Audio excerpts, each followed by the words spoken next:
Hello. Hello, everybody.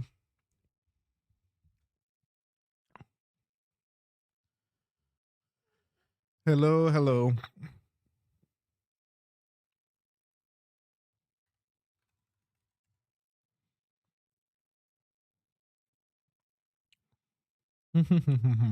Okay. So, um, let's see. What are we doing today? So I'm starting late.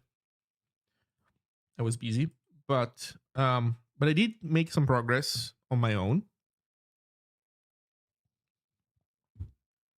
I now understand how audio engine works, kinda, because it doesn't work.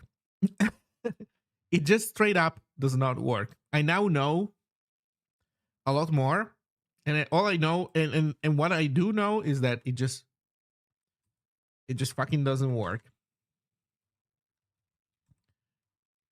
And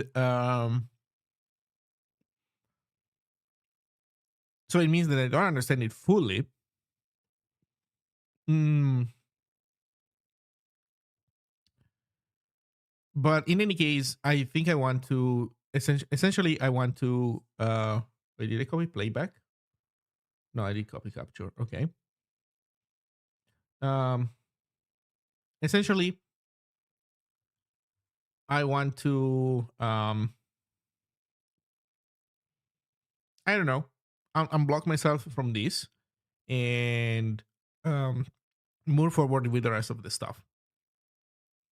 So I'll um I'll show basically what I discovered. So I'm gonna simplify this. Let's get rid of downmix format, get rid of the converter, simplify the sync. There's no converter anymore.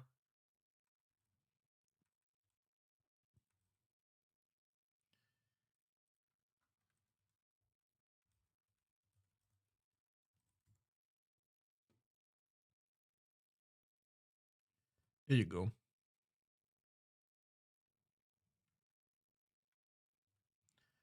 Okay, so I'll go through the code just to explain how it's supposed to work, and then I'll explain why it doesn't work.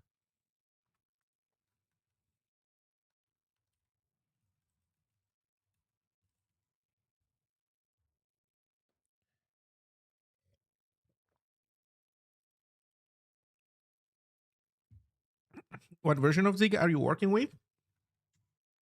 The one mentioned inside of build.zig.zon. Awebo has a zon file, and it contains in here the exact version that we know works with Awebo. But we change it from time to time. So we keep chasing master branch, so we will update it over time. But at any point in time, for a given checkout of Awebo, that is the version. Look at the zone file, and that is the version that you're expected to have for everything to work. So here's how it works. We start an audio engine. Well, to start, we create an audio engine. Actually, we already created it here. We're just grabbing a pointer to it. Um, when we receive a device ID, the device ID is defined on the Zig side as being optional. So um, basically, we get zero whenever the user has not specified a specific device that they want to use. When they say, give me the default device, here we send down zero, and device ID zero is never valid. So basically, when we send zero, then we use the default device, which is done automatically. Like input node will automatically connect to the default input device on the Mac. When we do want to use a specific device, then device ID will not be zero, and we use this thing to wire input node to a specific input device. So far so good.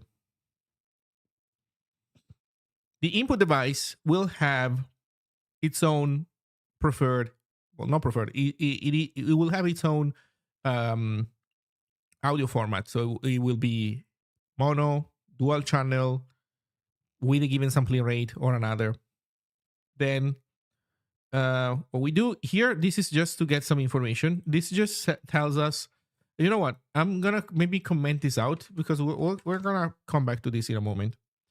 The rest of the like main business logic is as follows. We create a mixer node. The mixer, we attach the mixer node to the mixer, and then we connect the engine input node, so our microphone, to the mixer using hardware format, because here we have to use the format of this thing, and that is correct. That is the correct format that we should be using. Then, but the problem is that the input format is not the output format. We want the output format. The input format could be anything. We would like for the output format to be float 32 with our defined sampling rate, mono channel, no interleaved, and not interleaved. Although, to be clear, when you only have one channel, interleaved yes, interleaved no, nothing changes. So I don't know if there might be some weirdo changes happening in this implementation, but conceptually, when you have a single channel, interleaved or not interleaved, it's the same thing. Then we create a sync node. Sync is where the audio flows into. And a sync node is essentially defined as a node that you give a callback to. In this case, it's a block. And the callback just, pulls data from the engine graph.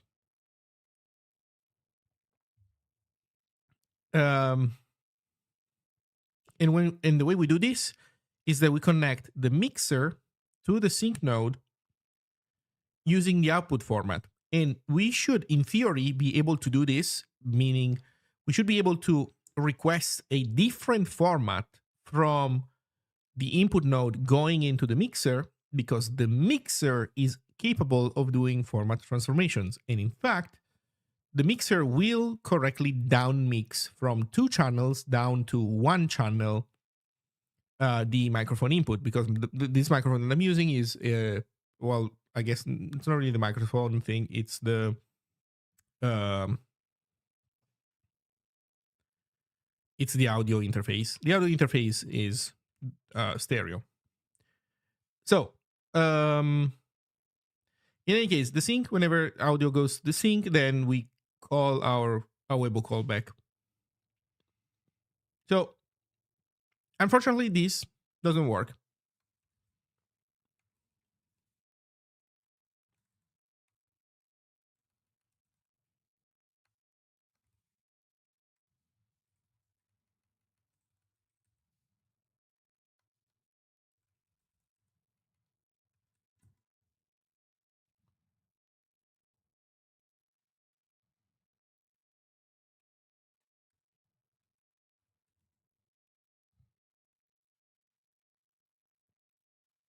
Unfortunately, this will not work. I'll show that. I'll show that in a second.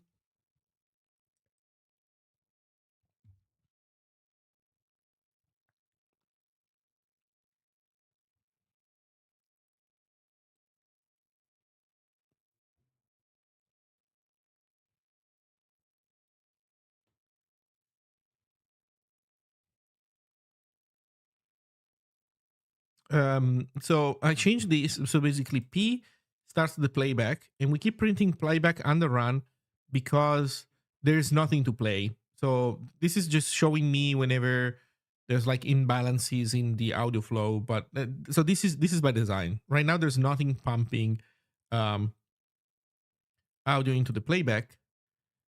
We turn on the microphone in theory, but then that also didn't go well. And in fact, the playback is still on the run. Something went wrong. We don't know exactly why or how, but if we change the sample rate to 48K, look what happens. Unless I fucked up something else.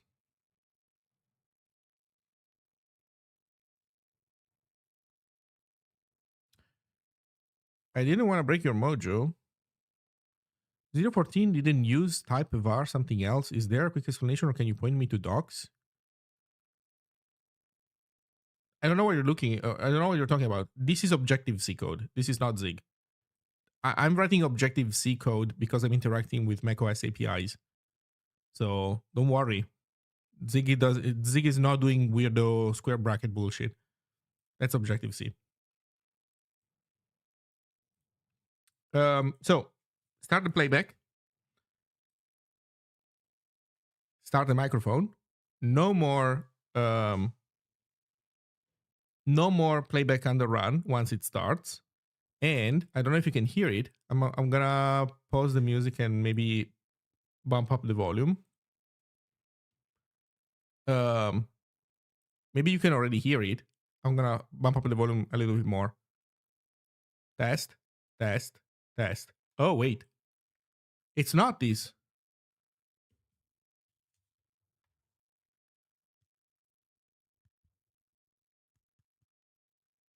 Webcam ASMR. Wow. Also, not a lot of delay. Wow.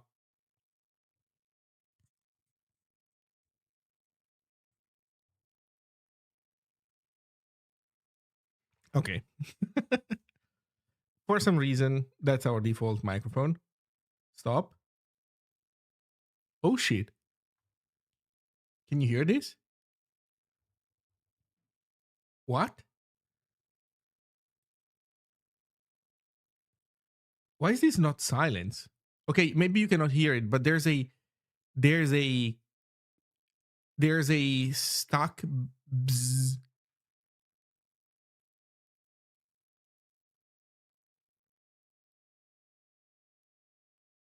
There's a bzz that I don't think I normally have. Yeah, I've been moving. Yeah, it's very subtle. Test.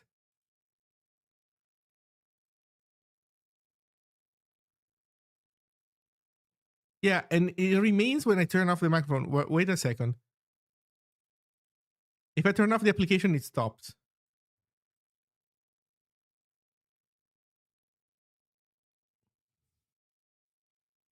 What does this even mean?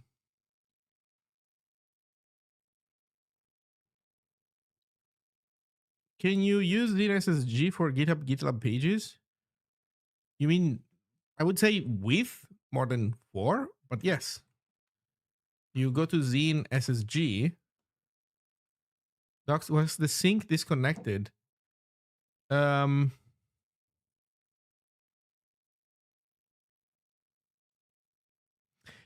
that is a good question. I don't know if the I can double check. Good question though. In any case, if you look at the Zine documentation, you go to docs, and then there's deploying GitHub pages, Cloudflare pages. I don't have docs for GitLab pages, but it's gonna be very similar to these other things. So yeah, you can see from the docs how to do it. Let's see how we de-init this stuff.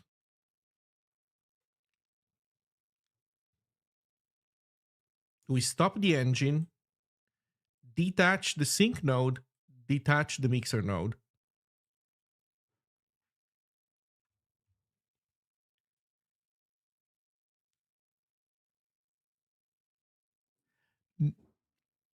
Maybe it could be an artifact of how we pump audio into the audio device, into the audio input. I don't know, man. It's so weird. But it's kind of sucky, I would say. In any case, long story short, downsampling doesn't work. And if you the behavior is shitty, but then I discovered that if you open console, if you open the console and search Awebo, and then you go here. So I'm gonna save this setting and I'm gonna start this application.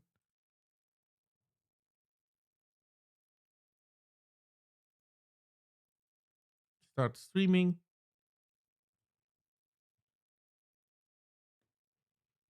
I'm gonna clear that. So I'm going to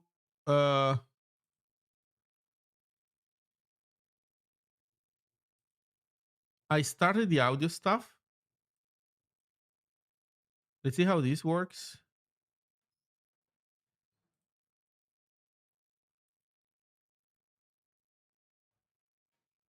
Uh, this is not giving me the same error that I was expecting. Okay. By the way, I updated my OS. Maybe that's a bad idea. I don't know.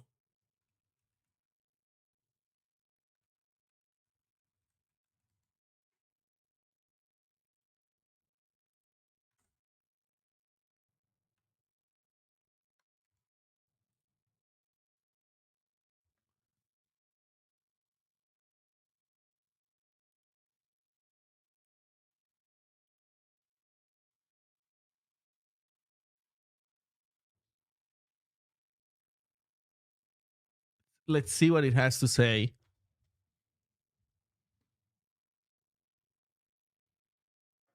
Throw in minus create a new process converter from, oh, there we go. Oh, you know what? These logs we didn't used to have, I think. These are new. Created new in-process converter from 2-channel 44,100 hertz de-interleaved to 2-channel 48,000 hertz interleaved. Created new in-process converter from 2-channel 48,000 hertz to 2-channel for the interleaved. Okay. Not this doesn't work 100% because I think this is the 44.1 to 4. Yeah, actually, why is it doing this? Get property code return blah blah blah for property blah blah blah size 8. Set property. Activating connection.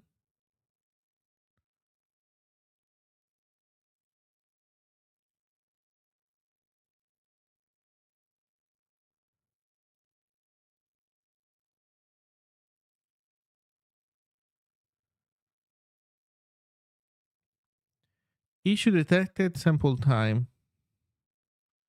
So I don't. Okay, these are new error messages. Because I updated the OS, I haven't seen these ones specifically, but they seem to be talking about kind of the same problem that I was having before. So somehow something goes out of whack in attempting this conversion.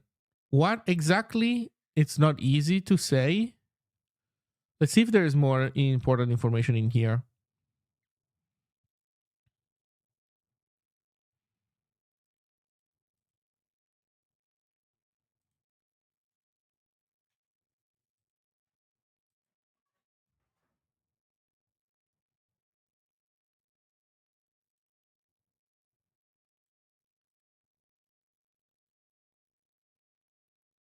Mm-mm-mm-mm-mm.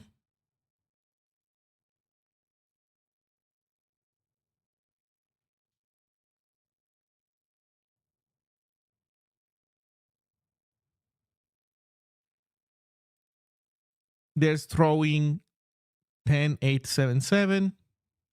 And if you go to see what 81077 is,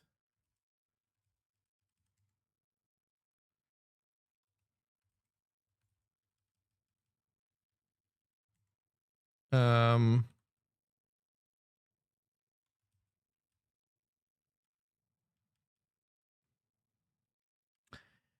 I have it somewhere. It's one of these files, although I don't remember which one. It's the audio toolbox one.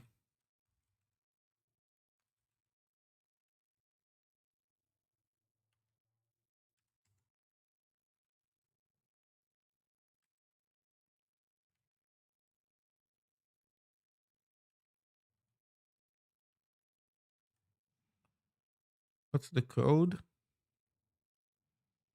Yeah, 10877. This one comes from, is defining out the toolbox. Um,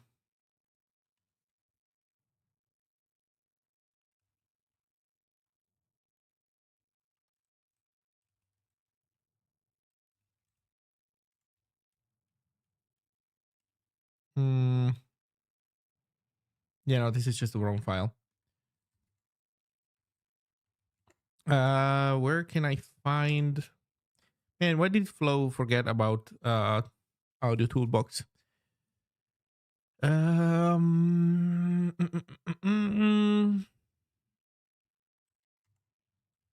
Oh, there we go. I can do from here. Go to definition 10877. Oh, it is not in here. Oh wait, it might be. Okay, it's related to toolbox, but then it's one of these ones. Damn. Audio unit maybe.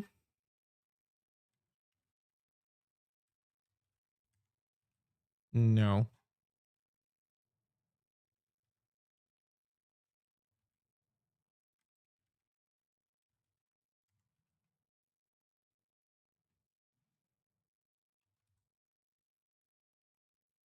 Mm.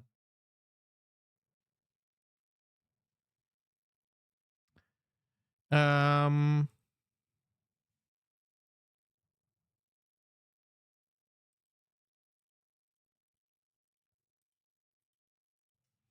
Okay, I don't remember which file this comes from. Although it is. Can I do this? Oh, the translated thing contains it. So, oh, now it's invalid element. Interesting. So this is a new error.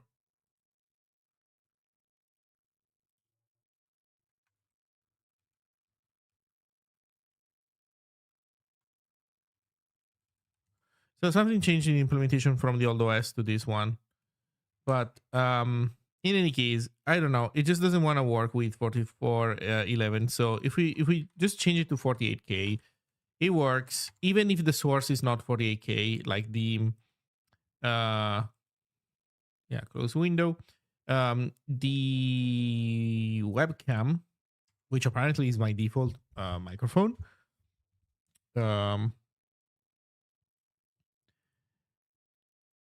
If we start capturing, you can see that it says hardware format to channel 48K, flow 32 the interleaved. Okay, never mind. What? Wait a second. Let me select the webcam explicitly. Yeah, you see it's 16 hertz K. 16K. Let's see if we can hear it. Test, test, test, test, test. No, I'm wrong. We cannot hear it. We still cannot hear it. Unless I'm messing up something else. Unless I am messing up something else.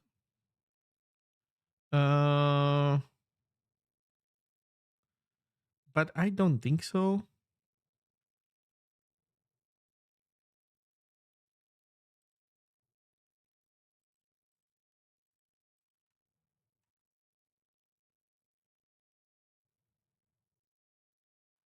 I don't think so. How come that we were able to make it work earlier? Like what have I even changed? Test, test. Oh wait. So now it works. Wait a second. Wait a second. Starting audio first and microphone second works. Oh, but this time I did not. Okay, let me try again by selecting it explicitly. Test, test. Oh, this also doesn't work. Why?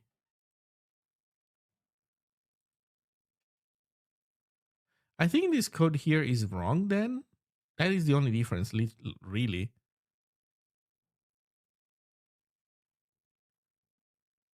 But if I change this to 44100, it still won't work no matter what I do.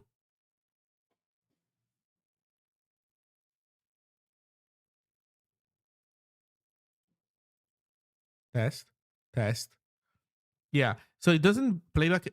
It doesn't playback or underrun anymore, but because it is sending samples over, but they're all samples set to 0 for some reason. So this is just a no, no matter what.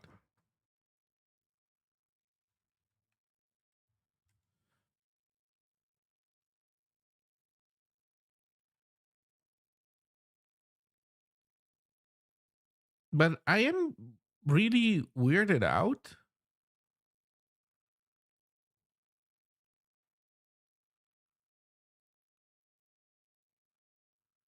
Hmm.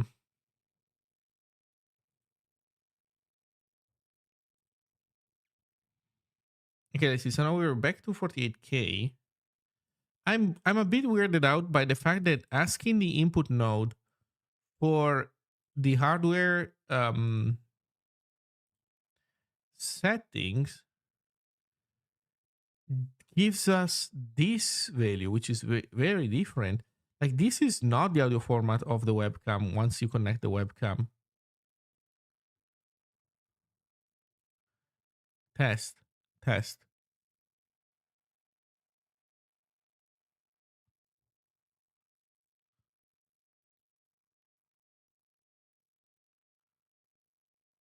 Oh, now I understand why I couldn't hear anything uh, by turning microphone on first and playback second. It's because we accumulate audio. We don't drop samples. So basically, the slower I am at pressing the playback button, the more delay I add.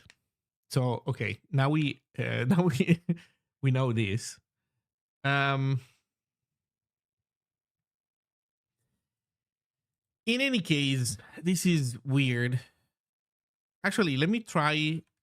Okay, so this is now 48K. Let me try to select the right camera. So I'm going to select the webcam, which we know works normally. And now I'm going to try to make it work by selecting it manually. Test, test, test. So selecting it manually doesn't work.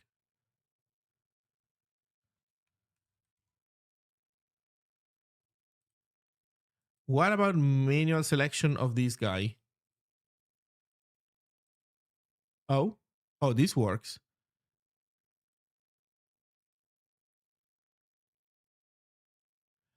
I am so confused. What if I do this and select the device second?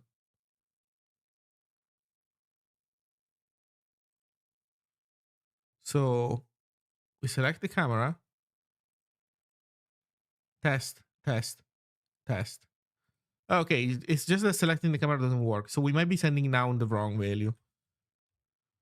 God damn it, man.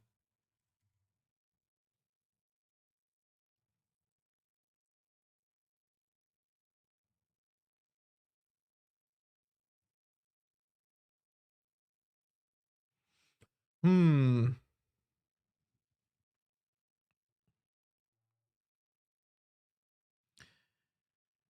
Okay. So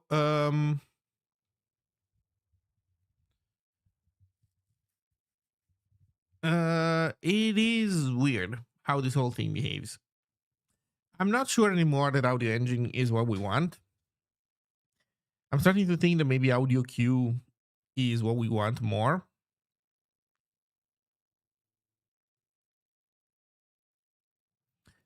But you know what? The fact that the fact that we're able to open a buffer, to open a stream and then get our microphone data out, it's good enough, I guess, for now, until we can work on restoring everything else. Although I am actually curious to see what a audio queue implementation would look like. Hello, Bifredo. Yeah, this is macOS specific audio handling with a lot of delightful Objective-C. So here's what I'm thinking. I'm curious now to see what an audio queue implementation would look like.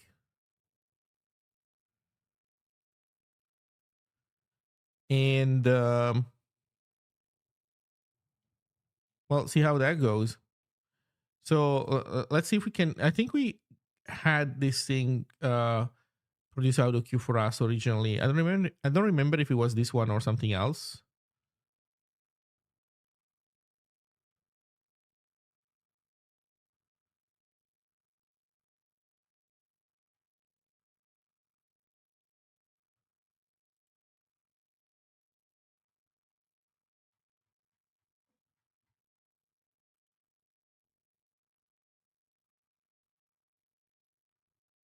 Hmm.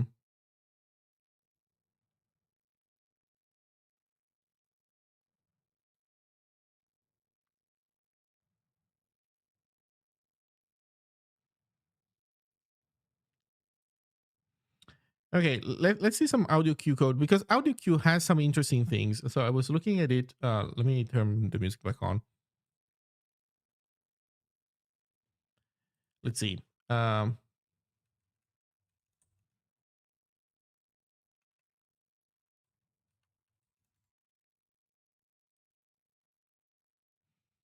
let's see. Audio queue services. The reason why this is interesting to me is that because these also pulls in, like it also implements employing codecs.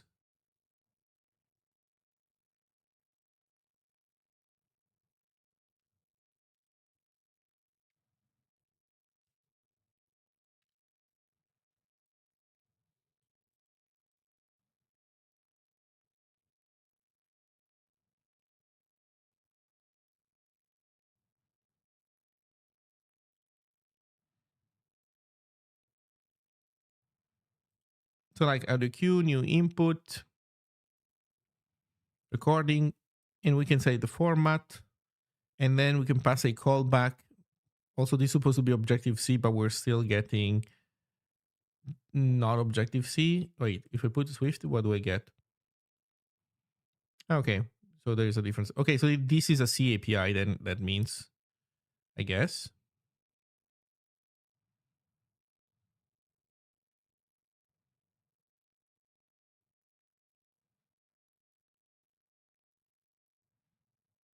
New input with dispatch queue. Okay, then in user data, customer instruction for use with the callback function. In callback run loop, the event loop in which the callback function pointed to by blah blah blah. If you specify null, the callback is called on one of the audio queue's internal threads. Okay. In callback run loop mode,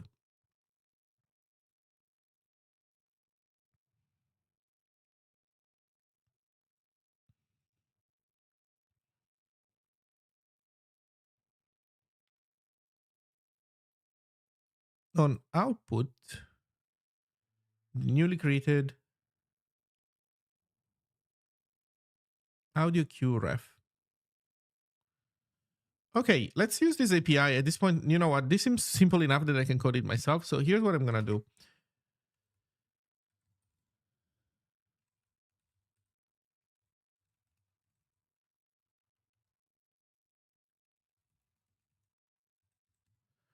I'm going to copy this file so that we can destroy it, essentially. There's not going to be any of this crap. There's going to be property strong.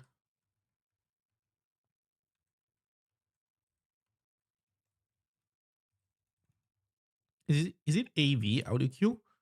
Where is the stuff even defined? Oh, it's in audio toolbox. So it's just audio queue.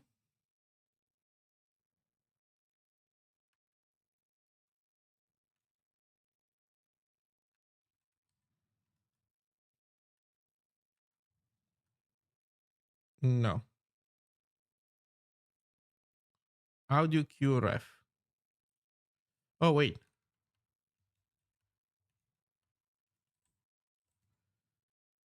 Right. So there we go. For now, we have audio cue ref, which is going to be input. And then there's going to be, oh, let's call it capture. And then there's going to be playback.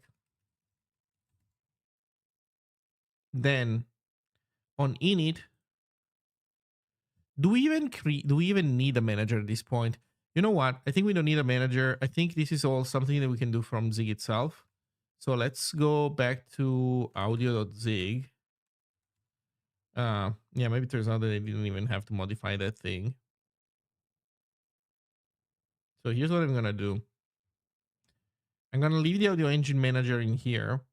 That's fine. We'll decide what to do with it afterwards. In the meantime, instead, we have in the OS specific interface. So instead of having an engine, we need to have, we need audio toolbox in here. Can we see include audio toolbox, or can we translate audio toolbox?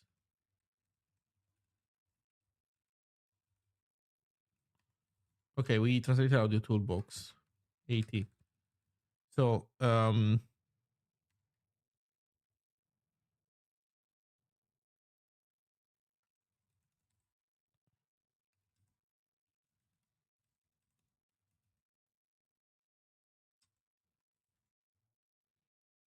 captures an audio cue ref,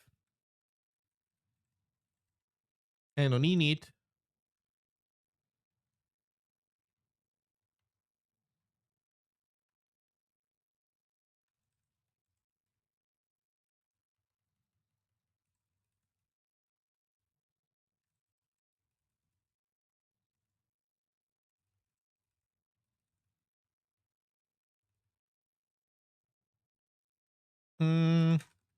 maybe we can do it this way.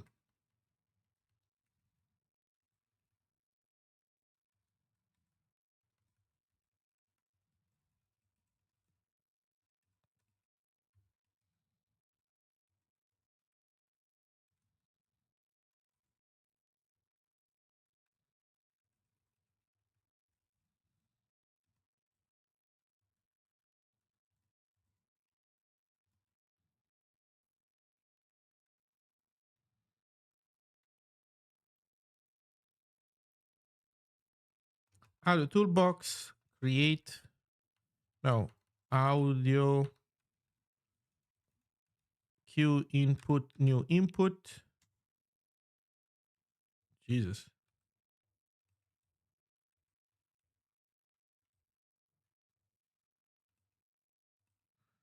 I hated this, the editor scrolls sideways, man.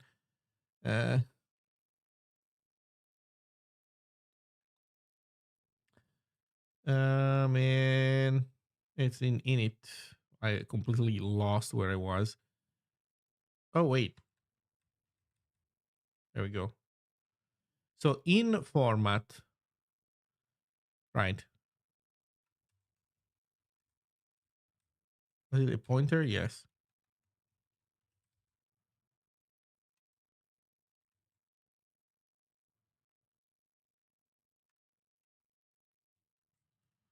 In callback proc.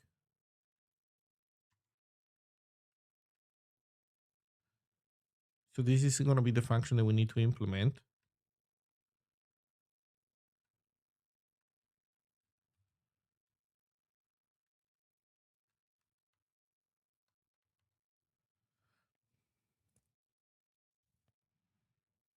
Mm,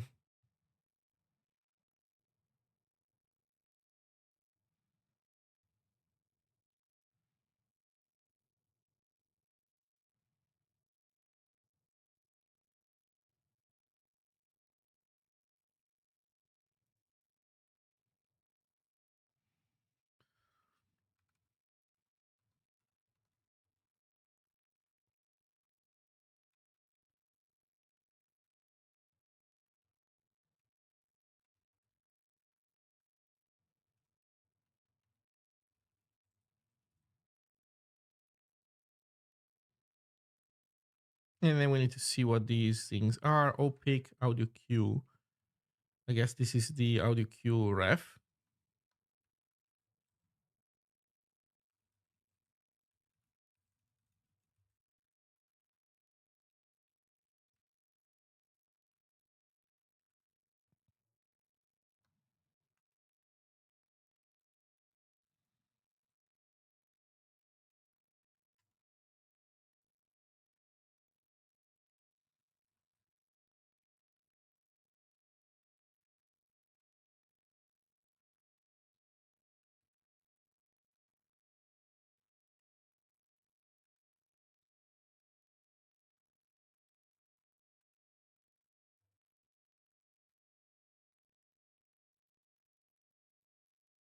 I wish I knew what these other things were.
Okay. I'm guessing that's the user data. No timestamp ref. So just timestamp with a pointer.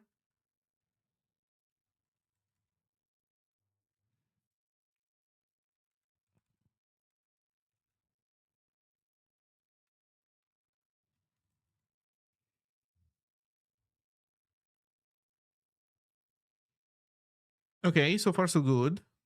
We're missing the stream description.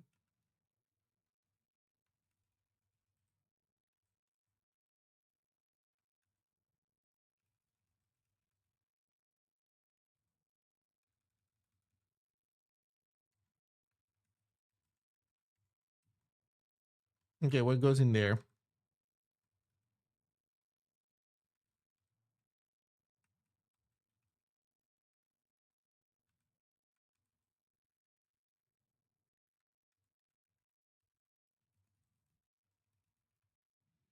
M sample rate.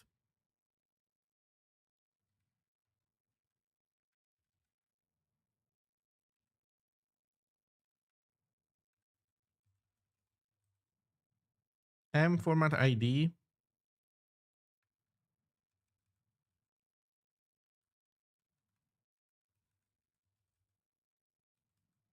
Oh, come on. We know what an audio format ID is. No, but somewhere we have those audio formats. K audio format opus.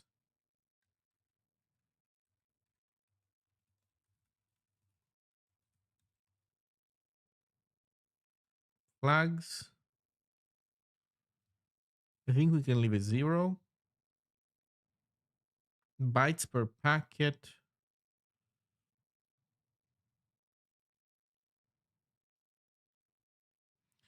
Frames per packet. Bytes per frame. Channels per frame. Bits per channel reserved.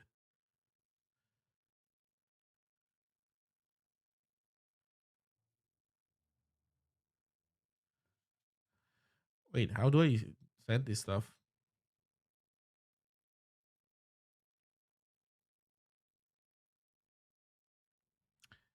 Um,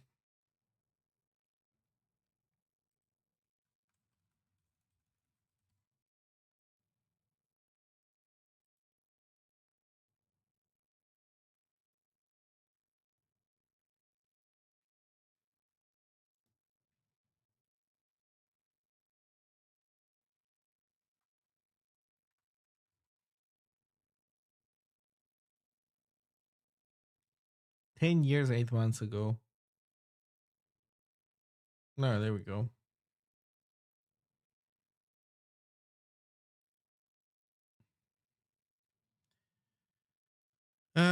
So we can do maybe we can let's do frames per packet.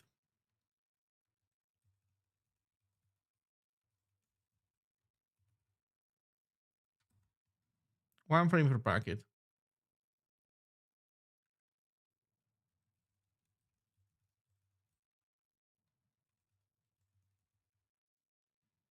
channels per frame. Mm, 1. Beats per channel.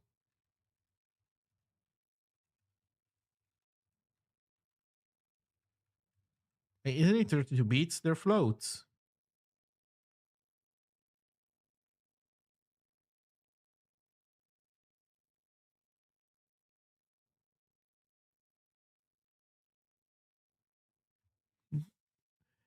Wait, what? Okay, so bytes per frame is size of short. Oh, because this is not even doing float 32. Wait, what?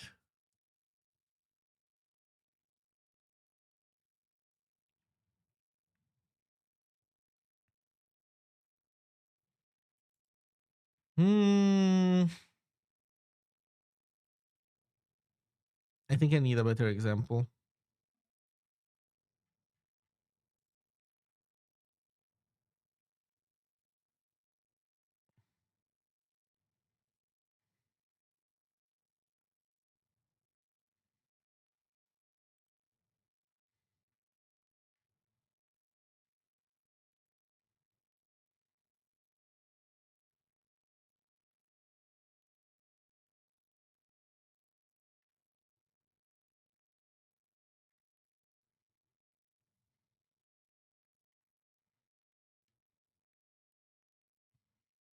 $960. I don't know. I guess I can leave the rest to null for now, or I rather to whatever it was for now. See how far we get.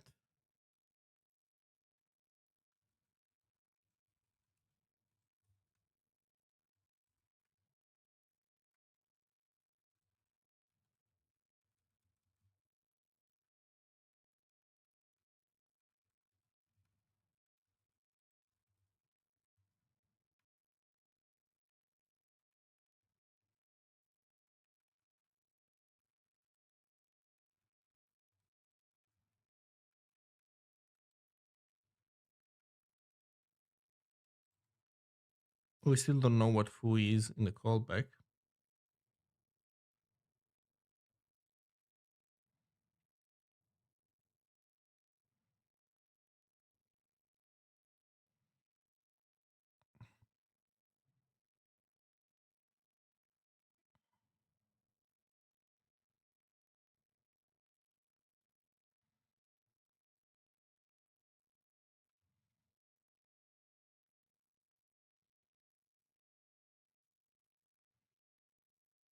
New queue input callback. Wait a second. An audio queue buffer newly filled by the recording audio queue containing the new audio data your callback needs to write. Yes.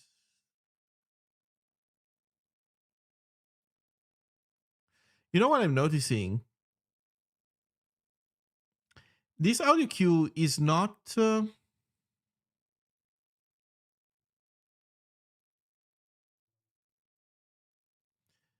Where do I say that I want to connect this to the microphone? Wait a second. Where do you say that this should use the microphone?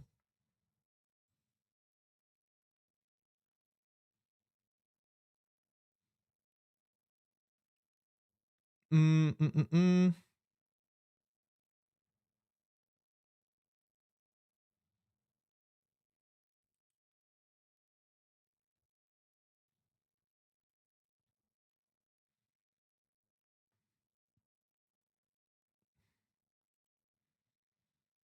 Start climb blah blah blah.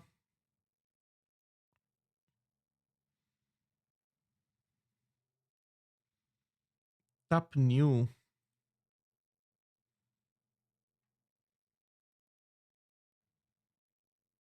Get parameter, set parameter.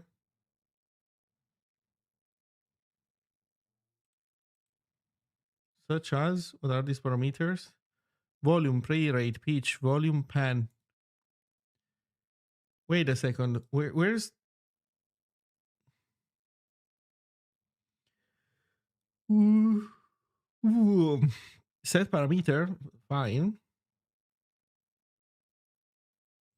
Get property, set property. Okay, what are those properties?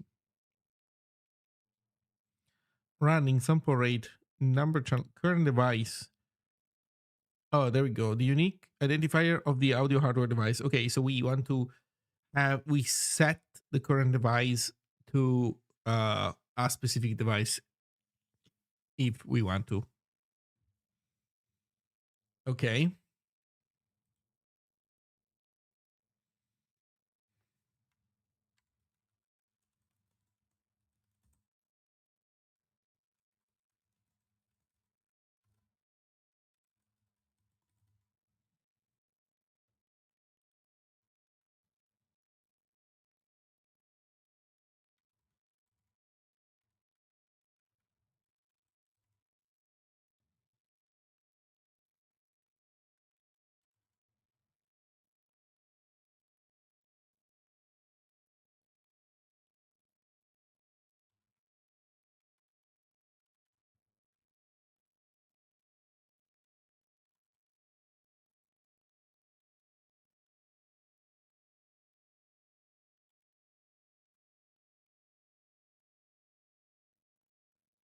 Okay, what is the problem here? We changed the semantics of something. Also, what was this CU int? I forgot. Okay, so we have these property stuff.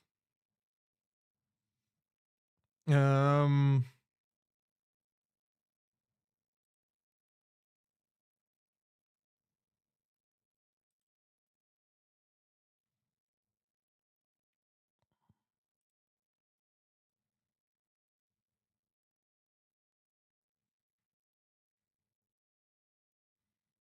number packet descriptions.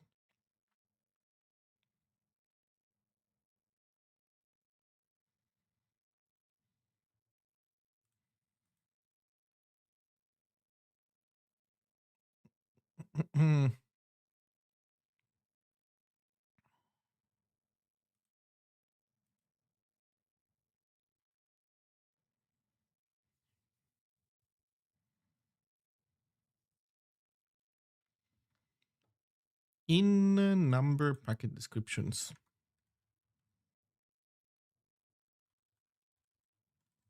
I don't know. Okay, for now we don't do anything with this stuff. So this should be fine, except that that thing doesn't match.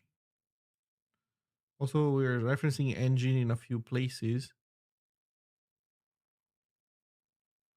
You know what? I should not have commented engine out. Let's keep engine around for a little bit more.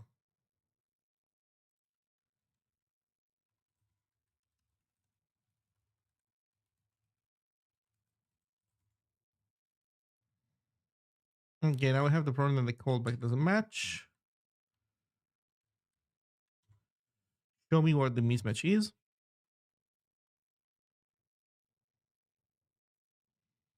Parameter 3 cannot cast into third parameter is const. Audio timestamp is const.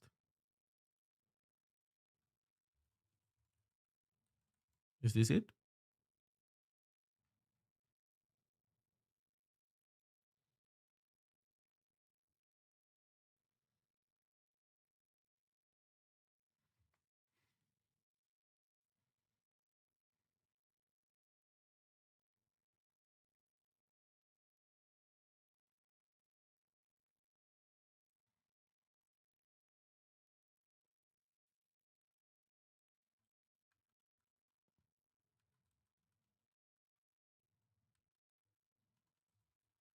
I guess all of these need to be optional.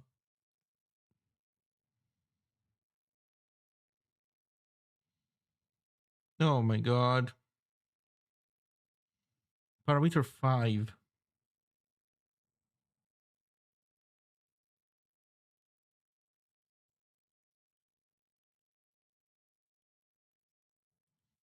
Is it const as well? Is this it? Was this it?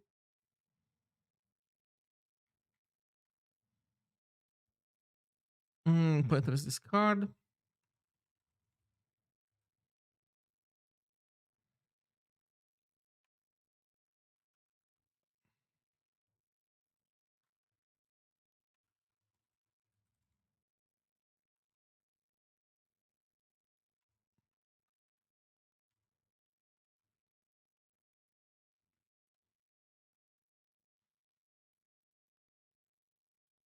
Okay.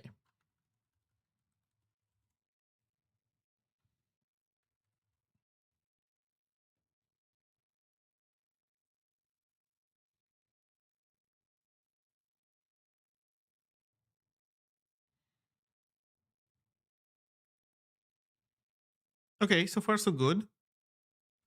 So what I want to do next is change how we do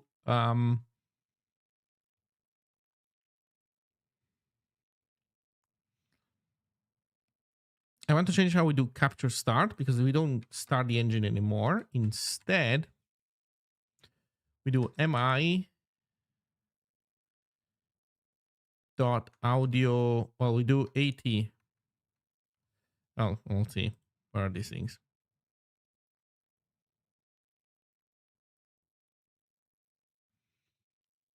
Mm-mm-mm.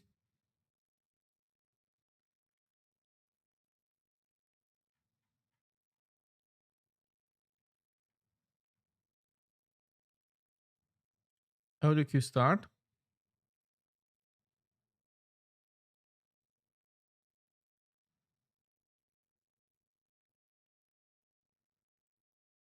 Time at which the audio queue should start. To specify a start time relative to the timeline of the associated audio device, use the m sample time field of the audio timestamp structure. Use null to indicate that the audio queue should start as soon as possible. Okay.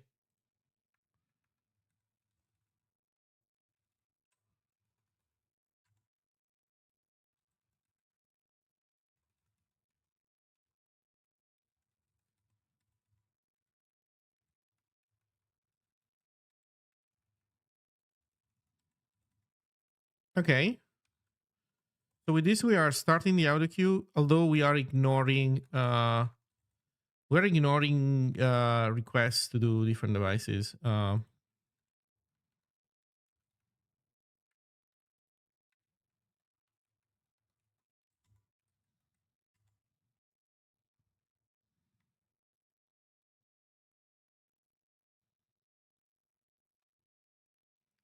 So in theory, I should be able to start this and see that our callback is being called or not.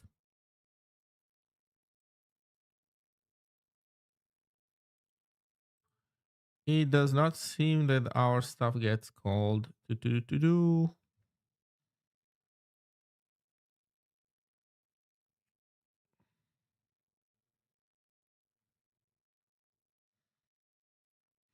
Let's print a minor capture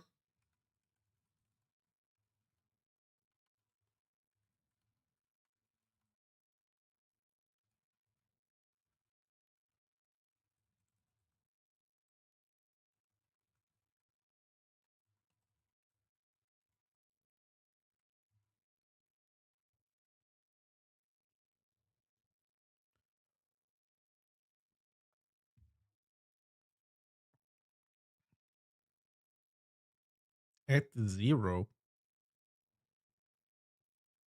Okay, here's what's going on. This guy is not returning.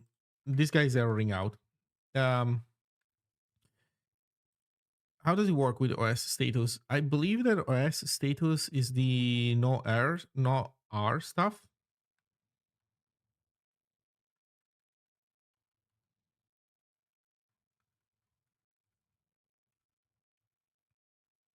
Hmm.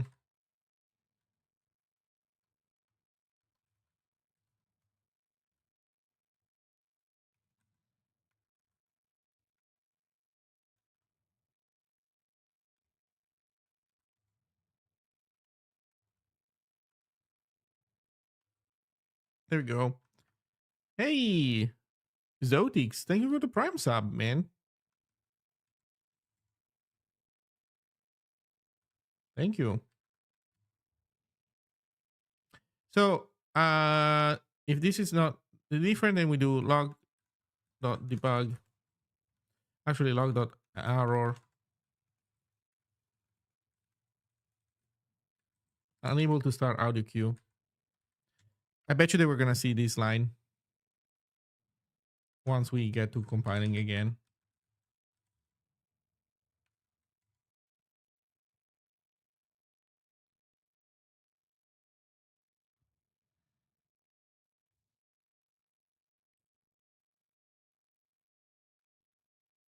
We do not see that. Oh no, wait. We don't know. It might be up above. There we go. Unable to start audio queue. Why? I think this is on me. It's because this thing is underspecified. So bits per channel. I don't know. How do you set this stuff up correctly, man?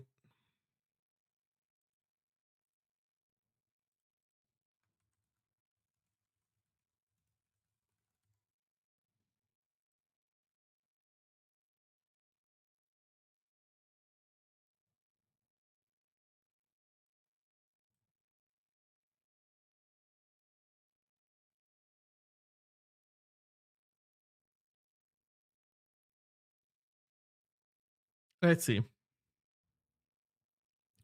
You can configure the symbol description to specify a linear PCM format or a constant bitrate format that has channels of equal size. For variable bitrate audio and for CBR audio, where the packets have unequal sizes, also use an audio stream packet description structure to additionally describe each packet.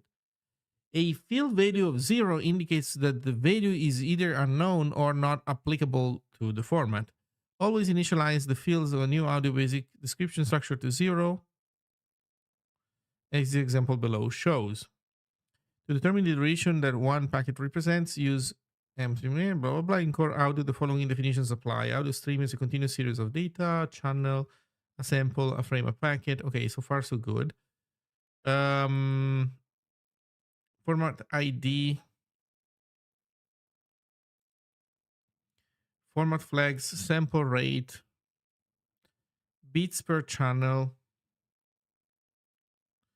For example, for linear PCM audio, using the K audio format flags, canonical format flags, calculate the number of bits as follows. Yeah, and what about all the other ones? Set the number of bits to 0 for compressed formats.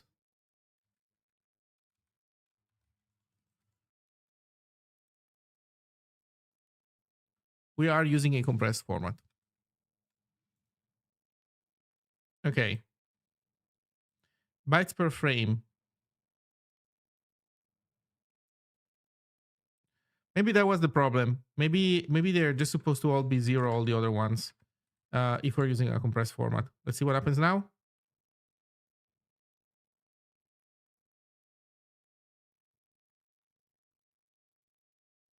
Oh, I don't see the red message anymore. So we now don't have a problem starting that queue.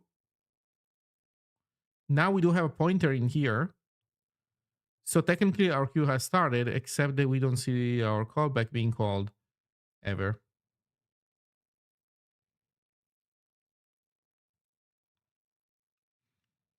So we have an audio queue,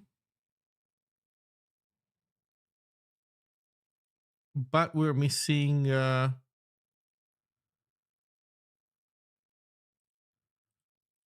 other things. So what's prime? The codes and queue buffers in preparation for playback. No.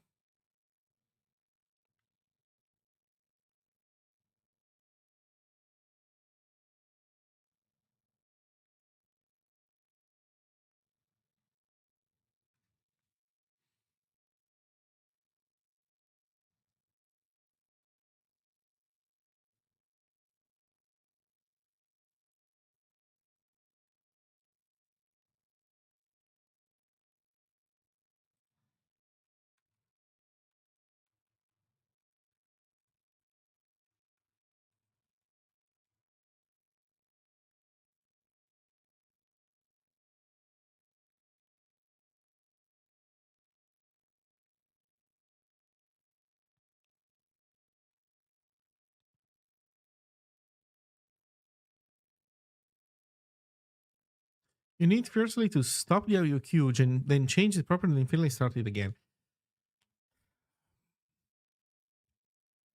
I'm starting to think that audio queue, man, these audio APIs are a mess. It is so hard to understand what you're supposed to do. What I don't even know what I'm even supposed to do, man, at this point. Okay, so here's what we're doing. Let's shelve audio queue for a while. Let's go back to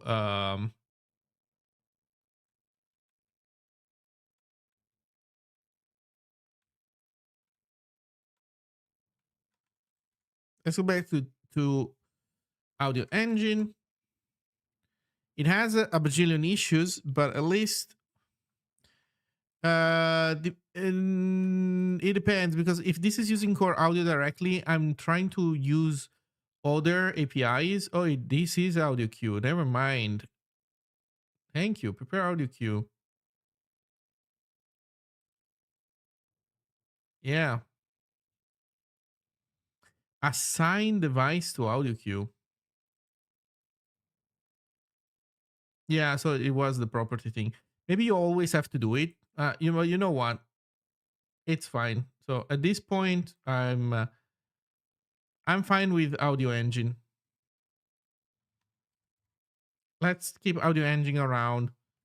This works. Maybe not the best, but it kind of works. Test. Okay, there's it's working. It's just that there's the music playing. Okay, so fuck it. Fuck it. For now, this is good. Um, next, let's get audio calls working again. So that means also that we can remove audio-engine macOS, because audio macOS is still that. Nothing has changed. So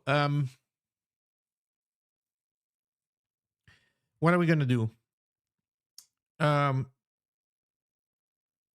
Basically, we need to restore what happens when you press the button to join a call.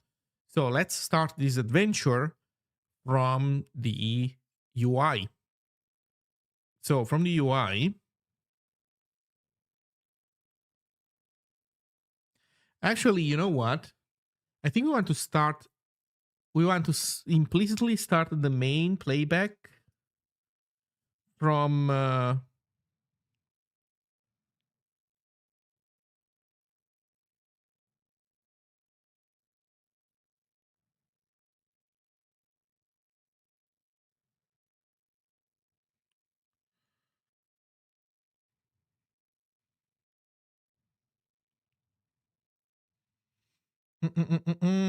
let's start the playback at application startup.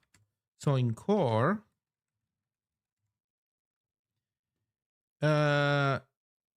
discover devices and listen in audio, and then we do core.audio dot playback start.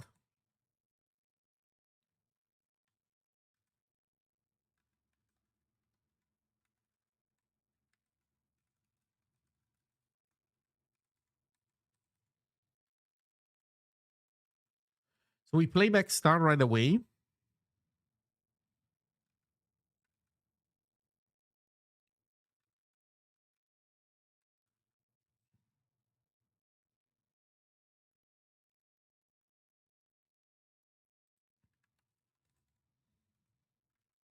Okay.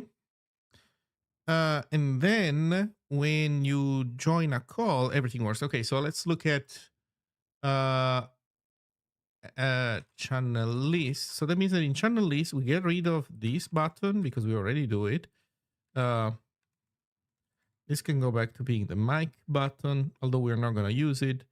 Then what happens when you join a voice channel? So in channel list, at some point, you're going to press the button to join a voice channel. Render voice channel, join button, calls core call join. Core call join will create a call join request. will create an active call. It will enqueue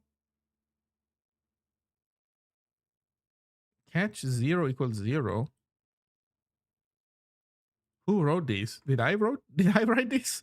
Attempt to push immediately in case of contention. Spawn a coroutine for doing it. But why did I? Can you not catch through?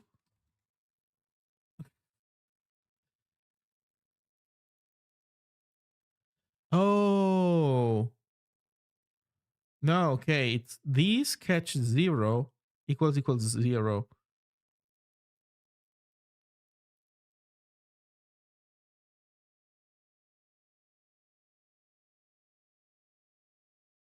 But are we dumb? Am I dumb? Isn't this a weird way of saying this?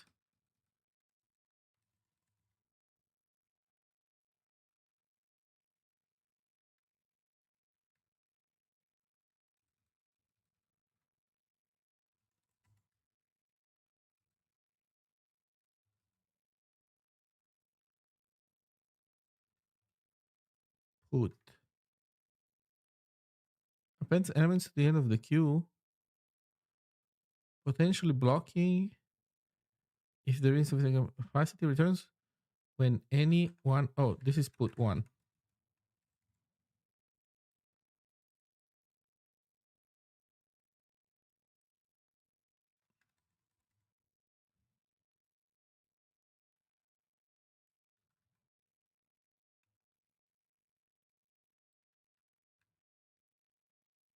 Oh no, put one is blocking. Okay, now I understand. Wait, what I was doing was actually necessary. Okay, so we were trying to do a put. We wanted a non-blocking put essentially. Okay, Jesus. Um. Uh. Okay, so this is fine. Doesn't matter. What matters is um we send this request. We send the call join request.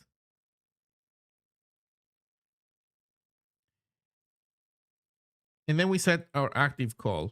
Then somewhere we're gonna handle this request coming back. So where is the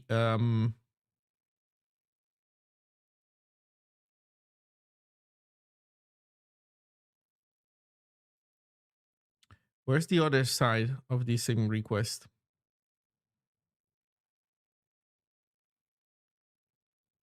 It's media connection details. So what we get back is the media connection details. If we're in an active call and everything matches, let's see, activate audio streams. There we go. This is what we commented out. So what does activate audio streams look like now? This is core.audio.capture start. Asks to the network layer to start EDP data transfer for this call.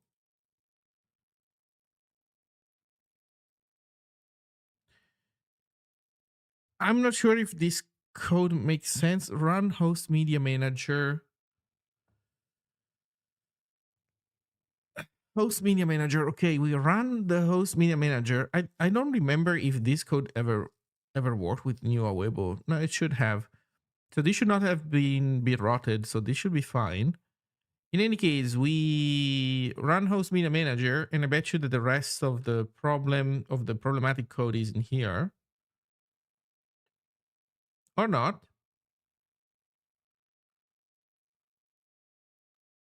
Media receiver, media sender. Okay, so these are the guys that we need to fix next. Oh, look at this.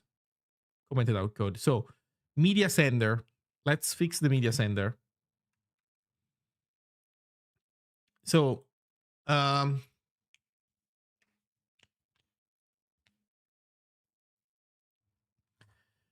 media sender. So media sender.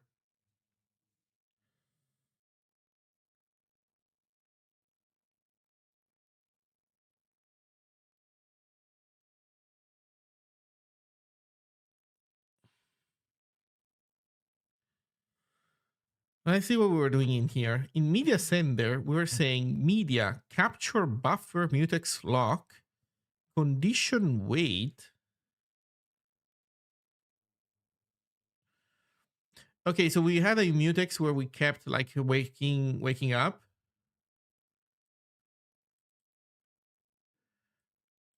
Message equals media.send and end buffer.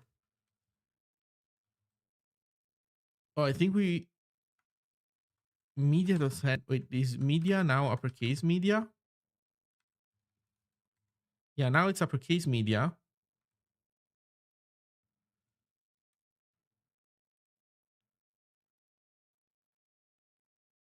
And we're calling send to do encoding, media capture encoder. Holy crap. There is a bunch of state that we don't have anymore. So ideally, we want to move everything away from media.zig, I think. No, actually, it's audio.zig, the problematic stuff. Media.zig is, I mean, still kind of crappy. This is, yeah, this is all goner. Play out, capture, goner.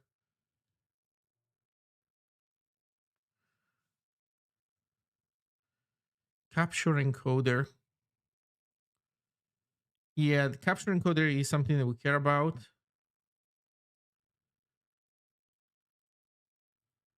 Play out buffers, capture buffer. What's a capture buffer? Format. Wait, Opus has a resampler? Are you fucking joking? Oh my god, Opus has a resampler.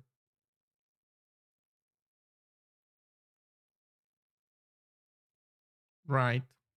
Maybe that's what we should have been using.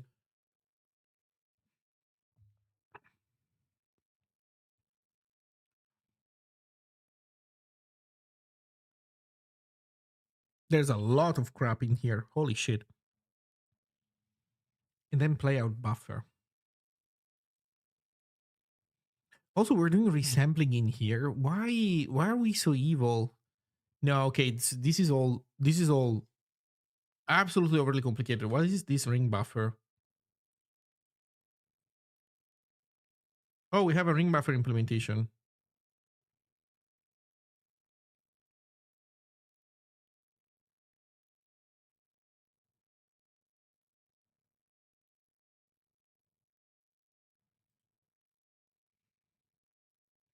I think this is the old ring buffer that Andrew wrote.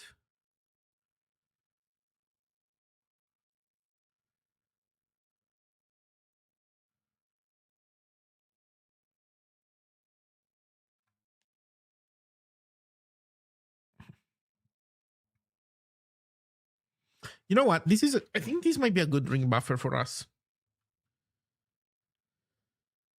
Assuming that there are no bugs in this thing.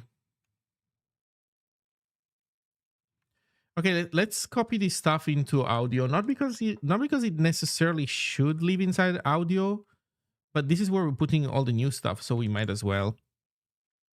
So output buffer is where we copy data that we get from the microphone. Now, do we just copy it and leave? Maybe yes, we just copy it and leave. That is enough. But then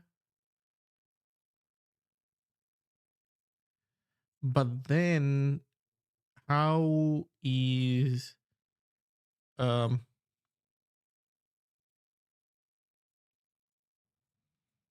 I think we need mutexes then.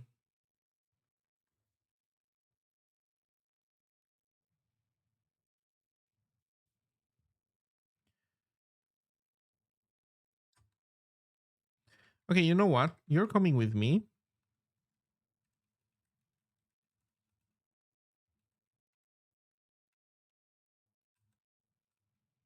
You're coming with me, but we're doing something better.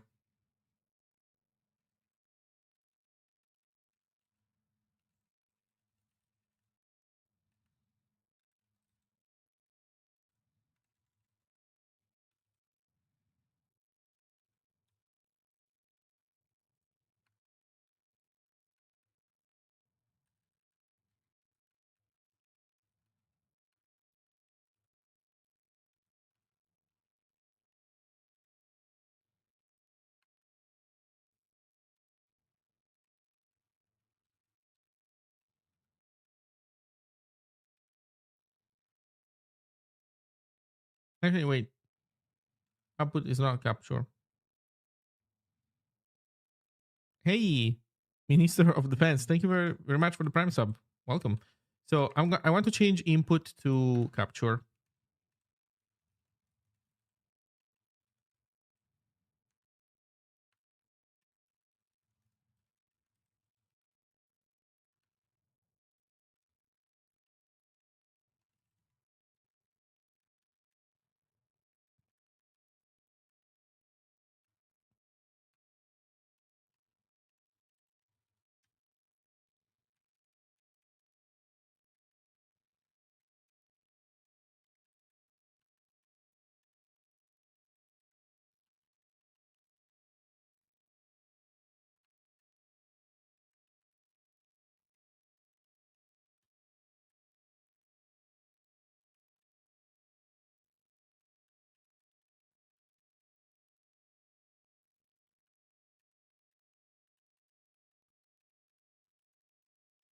Okay.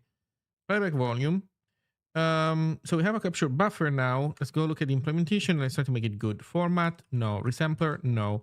Samples, ring buffer. Yes, let's get ring buffer.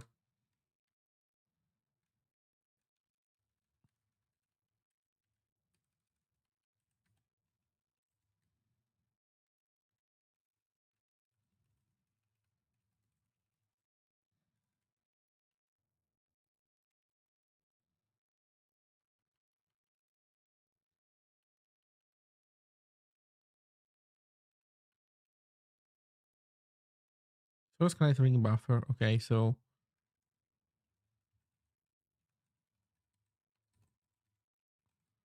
ring buffer.zig. When you do const audio equals this on line 1, where is it getting the type info from? Um, when you see this at the top level, it means based in Zig, files are implicitly structs. So when I'm importing core.zig, this core.zig file is at the top level a struct definition. Same with ring buffer, same with these ones.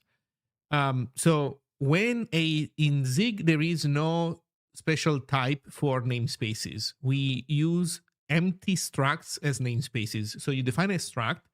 Let's say that I want to, imagine that I want, instead of having these fields here like flat, capture selected, capture default, capture volume, and then playback selected, playback default, playback volume. Let's say that I want to namespace them. So I want to do, capture, and then put everything namespace under capture. And here I have selected of type optional usize, and then what was it? Default, optional usize, volume, float. So this is a namespace. Oh man, I'm saying something stupid. This is a struct with fields. It's not a namespace. Let me change the example with something better. These are constants: playback rate and playback channels. These are like global constants. So instead of keeping them flat, I could do const playback equals struct, and here I do rate.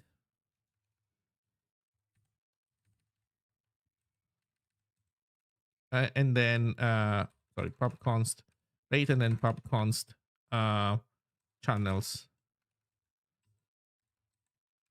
And then in usage code elsewhere, you do playback dot rate, etc. So struct here is just a container for namespacing these two variables. This same process can happen at the top level file. So whenever here I'm importing std, that std is a special namespace, it represents the standard library, but it then links to a real file on disk. It links to a file on disk that is inside files lib std std.zig. This is a file that contains a lot of top level declarations. This file is implicitly a struct. Imagine that you don't see it, but imagine that you had like a magic hidden virtual line above here that says struct open curly, and then this stuff. And then at the bottom, there's imagine a hidden curly. So in Zig, files are structs implicitly. So that means, but this is a namespace because it's a struct that doesn't have fields. You don't make instances of std. You just use it to navigate definitions. But other things, for example, ring buffer has fields. So you make instances of a ring buffer, and you see that this basically doing this is essentially the equivalent of doing this.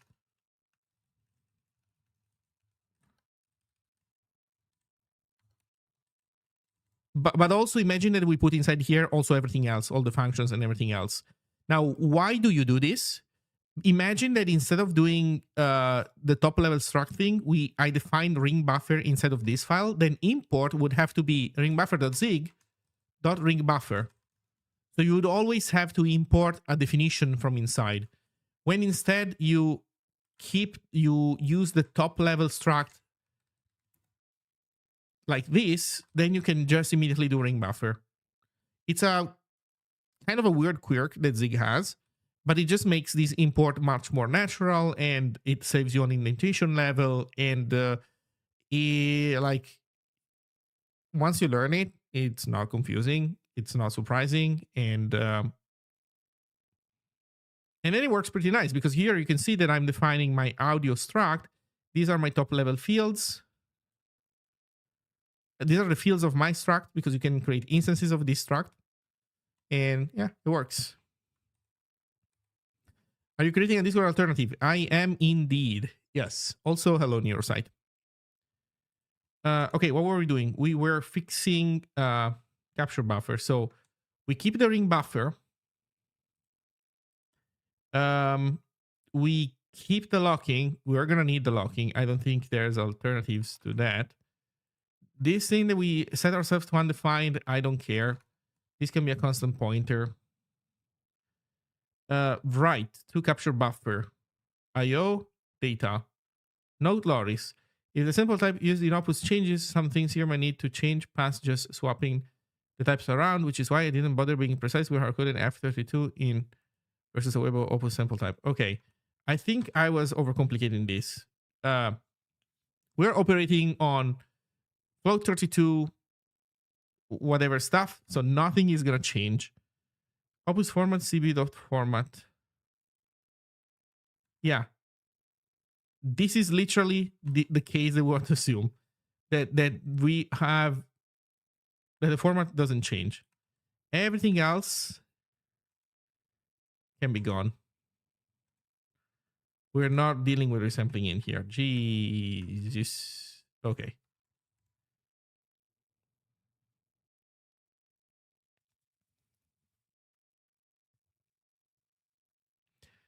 Why can't we have all semicolons? I don't know. So lock and cancelable, signal, unlock, capture audio format matches opus, performing direct copy. Yes. Available is samples data len minus blah blah blah. If available, capture buffer was full flushing. Flushing. No. I like it write slice assume capacity. If there is not enough space, all their bytes will be overwritten. Yeah. Why were we flushing? No flushing. Okay. Capture buffer, super simple. I would say delightfully simple. That's what I would say. So this is our capture buffer now.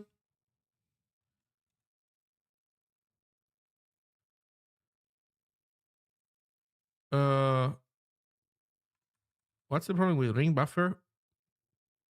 Oh, we need to init the ring buffer. And it wants a capacity and an allocator. Man, this thing wants so many things. Okay.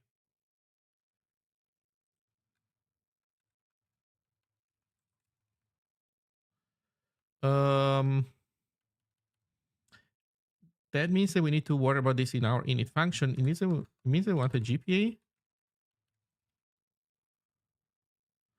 Or we're given a pre-allocated buffer.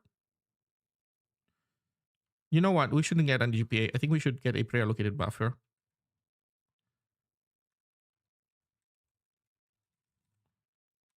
Sample buffer. How many you want? Sample buffer. Wait, no, not in here. Samples. No, sorry. This is capture buffer. Init.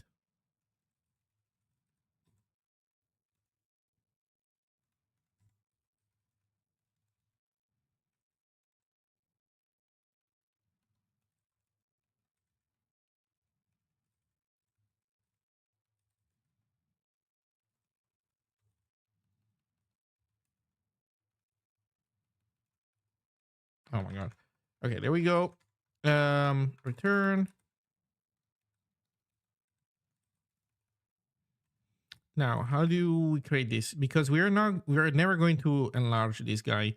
We only do we always do assume capacity. So, no, oh man, but this guy doesn't have a, this forces us to pass in an allocator. Wait, why? Why is the interface like this? No, fuck this.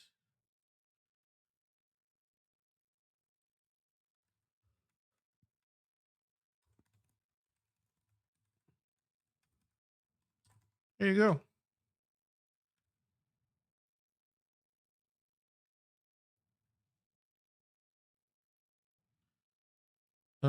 What is the problem?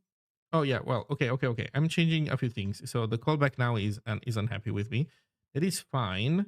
I, okay, I think that initiation is now okay. That means that now, okay, let's go now to the problem. Dot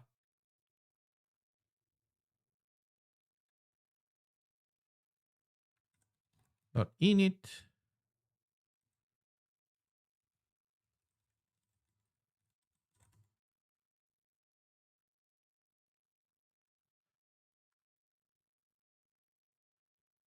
Okay.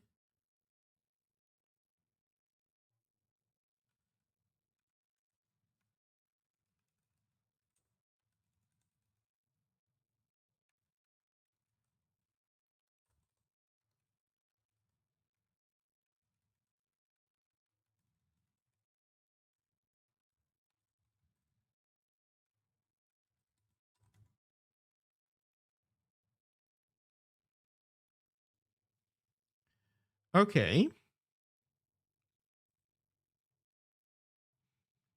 Um, so that's our capture buffer.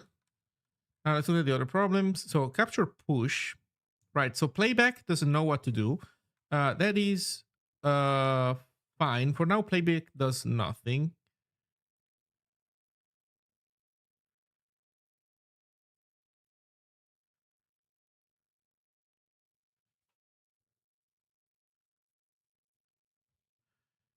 Or maybe not. Maybe we, you know what? Let's reconstruct what we're doing here.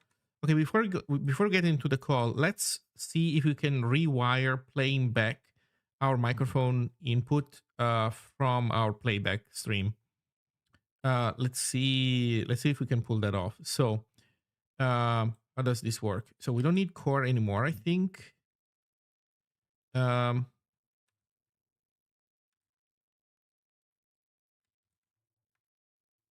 I think this is gonna be even better. So we do. Oh wait, because now we have a capture buffer. Wait a second. What we're missing is the playback buffer. Right, there's a playback buffer. So let's call this a sample buffer. Honestly, we might as well change this into being a slice of F32s. And also, since we're not doing interleaved, buffer, they should be like left and right.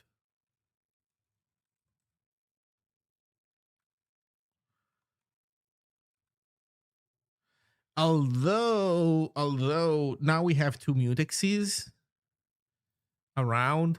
It's almost as if, one would like to be able to say F32, one channel, F32, two channels.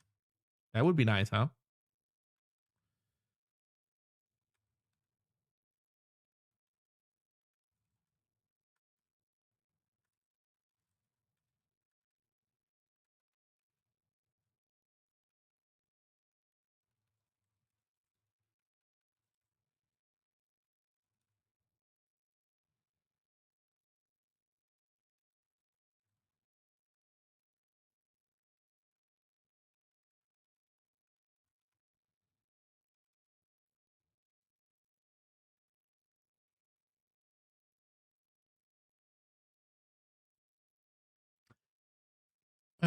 Alternatively, the other one could be a second ring buffer.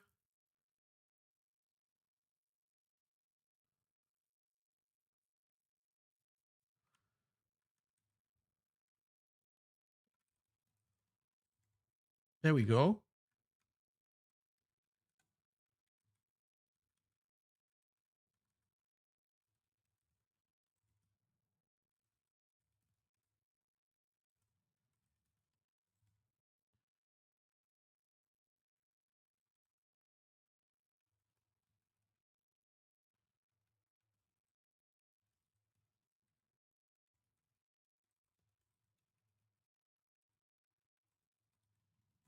I don't know if this works because I think that this will shadow this.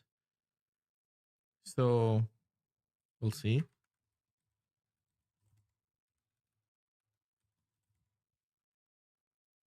Yeah, this is now an ambiguous reference.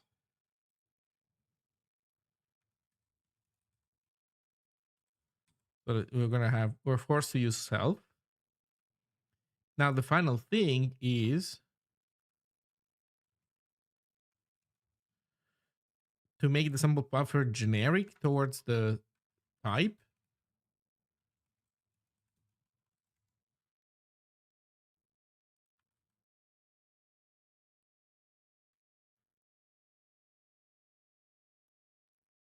Hmm.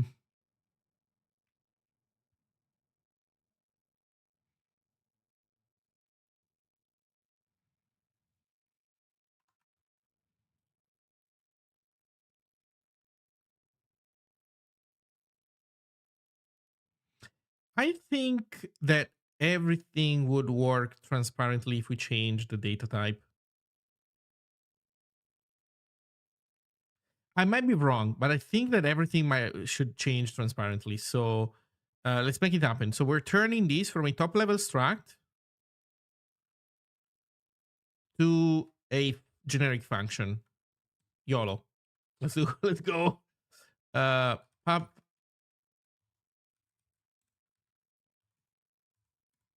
pub function ring buffer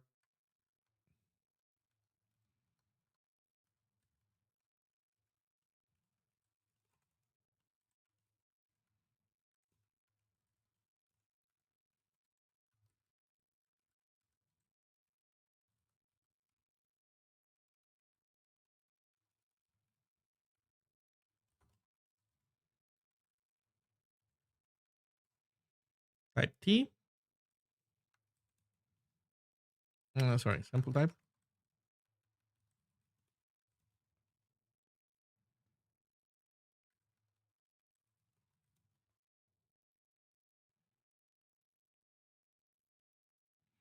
This doesn't return allocator error because we not the ones that allocate. We don't handle allocation ourselves. There's no reason. I don't know why this old API was doing this. D init. There's no D init.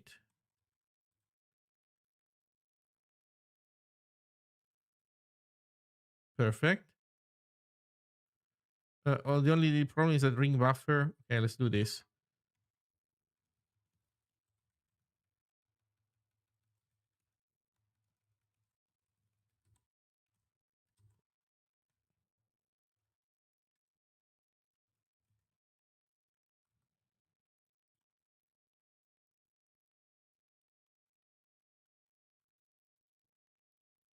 Okay. Write. Write buffer into the ring buffer returns error.full if the ring buffer is full.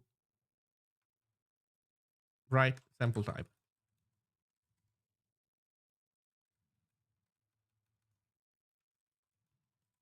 Write a sample into the ring buffer. Write a sim capacity.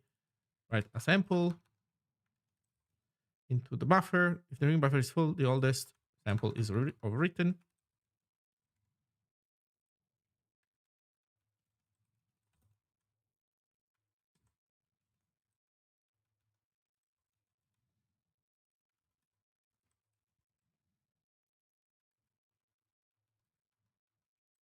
Write samples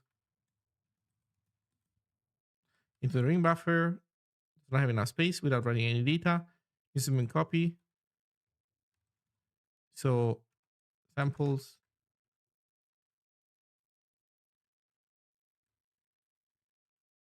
must not overlap ring buffer data. Write samples. The ring buffer is the not enough space. Older buffers will be older samples. Will be written.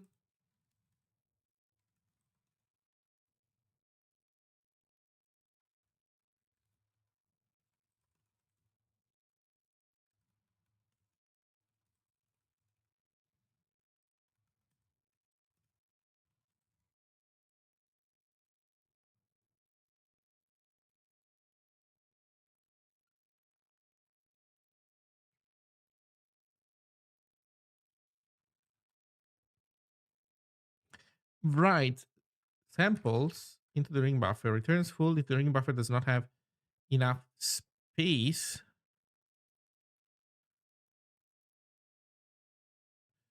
Uses copy forwards and can write slices from this ring buffer into itself.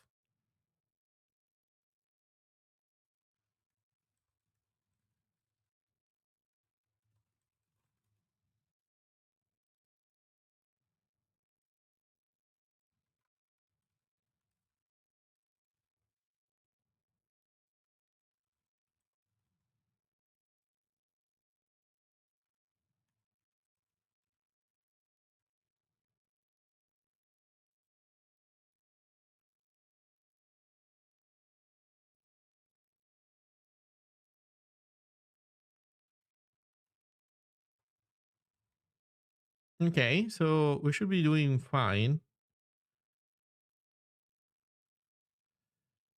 Consume a sample from the ring buffer and returns it. Consume a sample from the ring buffer and return it. Asserts that the buffer is not empty. Reads the first length samples. So instead of length, they should be count.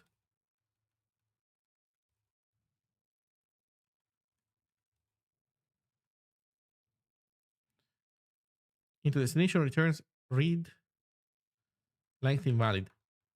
Read count invalid if count greater than ring or destination count. Must not overlap. Okay.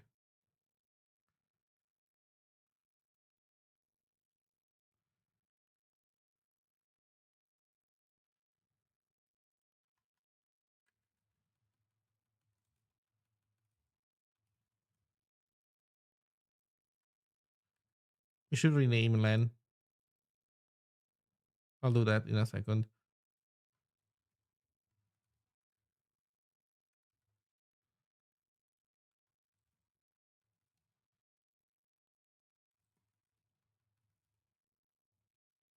Actually, destination length is fine. It's clear.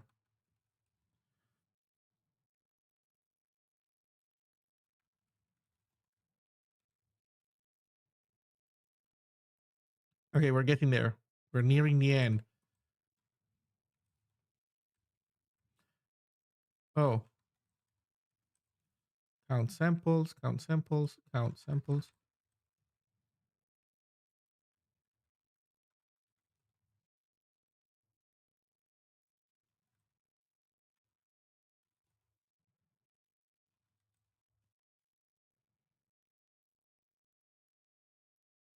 You know what? I think that this is fine. I'm gonna keep it length.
Oh, I failed to update destination in all of these ones.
Oh,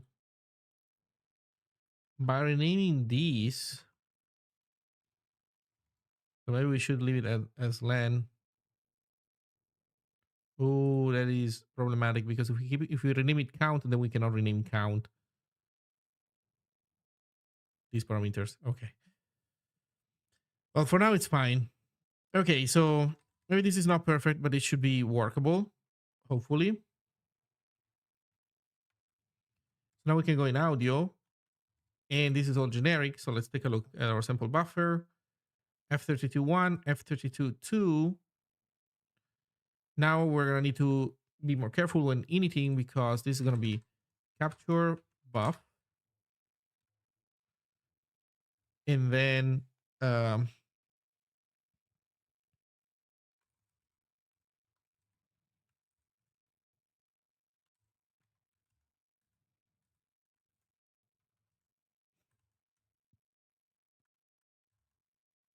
we need all of these, and then we need also assert that playback buffs 0.len is the same as playback buffs 1.len.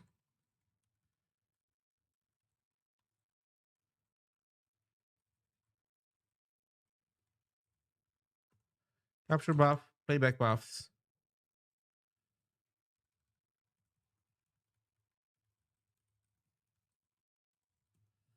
Okay, so we should be making progress.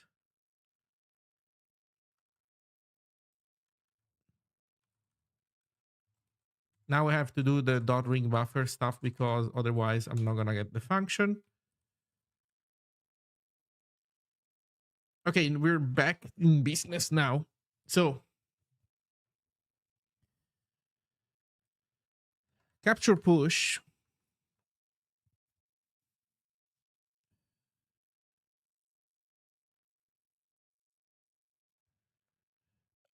Okay, the way it works. Oh, actually, playback field. Okay, I wrote that code for also supporting playback, but for now, playback doesn't have a real buffer. I forgot because we're just pulling from the capture buffer.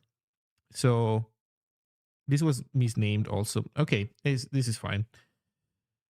So capture push becomes audio dot capture buffer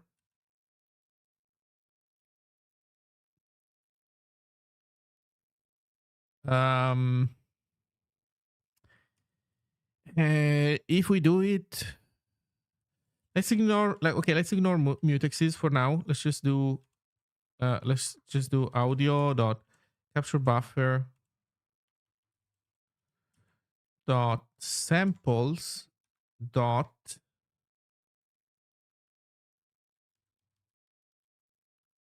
len, just len. We can do more than len. It's just because it's generic now, I guess. So it does CLS doesn't is having trouble. Oh no, it's because it's buffers at 0 dot right. Um so capture push we want to do write assume capacity.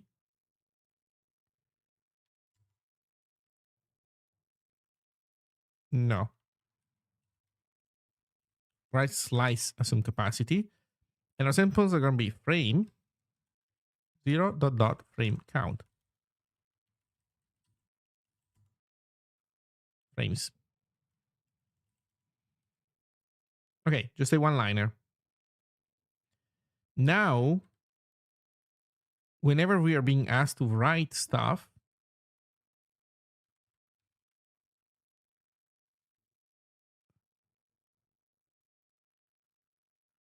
um,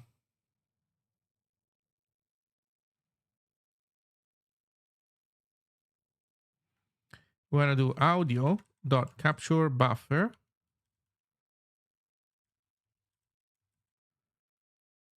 samples at 0.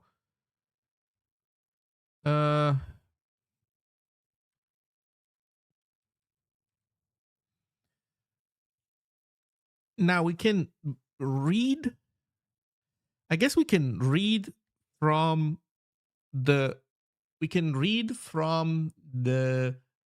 um, ring buffer and then copy from one channel to the other.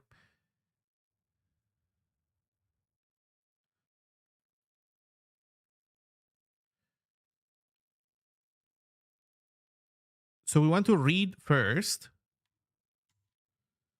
to left frame count,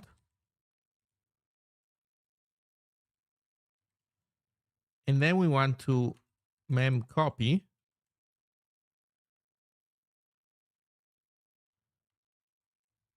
I think it's CPY. You want to mem copy from left. Actually, I think it's destination first.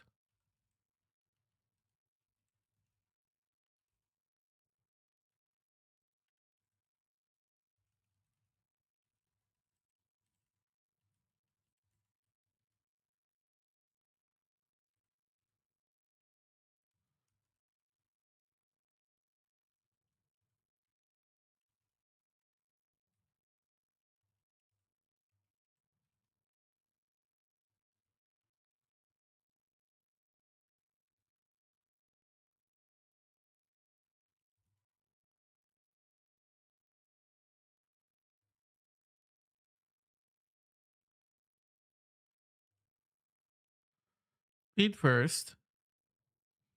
Read length invalid if count is greater than ring or destination length.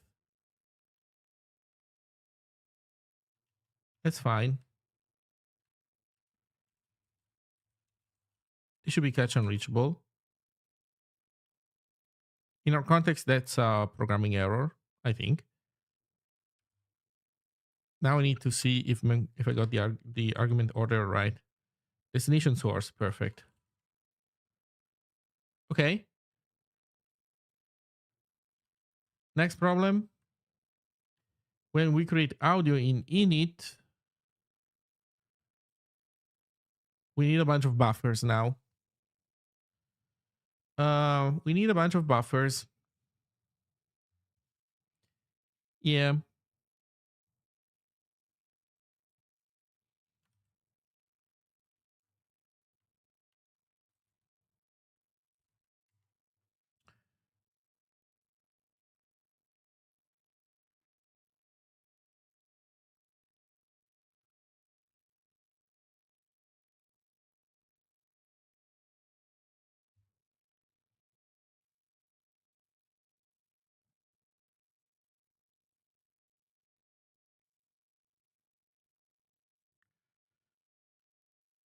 Um,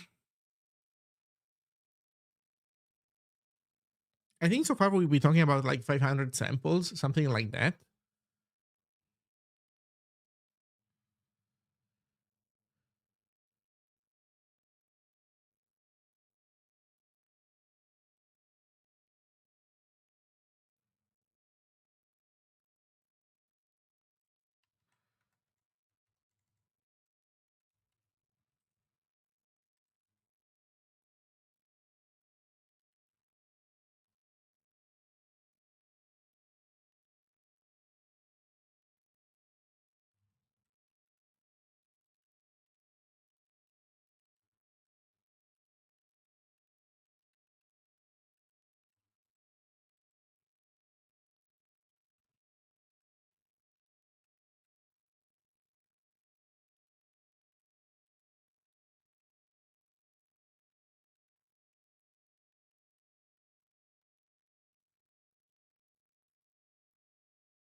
I'm trying to register on a high traffic iron car site. 1 million users sells out in 10 minutes. What?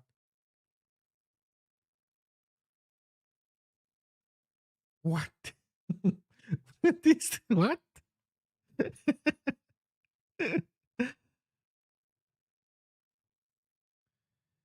Except for arguments 1.7. Yeah.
Oh shit.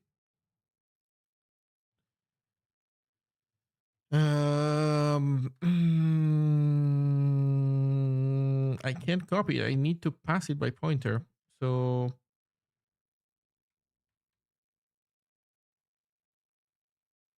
wait, no, that's not even the problem. The type is a full mismatch. So I need to do it like this: playback buff left, playback buff right, and then I need to pass down.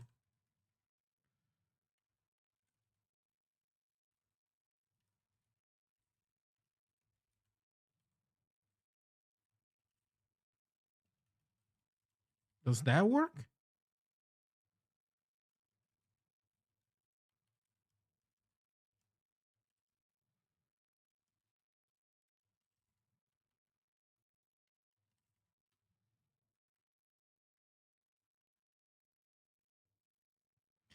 How do device drop down?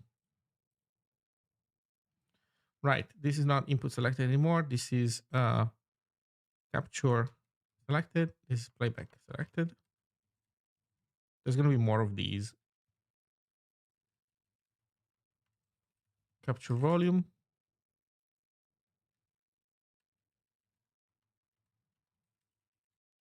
Playback volume.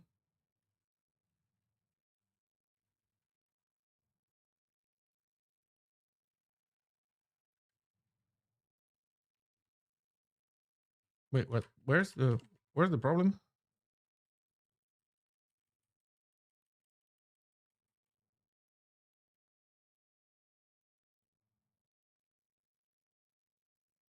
Oh, right.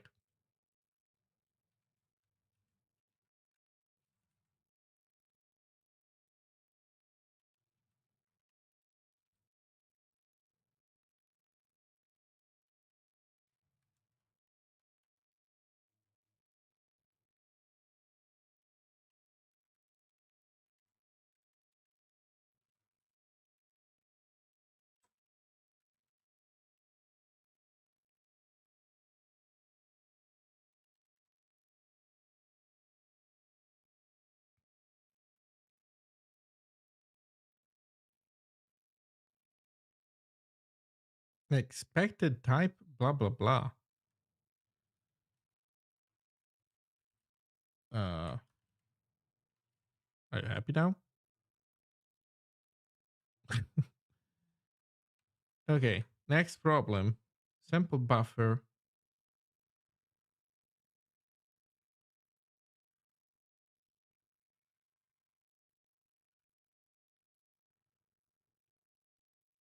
Type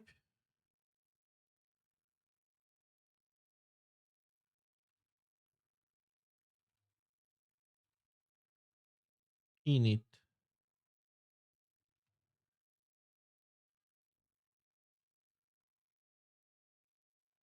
Yeah, you're right.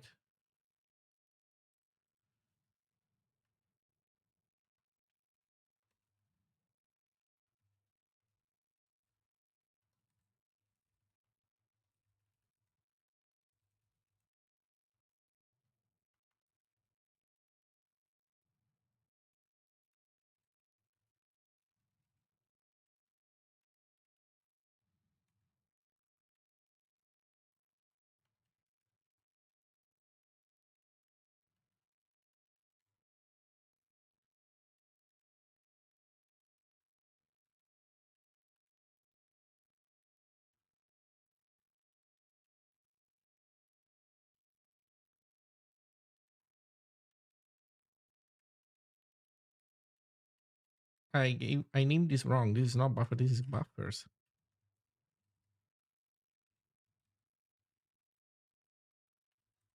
I messed up all the metaprogramming. Now I got it right though.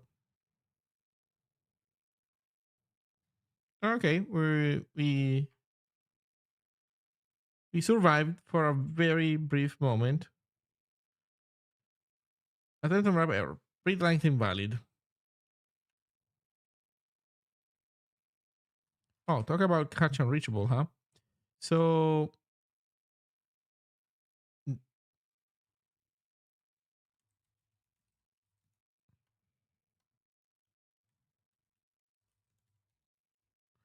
okay, there we go. Let's try again.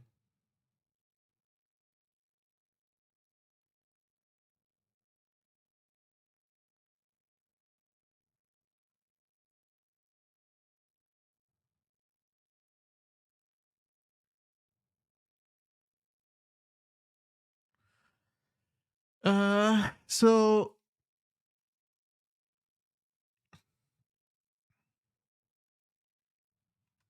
okay, so that means that we need to slice here on hello Scott. We need to slice this on mean between frame count and audio capture buffer samples at 0.len.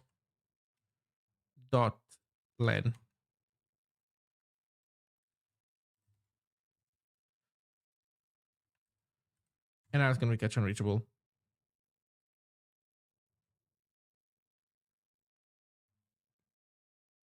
Or not. I don't know.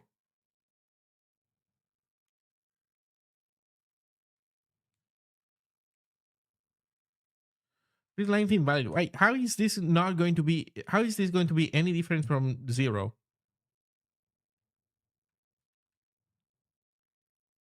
Okay, we're gonna need some printing in here.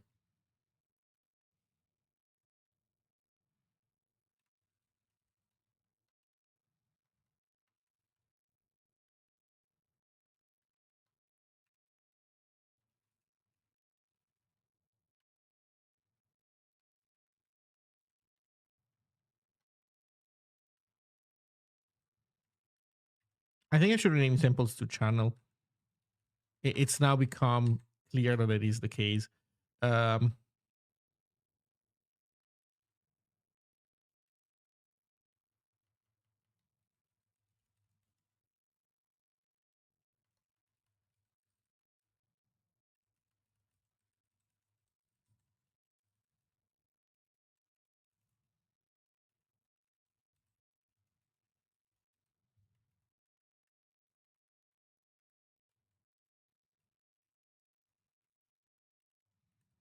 I don't know. Let's watch it explode.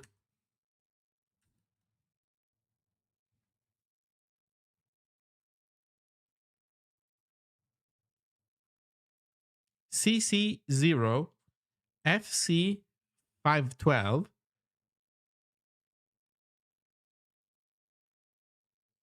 So far, so good.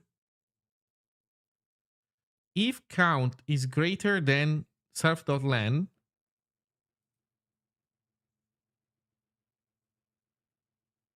oh, I'm an idiot.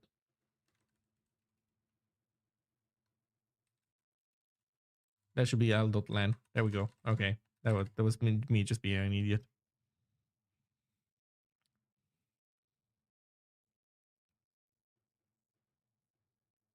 Okay, so far so good. Test.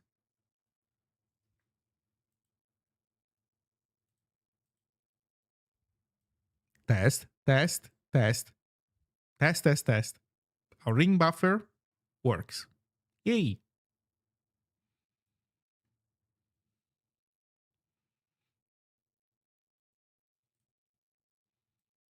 Also, you could hear that there's a washing machine running in the background. Anyway, so we're ring buffering. Let's rename samples to channels.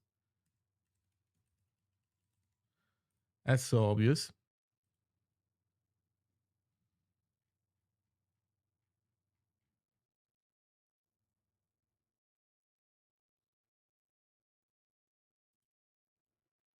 Okay, maybe this should even rename to stream.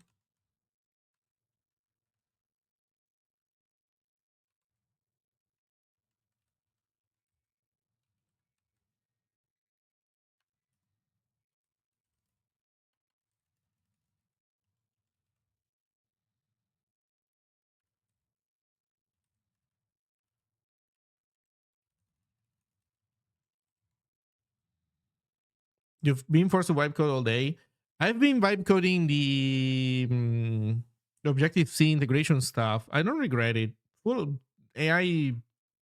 Oh wait, or did you mean that you like went full agents? Did you never go full agent as the movie says, as the movie used to say?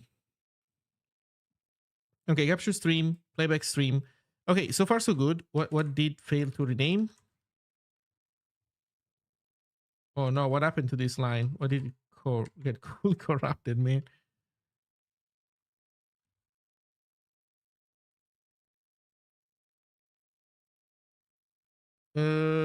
What is this?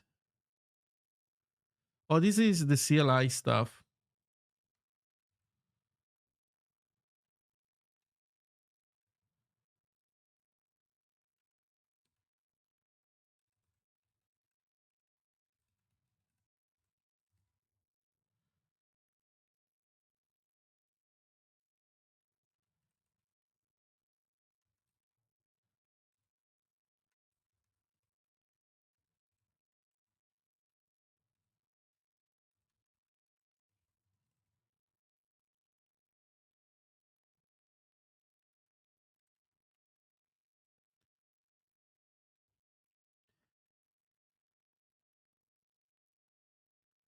Okay, so far so good. Test, test, test, test, test. Yeah, it works. Okay, so we are using a decent ring buffer. Everything seems fine.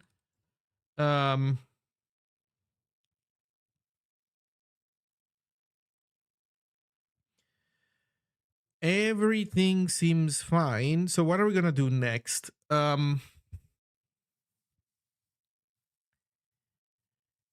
What do we want to do next?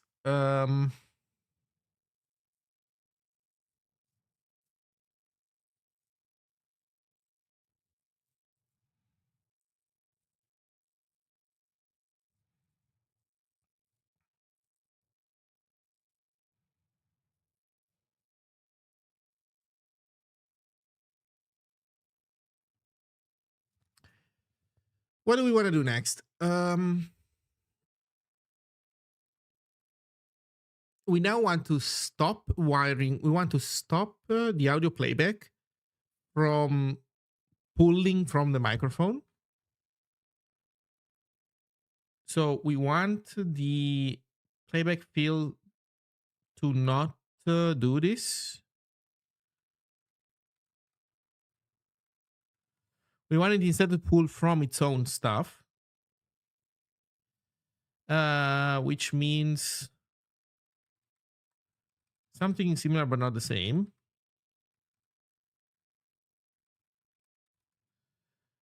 Capture count is going to be, well, this is going to be playback count. We look at channel 0 LAN. Yeah.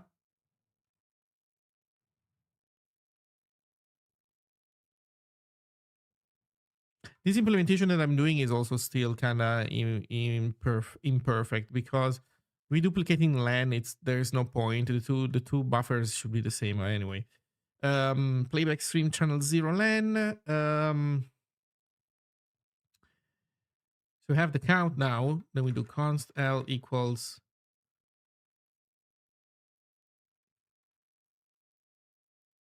left 0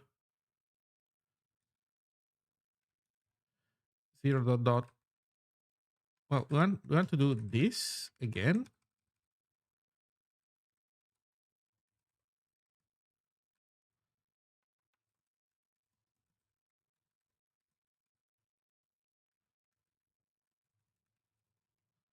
We have left and right.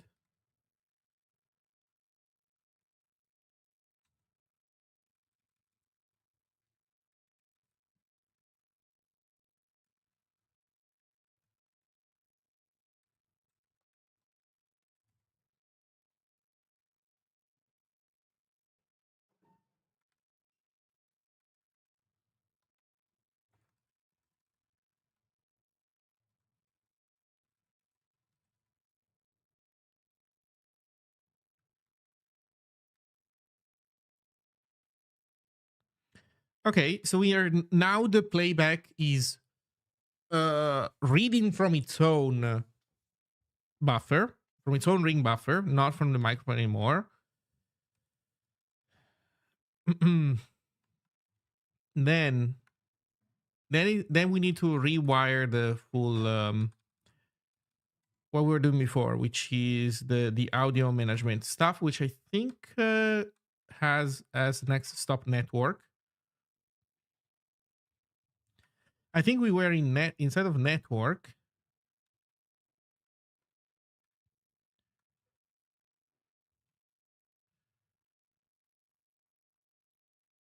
Right, because host media receiver and host media sender. We were trying to make host media server, host media sender work. So this was pulling from media. No, this is now.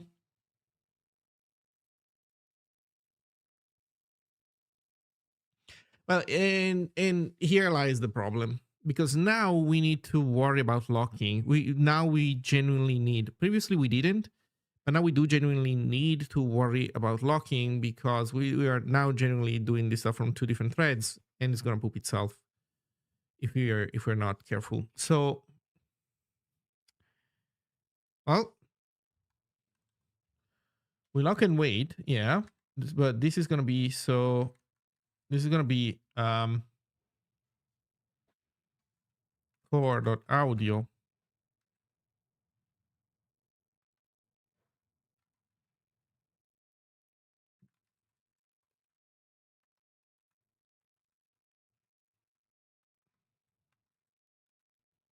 Capture stream.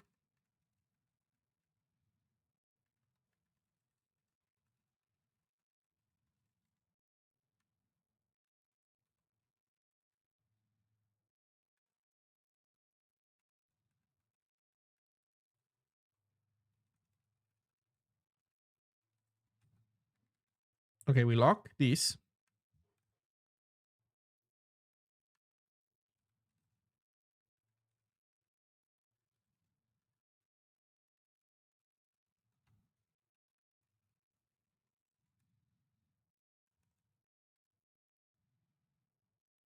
Media.send. So the next problem is we need to implement media.send.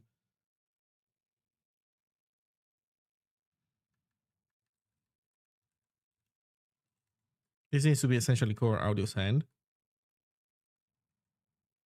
I guess, or something along those lines.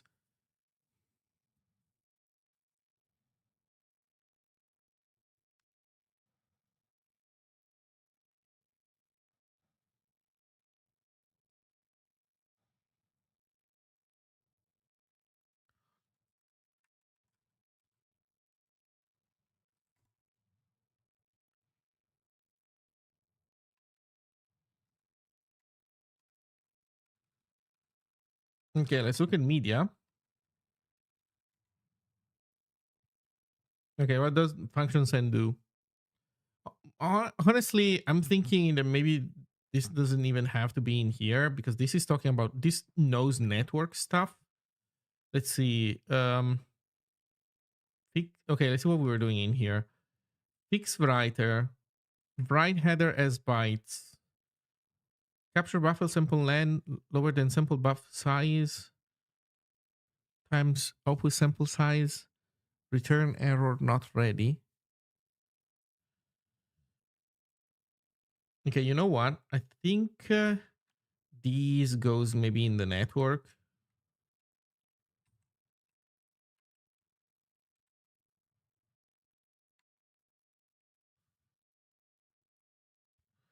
Nah, that's not exactly true, but it might be fine for now.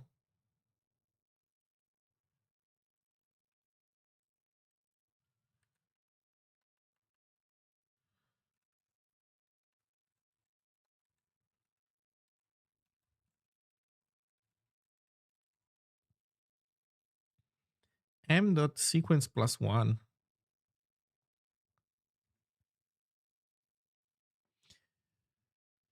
Right, there's the sequence number. Let's put it as a global here for now.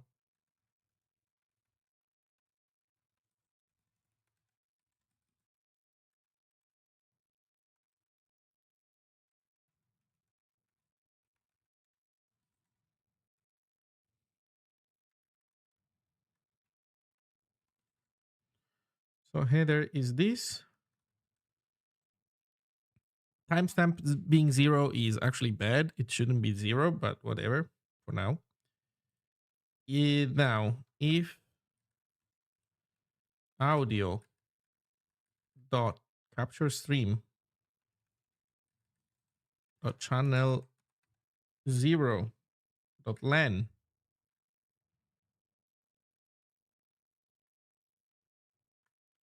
is this, then not ready.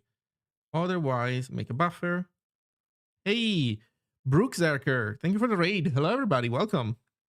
Welcome, welcome. So you are all joining at a very Discord time of my life, or actually a very little, a very non-Discord. I don't know. The point is, I'm working on a Discord alternative, and I have implemented all the audio handling locally, so I can turn on an audio stream on my computer, capture microphone audio data, play it back.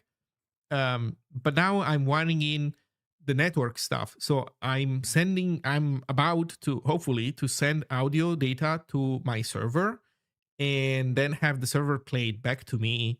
And so it's still gonna be just me hearing myself back, but through the server. And that is step one for, having an actual voice call work for real.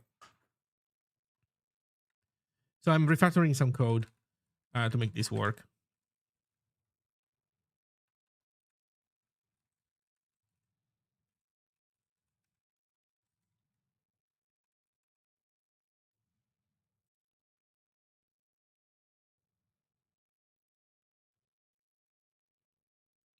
And now there's the capture encoder.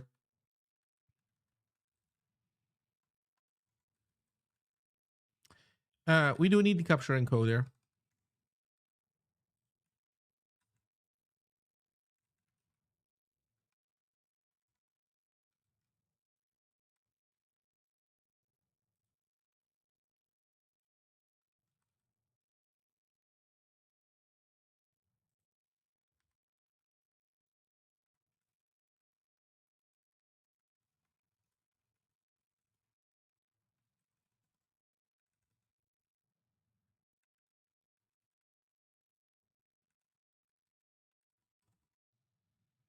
So now we have an Opus encoder. And how do you initialize an Opus encoder?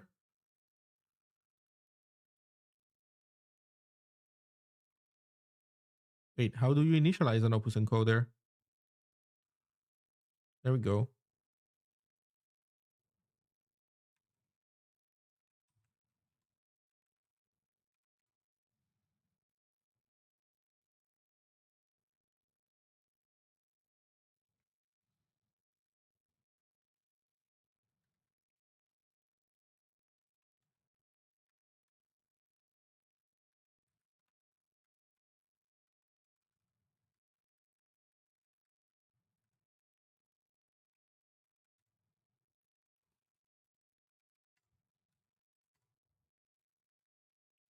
Thank you for the raid.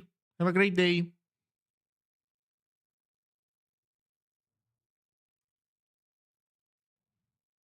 So, oh,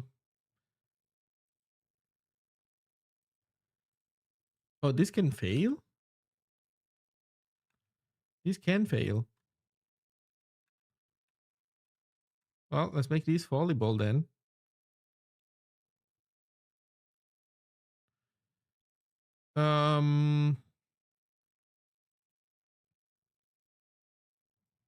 Okay, so we have a capture encoder.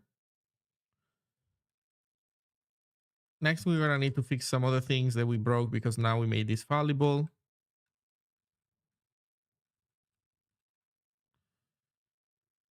We're gonna fix that in a moment. Okay, that's fine. Let's go back to network then. So now we can do capture encoder encode float. Yes. And we can return the buffer. Okay, so this is all. Okay, so this is should be all be correct now. So once we fix the remaining errors, which are in core, I think, because this needs to be a try. That means that this is fallible. Then we go into main client GUI, and this is fallible. Is this function fallible? It is not. So catch panic.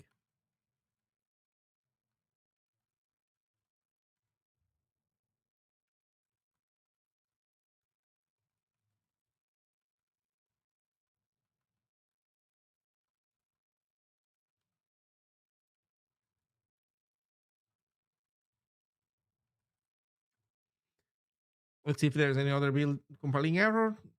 Core.in.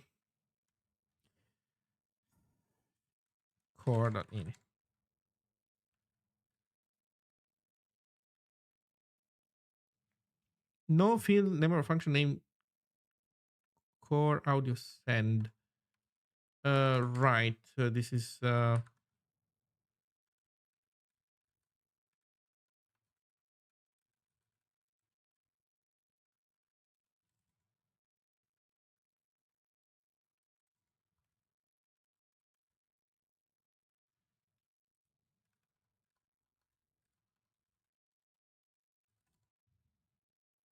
Okay, I think we're. Oh my god, what is still left? No, channels.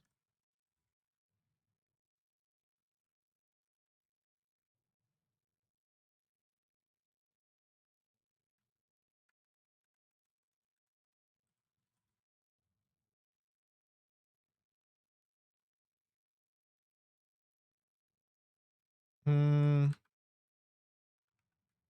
No, you're right. So what is the problem then? Oh, it's assume count.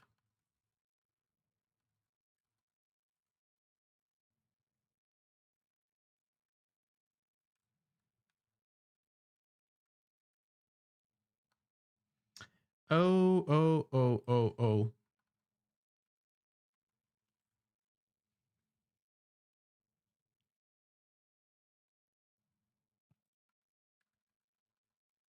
Wait. 1280 F32, that is a lot. I think 1280 divided by 4?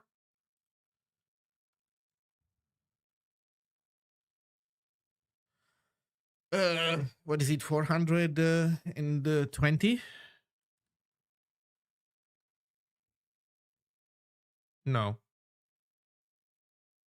320?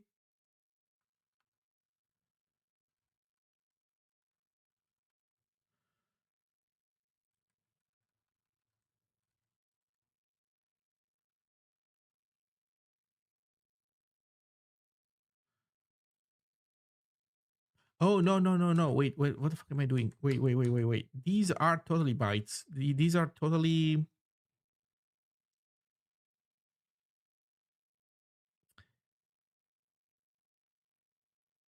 Oh, yeah. No, this is all. This is all well and good. Okay, I had it already right.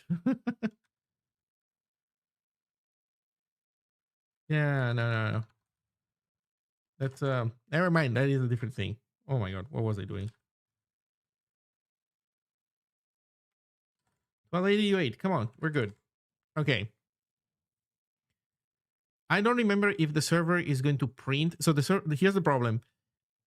If the server receives our data, I it's gonna send it back, but I don't think we like all the code to send this stuff back is commented out, so we're not gonna hear anything back. But I don't remember if it's gonna print something to show that it receives data. So let's try and see what happens. Well, there we go. I'm in it, but we don't see any message. So let's close this. And the fact that this is hanging is actually good. The reason why this is hanging is because the audio, there's a voice call thread that we're not cleaning up correctly, so that's fine. Let's go in server and let's print whenever somebody is sending audio data. TCP read. There we go. Run UDP socket. Uh,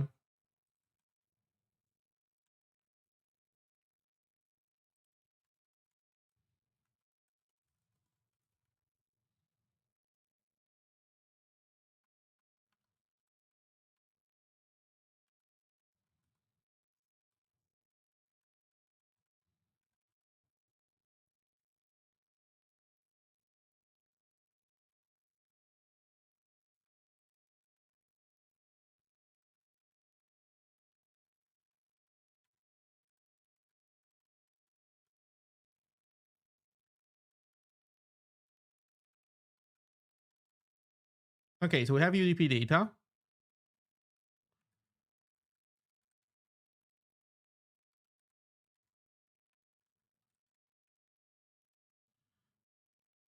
Let's see if the server will spam. Test. No. No spam. Well, that is sad. No spam means that we are failing on our end to do stuff.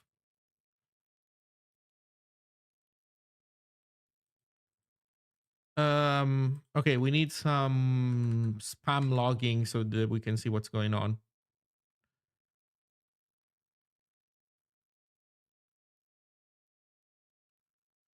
Are you using a custom packet for UDP data? Yes.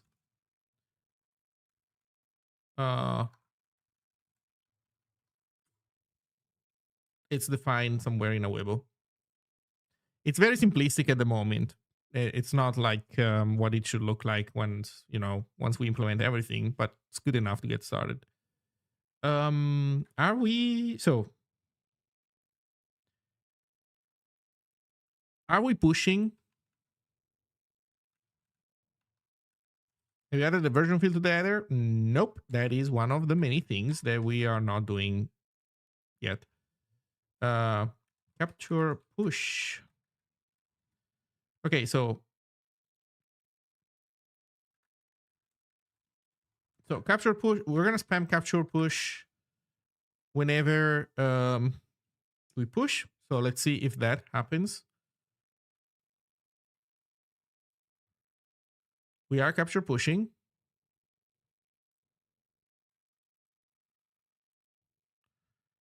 We are indeed capture pushing. So this is good. We are writing to this. Then, oh, I know what the problem is. We are writing, but we are not waking up the other guy. We need to do the mutex dance, because without the mutex dance, without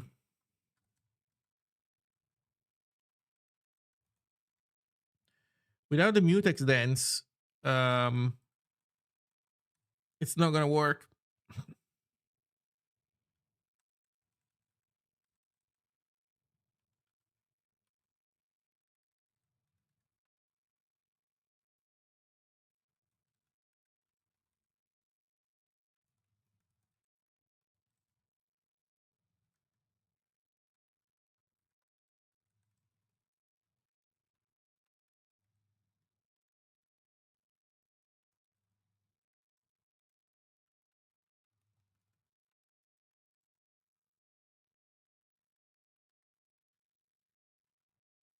And now we're missing IO, so we need core.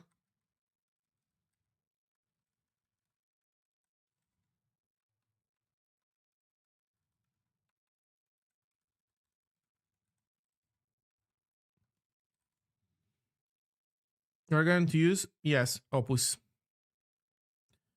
I'm doing Opus. Right now I have a sequence number of packets. I don't have timestamps. But I think I'm not even doing much with the sequence number. So, oh, can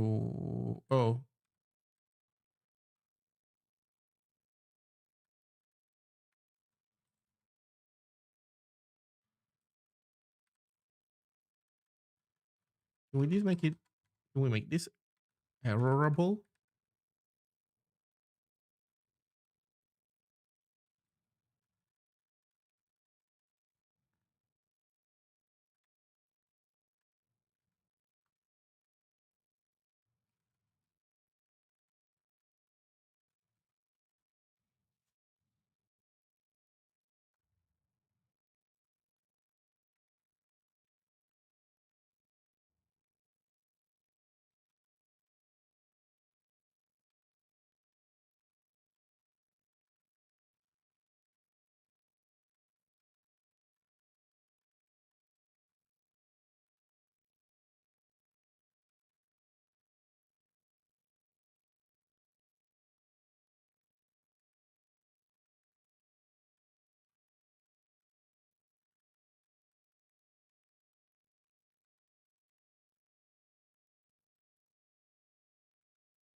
This is usually done with timestamps.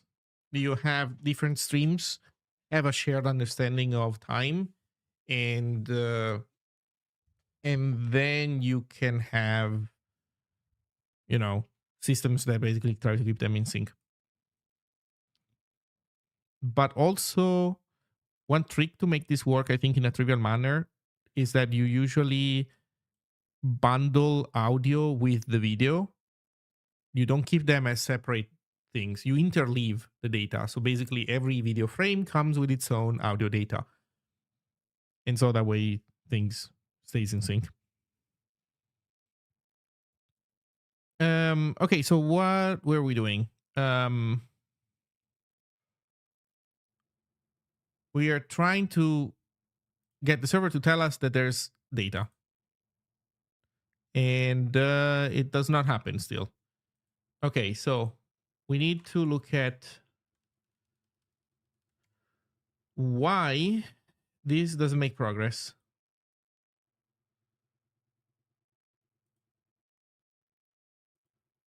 So let's say that this says got data. Oh, you know what it might be? I don't know for sure, but it might be that Apple is really trying to not make us grab a lock. We'll see.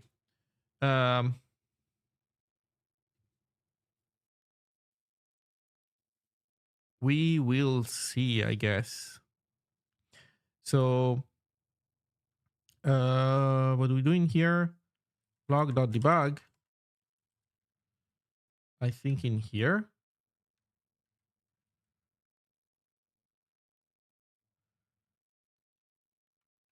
Awake.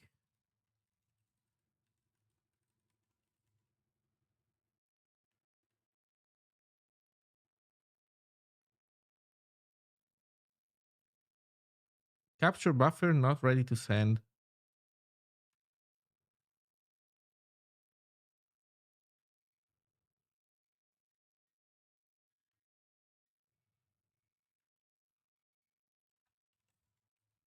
I think we are gonna see then that awake be printed.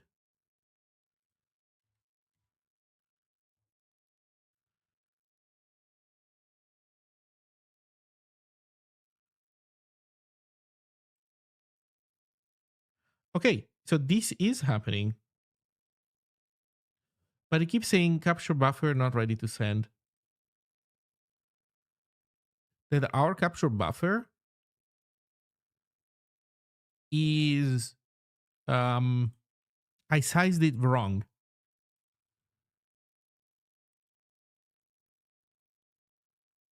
Sample buff size. Sample size. Sample size is size of F32. Oh, fuck. No, we don't want to do that anymore. Sample buff size is frame count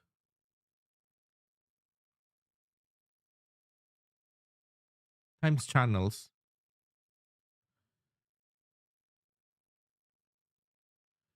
No, so channels 1.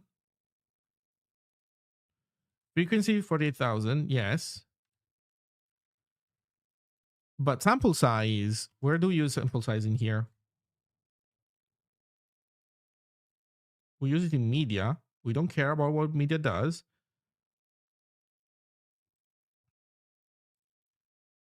We only care about this stuff.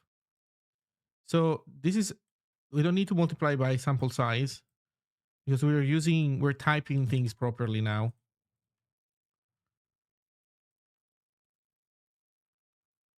And actually, I think we should maybe even assert. Or no, well, whatever. What does this say? What is frame count? 10 milliseconds. Frequency divided by 100. So we want 480 frames. Okay, so that means that these buffers now should be good enough. They were too small before. Now they should be of the good size, of the right size. Oh my god, where's the size stuff? Size. There you go. Okay, I think we might be in business now. Watch for the server spam. There we go. And you can see in the numbers when I'm talking versus when I'm silent. 140, the perfect silence. Which, by the way, 140 is the size of the UDP packet. I think I don't remember how much, but like I think that like 120 or something is my header. And then, no, that might be too much. But the point is that Opus is so fucking good at compressing data. It's not even funny. This is like basically 10 milliseconds worth of my voice are 140 bytes, give or take, depending on whether I'm doing something or not, at 48K kilohertz. Sorry, at 48K hertz. So that is pretty cool, I would say. Now watch me press leave. And I pressed leave and I'm actually still sending audio. That is something. And we're also still okay. So the cleanup is not doing too hot, bro. Please force quit. Okay, we are sending successfully data to the server. Next, we need to get this data back.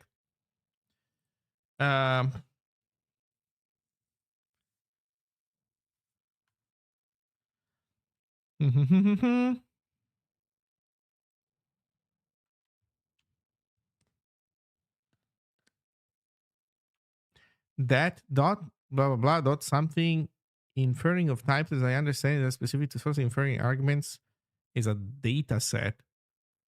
The outer thing is a struct. The dot means that the type of this struct is resolved by the context, meaning that if you have a function that accepts a struct of type foo and you're defining that argument in the function call, then you can just do dot because the compiler knows that that has to be a foo struct. And then inside of this, that's a field name. So you'd always do you would do dot something, meaning that that the foo struct should have a something field, and then you do dot something equals banana, for example.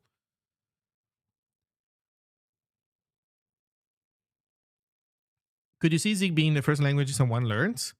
Yes. Today, it's hard because there isn't a lot of learning materials that teach you programming with Zig. It's still a situation where you already know how to program and then you learn Zig. You will find things that tell you how to learn Zig, assuming that you already know how to program. Things that go from you don't know what a for loop is but with Zig, it's a bit too early. So I would say it's gonna happen for sure.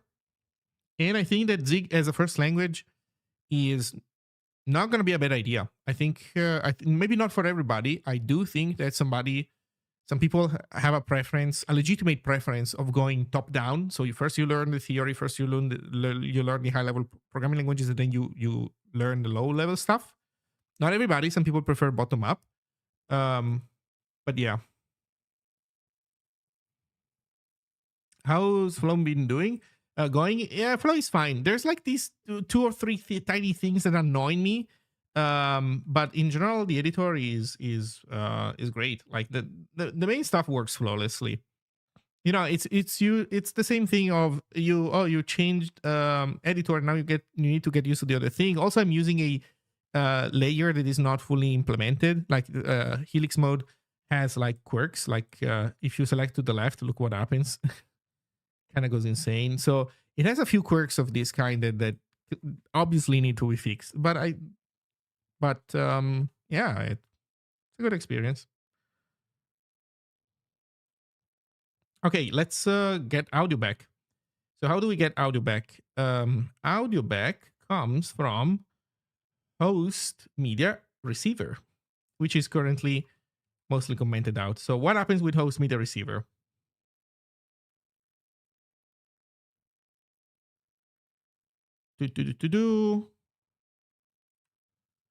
Well, let's uncomment stuff out. So, and let's remove these prints.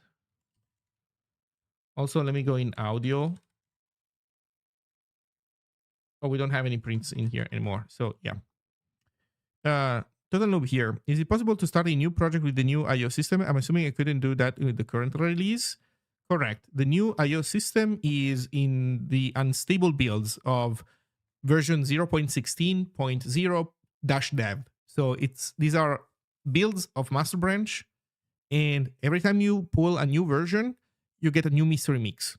So uh, that is the version of Zig that will allow you to use the new IO system, what I am using right now. But be aware that stuff is not released and it is changing all the time.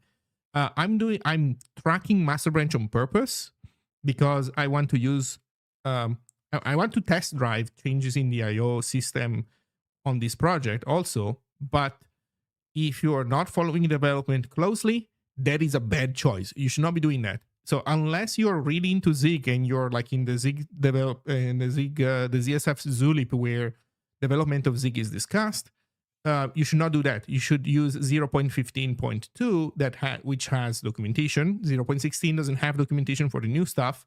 There's no explanations on how to upgrade from 0.15.2 to 0.16 for now because it's not released. So once it will be released, some of this information. Well, first of all, the implementation will be done, right? Or rather, maybe not done, but it will be stable. Like the main pieces will be in place. Right now, this is not the case. It's still changing.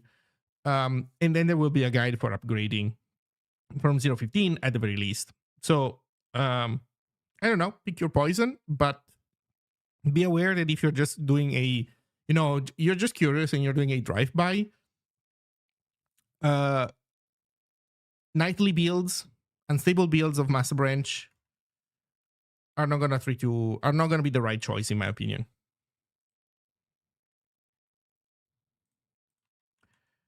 Okay, so we receive a packet and we say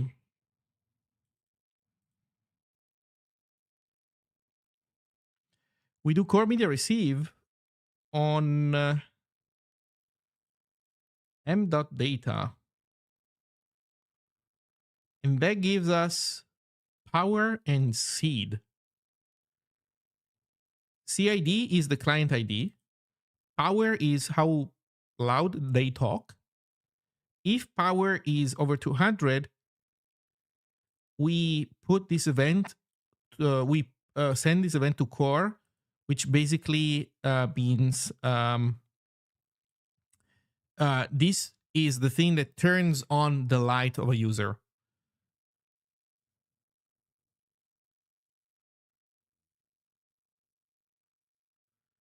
Then SOC receive many timeout. Oh, this is the multi thing, the multi version, but okay, I guess the magic is in media receive. So this is gonna be the print that we see whenever we receive audio data back.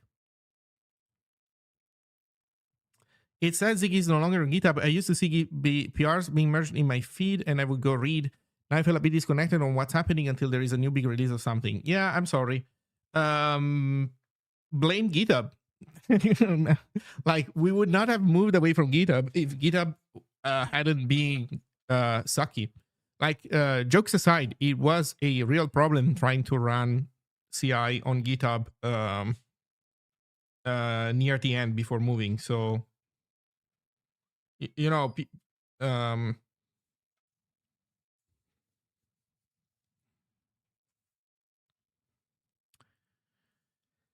such is life. So let's go in media and let's still receive. What was it called? Read, receive.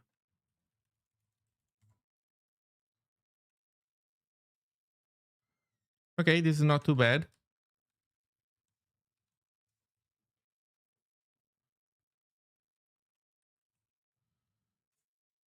Let's still receive. So function is not pub. It doesn't accept media, but let's say that it does accept audio.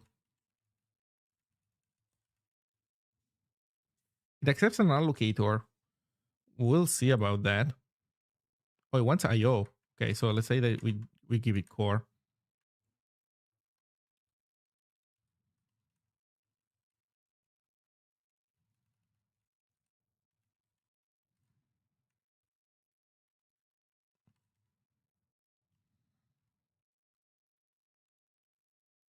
Data is message, blah, blah, blah, message header, blah, blah, blah.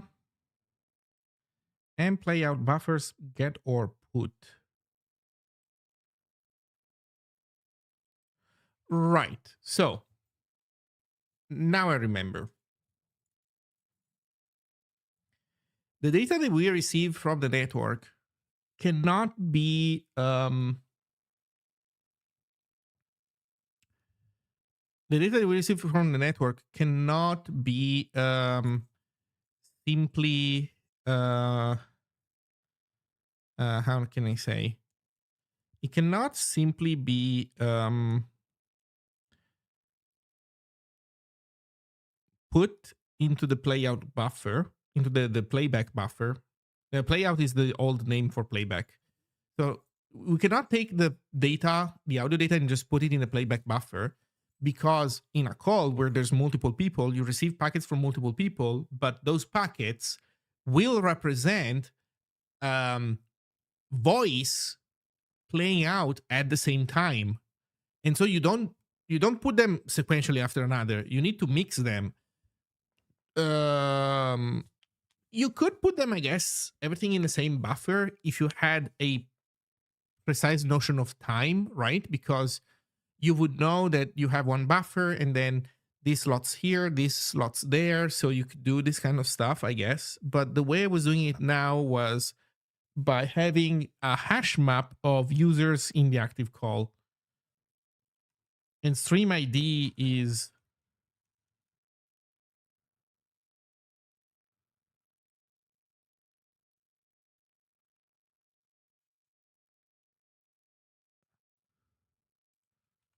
header.stream ID is the thing that would tell me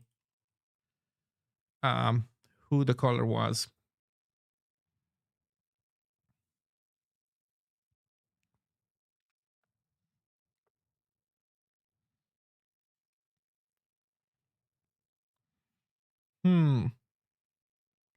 Well, we're gonna need those buffers one way or another.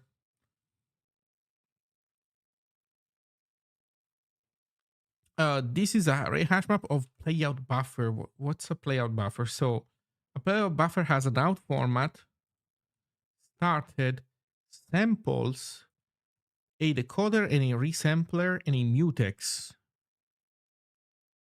Right.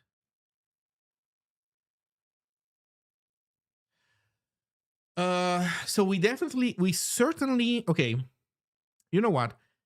I take back maybe the buffer thing, because yeah, we can totally put everything in the same buffer if you're smart about it. If you have a notion of time, which we currently don't have, but at the very least, you definitely need to have many decoders. The resampler, fuck that. But we do definitely need multiple decoders. Then, what do you do with that data? One thing that surprises me though is that the decoder, I believe the decoder doesn't have functions where it wants I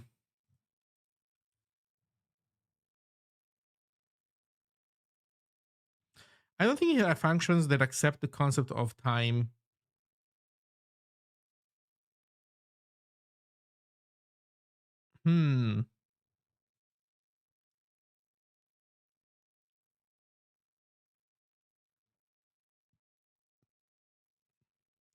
Or maybe it does and I never looked into those.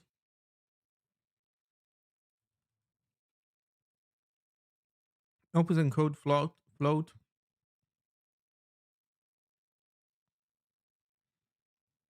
Yeah, no, never mind. It has to be used differently. Okay. So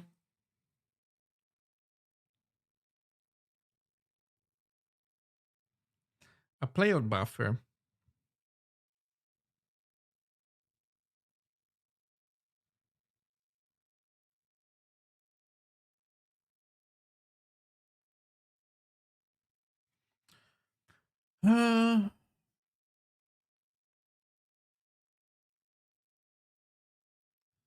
We do need an allocator to modify these things. And we do need a lock. We actually need a lock on the hash map, essentially. Okay, I'm trying to remember how my stuff, how my setup worked.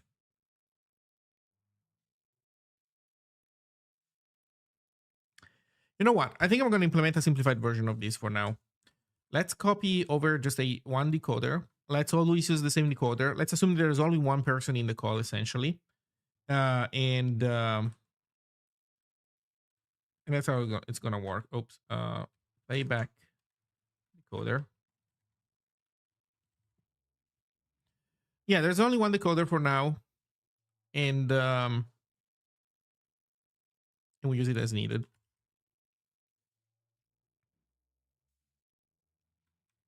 So, um,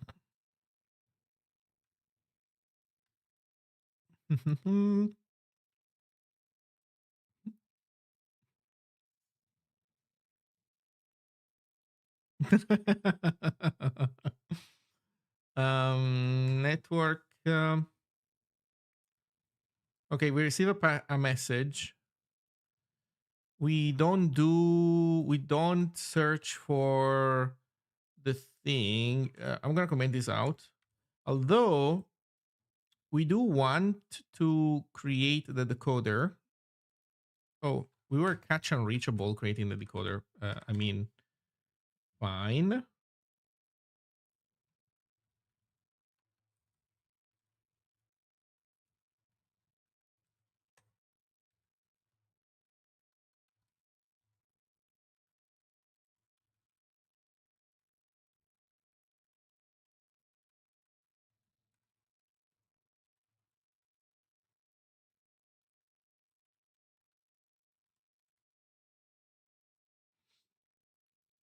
Mm-mm-mm.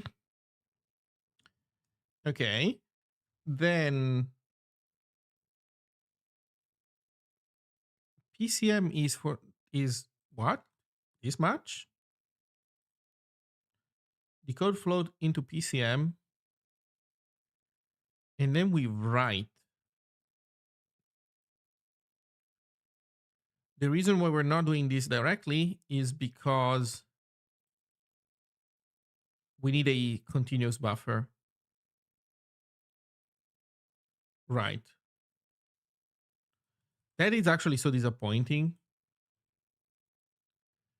So there's no play buff. This is core.audio.playback decoder. We do the code float. Is there really not a version of the code float that accepts more than one slice? Like the fact that they don't have an API where this is vectorized, it's like saddening.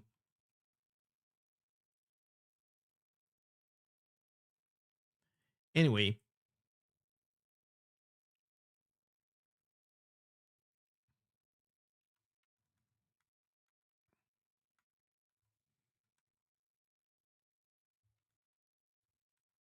written. So this becomes core.audio.playback stream.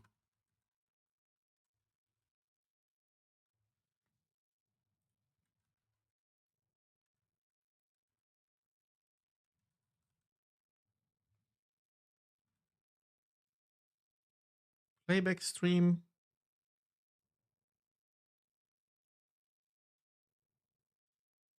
Dot write. Oh my god. Data align for consuate.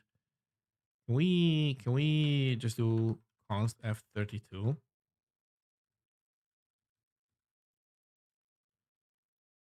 Oh right. And then we have channels left and right. So what do we do about left and right now?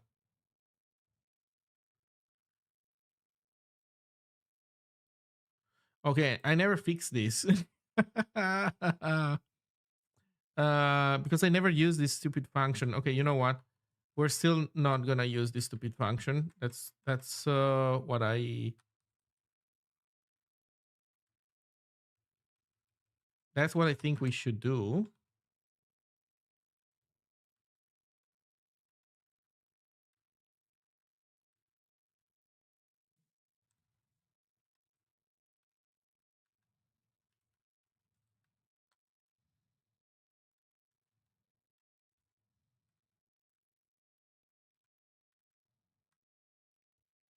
lock uncancelable.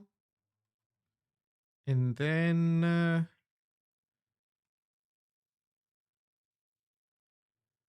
um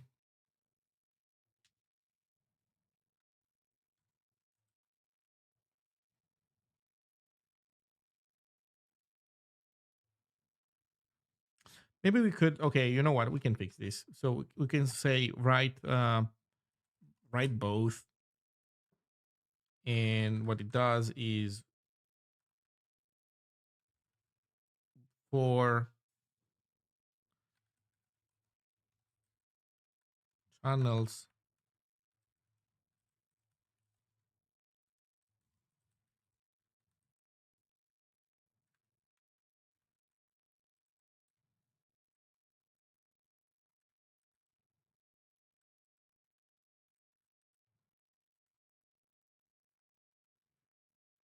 There you go.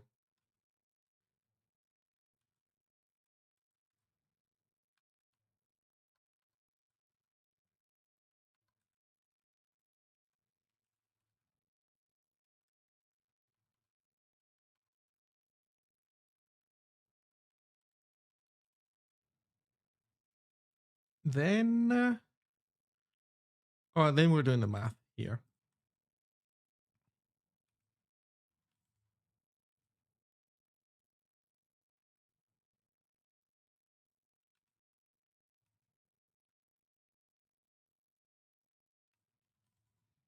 Okay, let's see how this goes.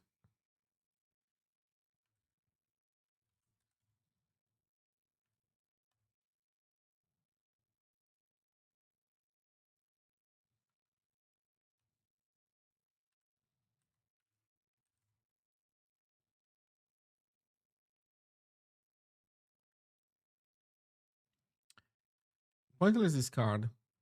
Awesome. Core media receive. Oh yeah, just receive.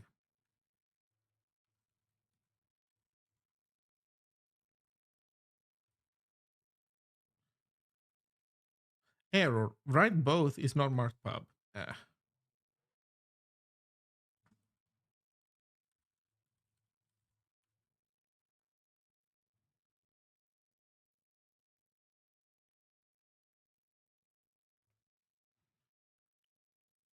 okay. Oh, can you hear it? It's horrible, but it's us. Test, test, test, test. This is me. Oh, also from this mic. So to be clear, the mic is bad, but it's not this bad. The reason why the audio is fragmented is entirely on me. I actually don't know what's causing that. I don't know what's causing this.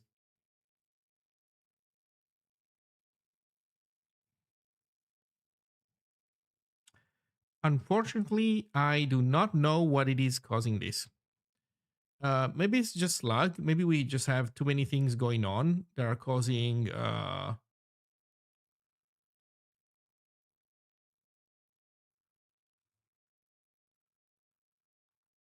issues. I don't know. For example, well, in here, what if we comment out all the locking? We comment out of all the locking. Oh, you know what? Actually, maybe that is the problem. Wait a second. No, no, no, no, no. You close. You know what? Maybe the problem is. Let's stop doing this. Let's copy this and then paste it in the playback.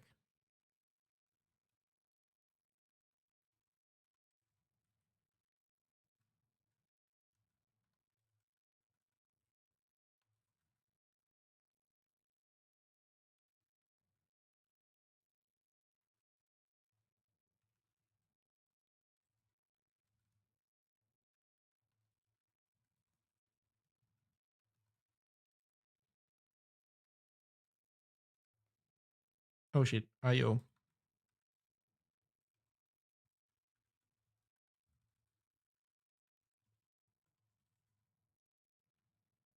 Okay, let's see how this goes.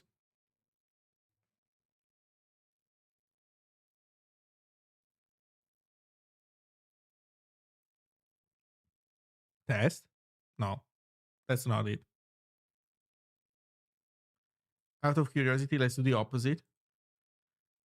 No locking whatsoever. Not on this end, nor on this end.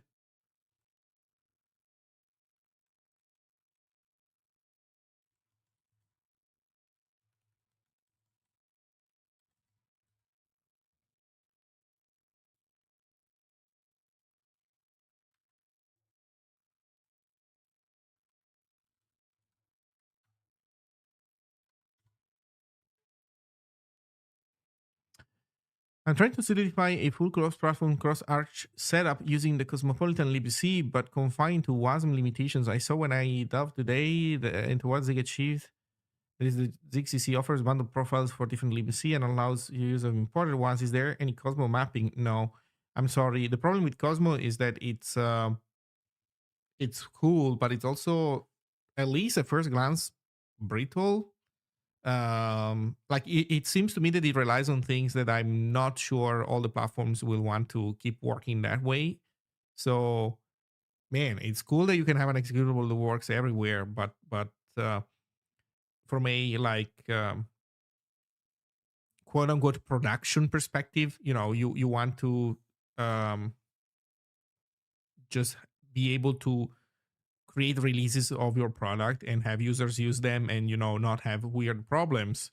In my mind, the superior choice is just to do cross compilation, not have one magic executable that works everywhere, but have just proper tool chain setup that guarantees that, and that allows you to easily cross build, like cross compile release builds, and also that allows you to make uh, self-contained executables that don't depend on, that don't have random system dependencies, or that might or might not be there, that kind of stuff.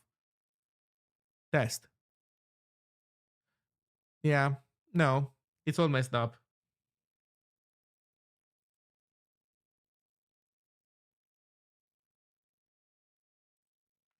It's all messed up. Um, I don't know what's causing this, but I think it's on us to figure it out. Maybe I'm just like pulling some UB into my buffers. I don't know, some garbage data. In any case, we got some of it working. Like, we made progress. I think that today we made good progress. The next step is to have multiple decoders. First of all, I think we need to have a round where we see that encoding and decoding with Opus spits out good data. Maybe some of the tricks that I did with metaprogramming right now broke that. Although we did see that the ring buffer was working fine when we were testing it locally. So probably here's what I need to do. I need to implement a. So I had the initial. Hey, Ethernet cable. Thank you for the raid. Hello, everybody. So I had the initial uh, test where I was looping microphone data directly the uh, into the speakers, and that was working fine. Then we tested. Um, uh, then we sent the data. Then we compressed the data and sent it to the server, and then got it back. I think we need to have a version of this that goes through Opus but doesn't go through the server. If that one works fine, then actually I don't know what to say.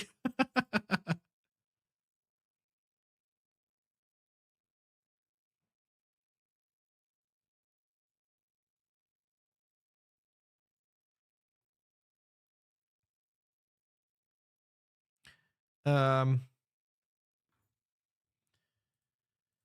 so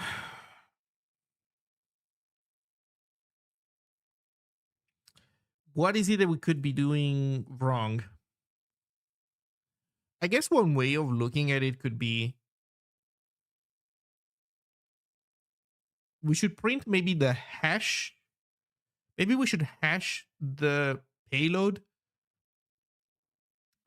Maybe we should hash the payload before we send it, hash it after we receive it, and check visually if the hash is the same. And if the hash is not the same, then data got corrupted somehow along the way, which means that we, maybe some of the bit fiddling stuff um, got out of whack. To be fair, I changed the type of certain things. So maybe somewhere, one of those, it used to be a slice of U8s and it is now a slice of float samples. Maybe that has now, um, yeah, maybe I caused this.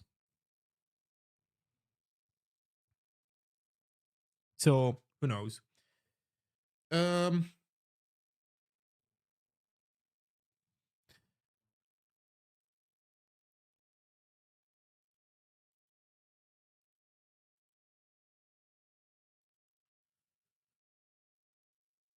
hmm.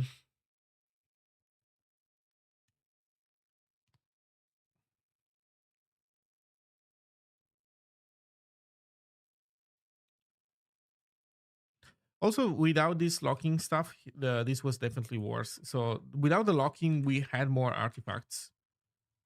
That is for sure.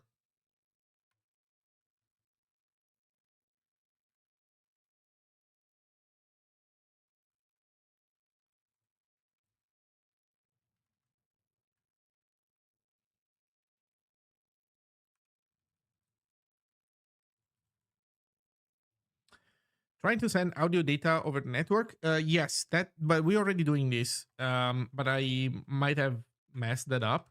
I guess the good news is that most of this code it's two functions. One is send and one is receive. So um,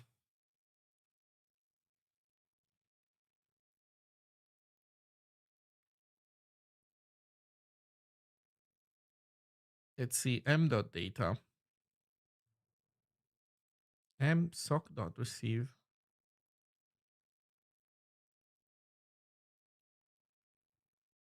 And then send. And then here we encode float. And this is data. And code float is buff.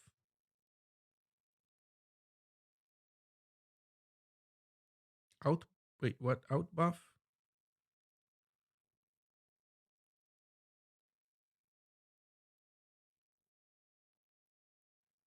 Wait a second.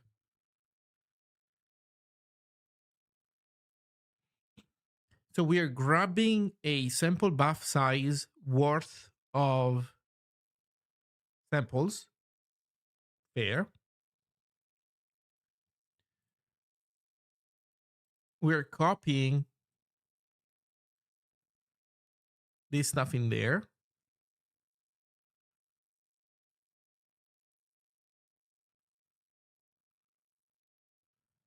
And then we're calling encode float on this data. And then we return out buff from 0 to hlen plus len. Okay.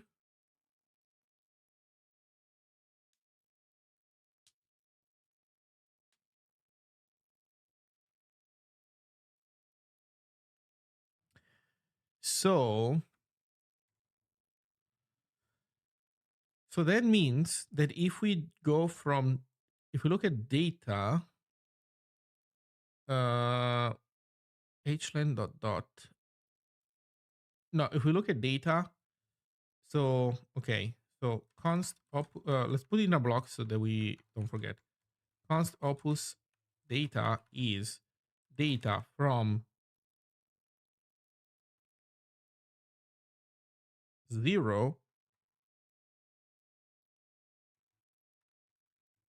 to len.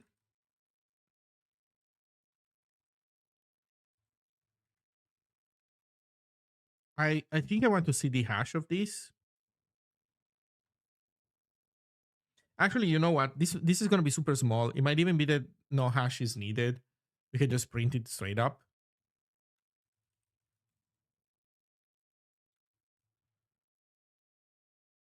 Opus out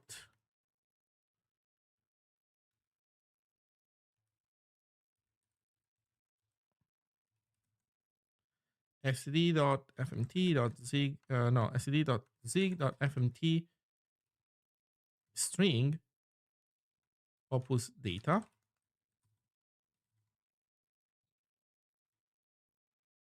So this is what we're sending out. And let's look at opus in now. Watch them be different. I can already smell this. I feel like I can almost smell this.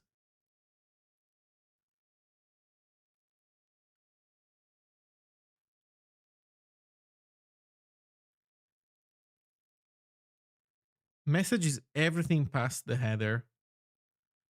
Maybe.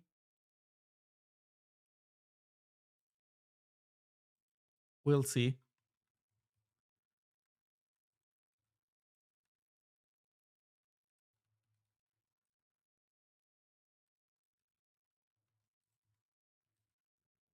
Okay, let's see how big are those things going to be. Could it be the buffer size too small? No.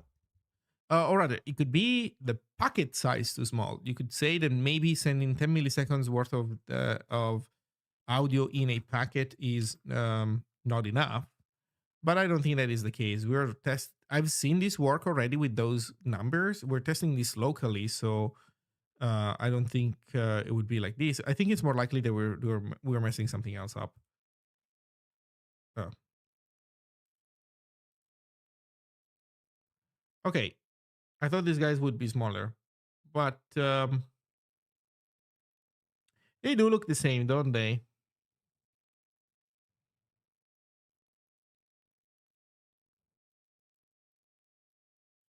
I mean, I don't expect them to be corrupted in the middle. I expected more likely that I would mess up, some off by errors, and so it would end too early or start too late. But nope, those packets pretty much look all the same.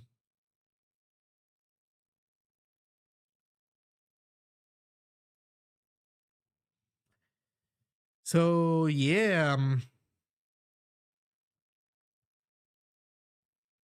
that is not the problem. That is definitely not the problem.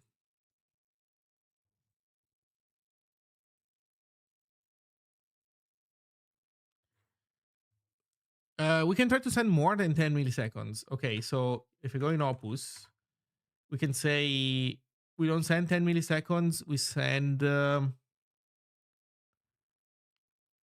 milliseconds.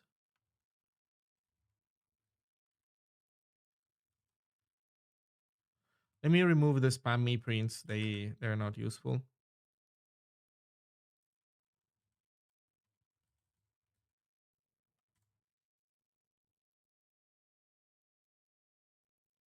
If local works, server might not. Well, local doesn't work.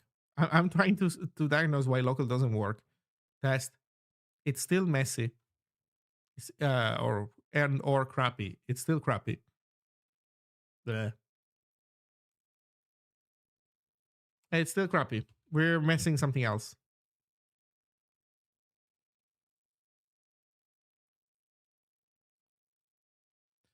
Um,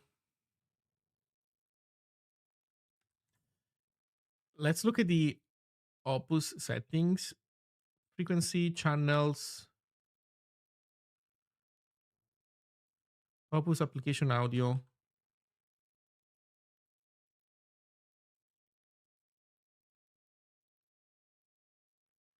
Maybe Opus frame size 10 ms. So apparently, there's people that do frame size 2.5 milliseconds out there.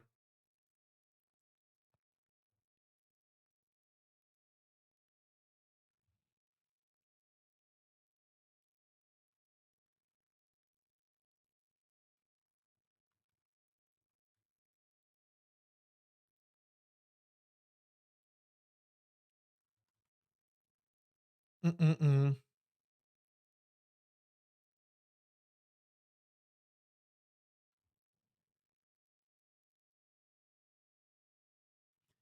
You know what? Maybe it's this. Maybe it's some of the maybe it's some of this stuff that I broke.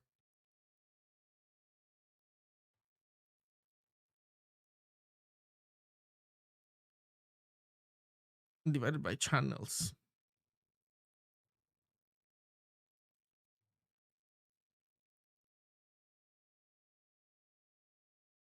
Oh yeah, wait a second. I 1 bajillion% fucking broke this. Oh no. This used to be an array of bytes. This is now an array of F32s for us, not for Opus for sure. Yeah, okay. I think I found the source of breakage. There we go. And it was indeed us changing some stuff um to float. Unless I'm wrong. Wait a second. No, never mind. This was already float. No. I thought that this was an array of bytes that I changed, but I did not. This was already float. Never mind. This was already float. Although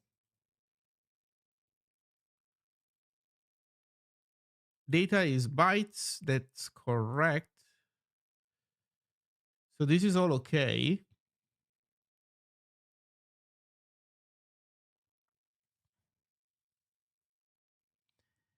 The code float.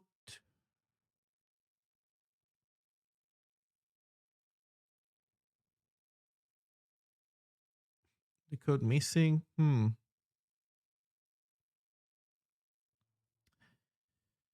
Uh, I don't think I have broken this stuff. Okay, I don't know what the problem is. I think I'm gonna call it a day, though.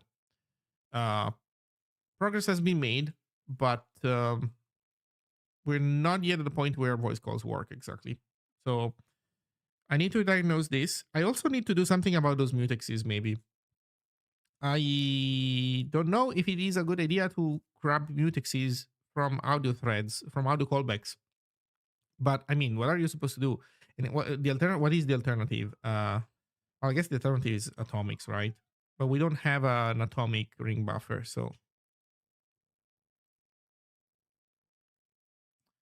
if your playback code accepts a steady stream of data, but the network is late by even 11 milliseconds. By the way, okay, the other driver has nothing to play. Yes, the other driver has nothing to play. But this is would explain the slash stutter. No, it doesn't, because this is happening locally. The server is running on my machine.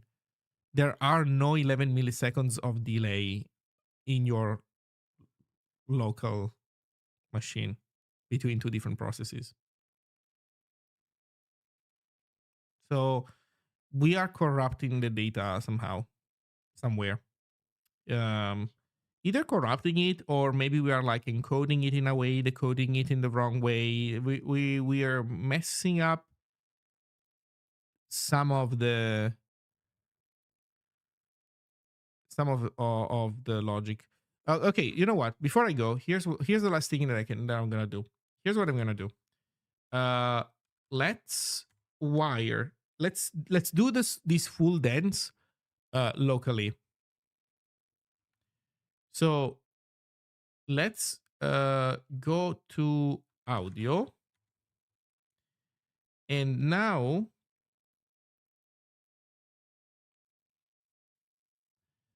playback reads from the playback stream. That is fine. Capture push writes to the capture. That is fine. Here's what I'm gonna do then. I'm gonna start another callback. You're calling Octopus encode float? I think I am.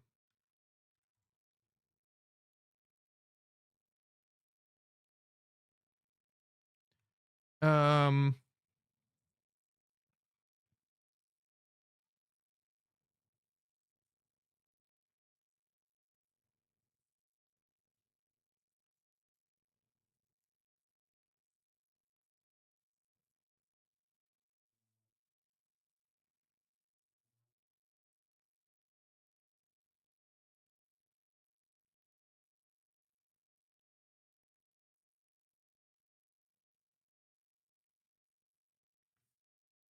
So here's what I'm gonna do. I'm gonna press the mic button to get my microphone loading here. I'm not going to join a call, so no network code, but I'm just gonna turn on my microphone locally. These playback plays always. What I'm gonna do is that when we turn on the microphone locally, we are also going, so in core, oh, it's not in core, it's in channel list. When we press the button, not only we start capturing, but also uh, I'm gonna schedule another callback. So, or rather, a long running function. So, function uh,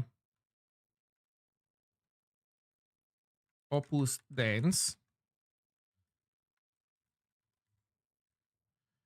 This one wants pointer to core.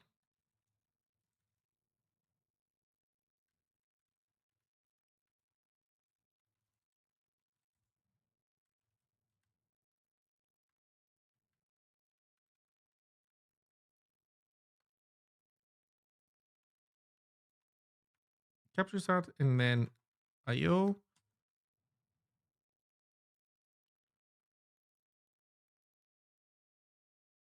The alternative, now that I think about it, maybe the alternative is that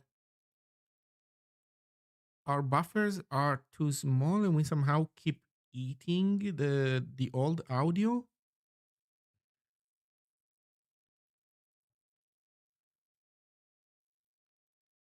No, that wouldn't explain it. Okay.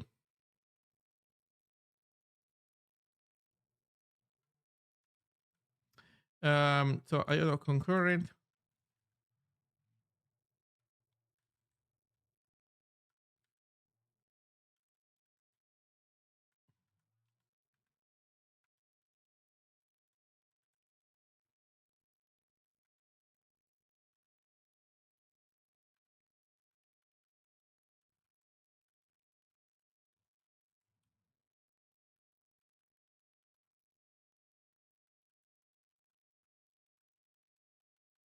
Dancing. Okay. So what's the opus dance in here? The opus dance is going to be we're doing encoding and decoding, and then writing to the playback buffer. So um, we're basically copying some of what we were doing inside network. So let's start from send. We're not going to do the UDP header stuff, but we're going to do this, or we're going to do this.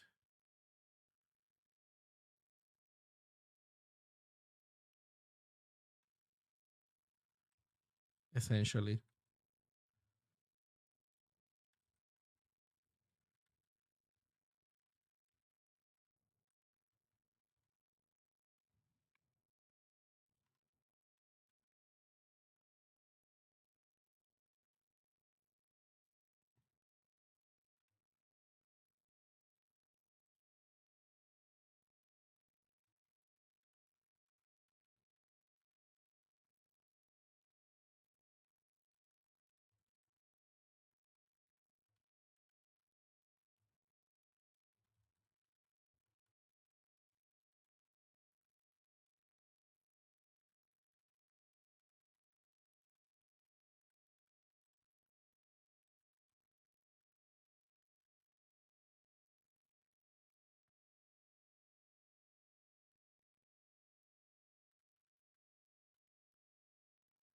Okay, let me think about it for a second. So the opus dance should exist within a while true.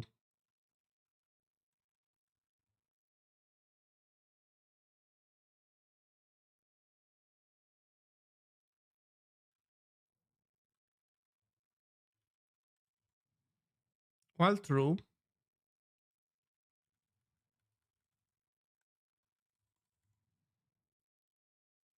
lock the capture stream.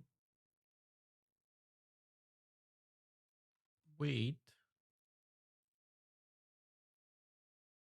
defer unlock.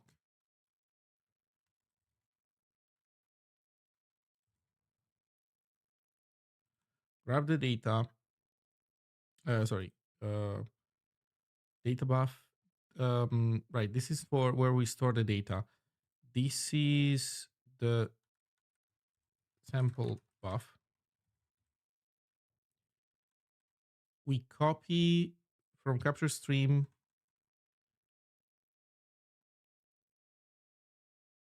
a packet size worth of data. Then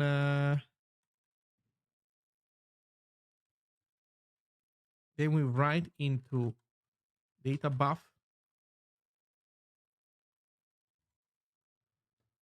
the encoded stuff. Then so with this we have const encoded data is data buff from 0 to len, and then we need to decode it.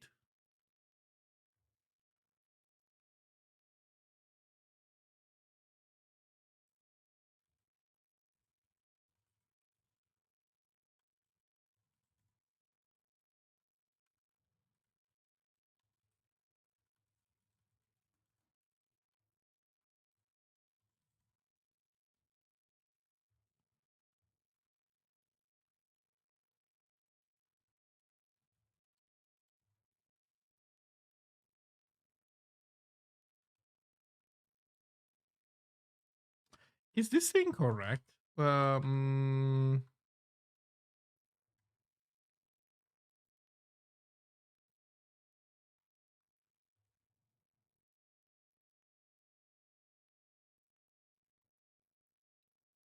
We lock it in this. We lock the first signal.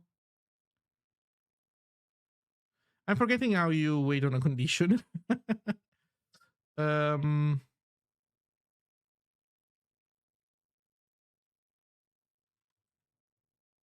is this how you wait on a condition? You lock, then you wait.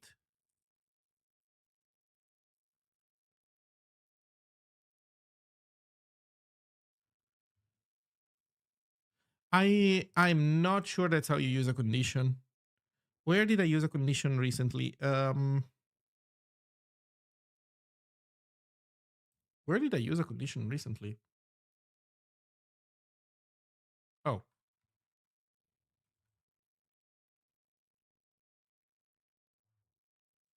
somewhere in the IO implementation, but that might be complicated. I don't remember. Does anybody remember? You lock, wait for the condition. Yeah, you have to wait for the condition inside the lock, and that will release the lock. At least conceptually, lock and then you unlock.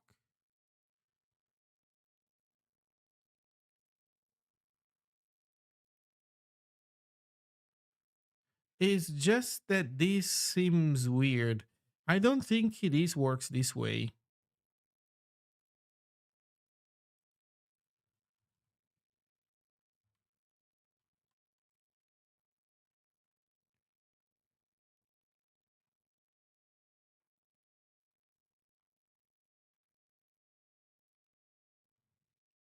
Mm-mm-mm-mm.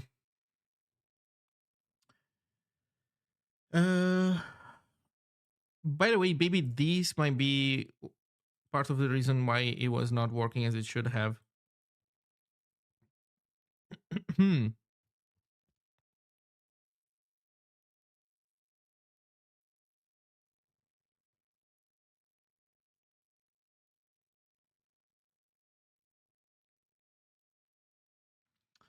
Um.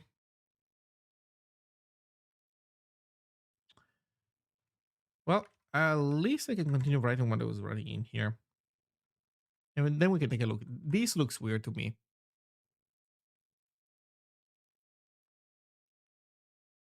Oh, you know where I have this in OK Redis.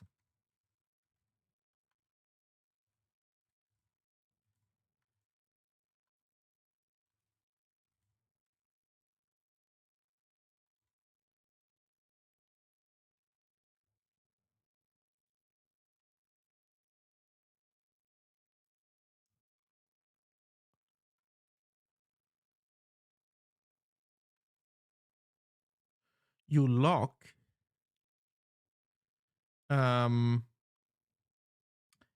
so let's see, you normally, this is a condition connected to read lock. So you lock, you wait, and you wait in a while loop. Out of the while loop, you will hold the lock, and then you, okay, and then you unlock at that point. So you should wait in a loop because the condition could wake you up spuriously, potentially, maybe,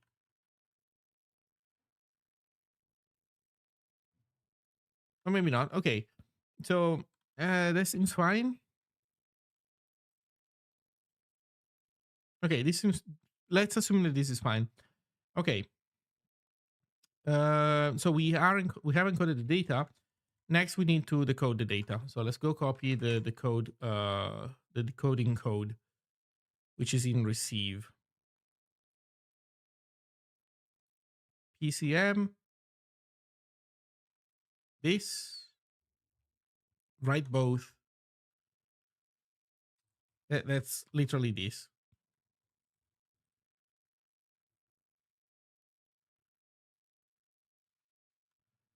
PCM is a lot. I mean, this should return us a Awebo Opus sample buff size worth of data.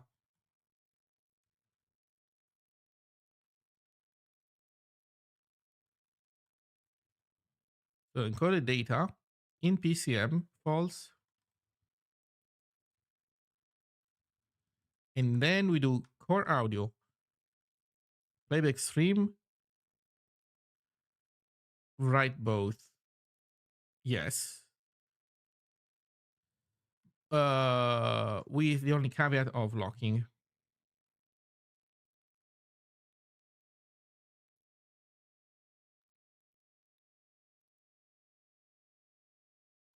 Rate, which is right, which is in here.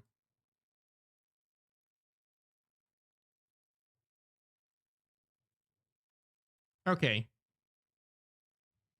What's the problem?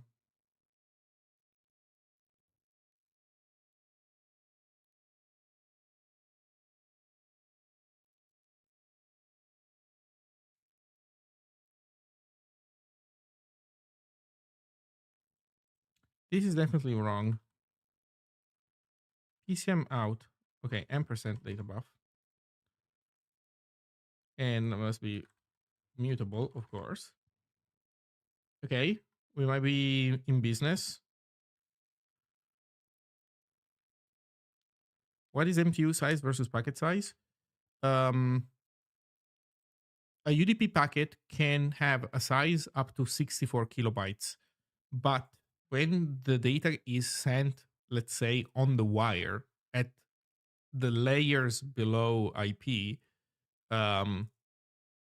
there is no way, like, networks will not send 64 kilobytes worth of data of a single packet. So your 64 kilobyte UDP packet will be broken up into multiple packets at the lower level. And that causes all kinds of problems because it will broken up and then it would be re-glued together as at the other end of the network, or rather all kinds of shenanigans can happen in the meantime. So MTU is the actual atomic size of uh, a single unit of transmission in the network. There's more nuance than what I just said, but this is the gist of it.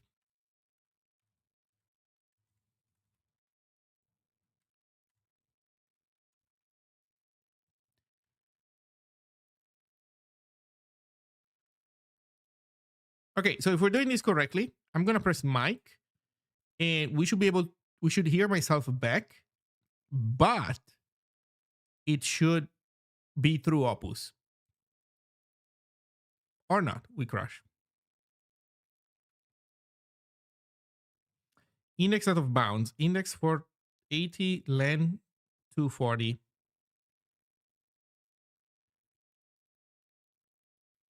We're starting to understand what's going on. Don't tell me that this is returning us length in terms of bytes.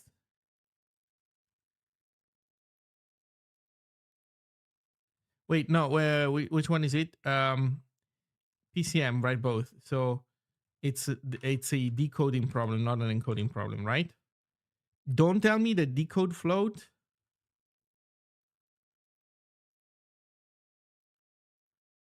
Don't tell me that this guy we multiply by 2 because Opus returns the number of frames.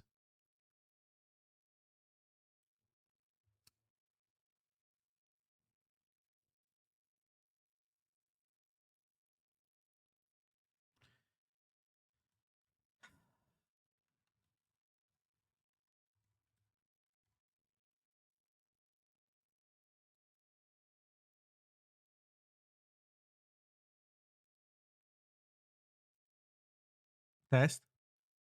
Okay. So, yeah, it's not going well.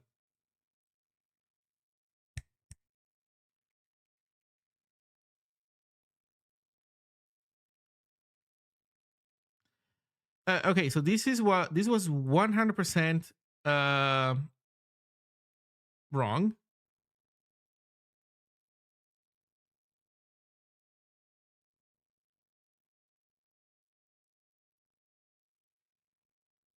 Let's take a look at the Opus header files just to make sure that my bindings don't turbo suck.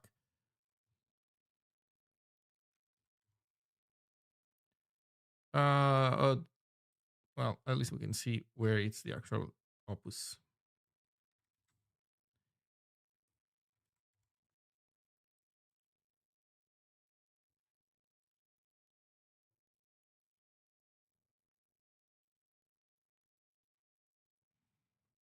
Okay, one by one, encode float,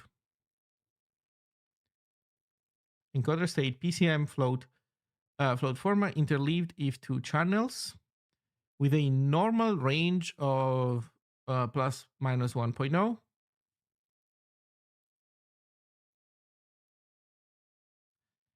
Frame size, number of samples per channel in the input signal.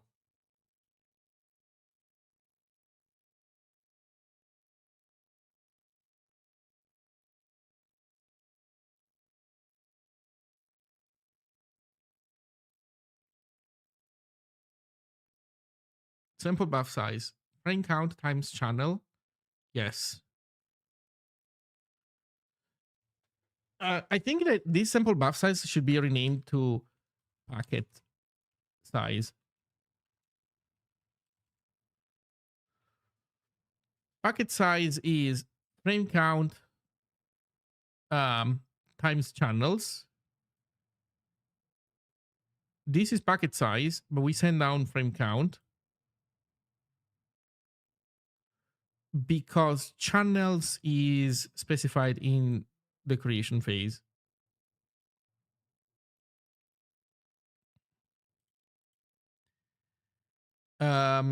Okay, data, output payload.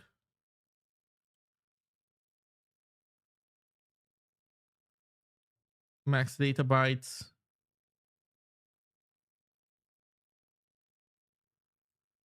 Out.len. Okay. Let's look at the code float.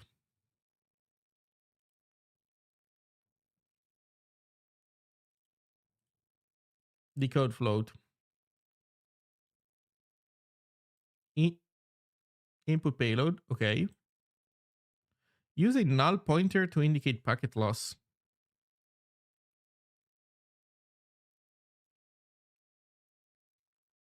Right.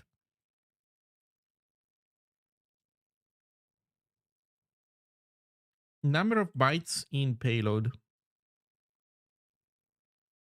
Output signal interleaved if two channels. Length is frame size times channels times size of float.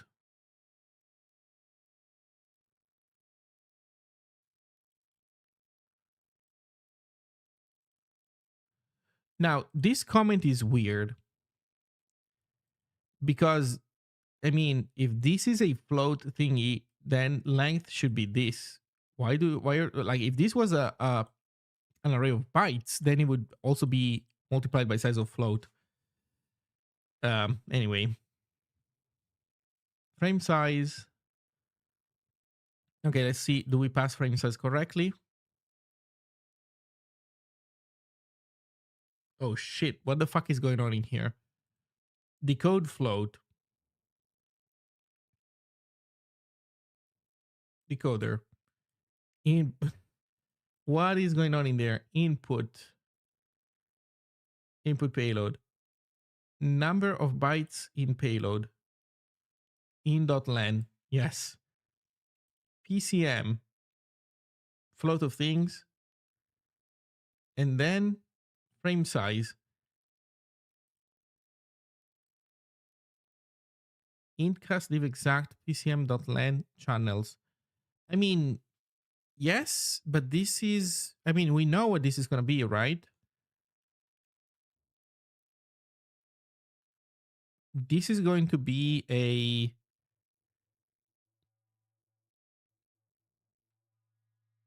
this is going to be frame, what do we call it? Frame count. And we should assert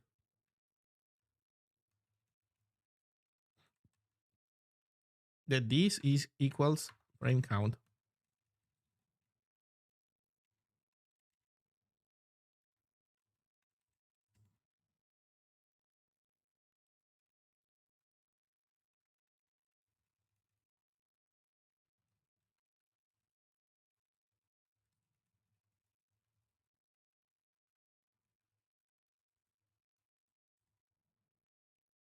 Oh, I already have STD. Where did I put STD?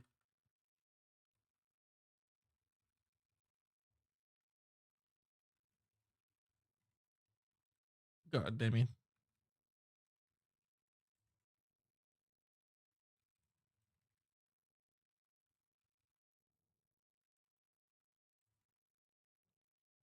New cam? Nah, it's always the same stuff.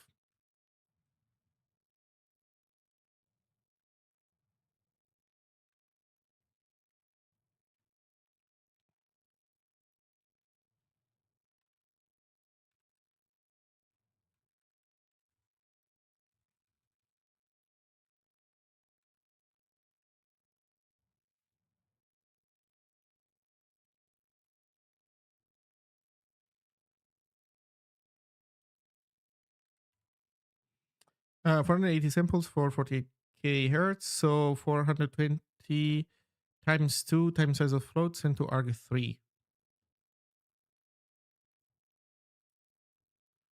Sent to arg3.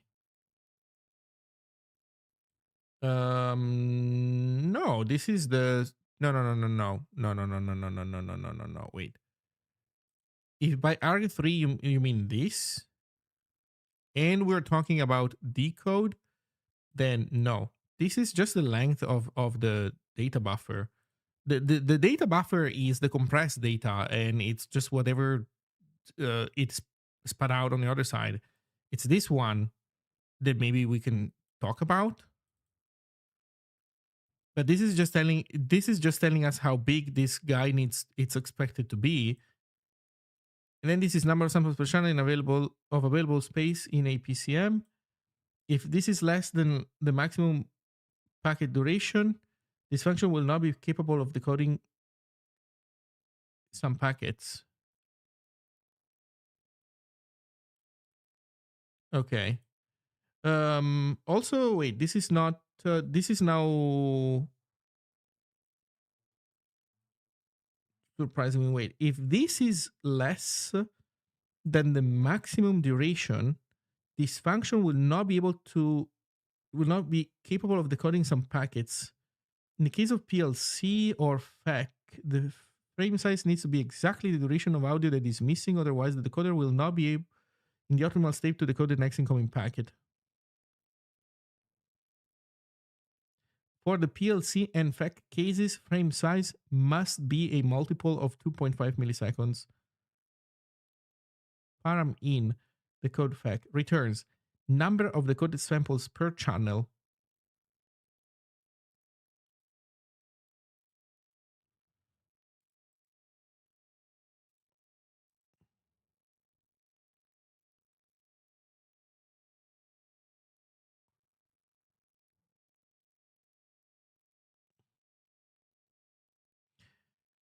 Um,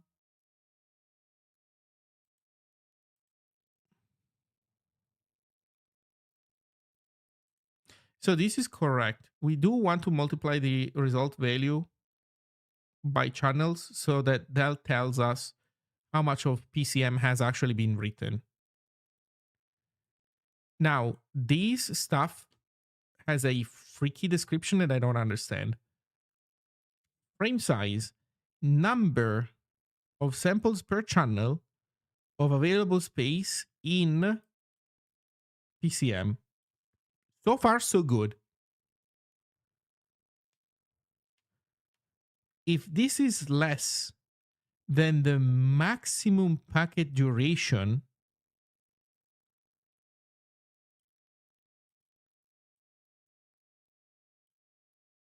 this function will not be capable of decoding some packets.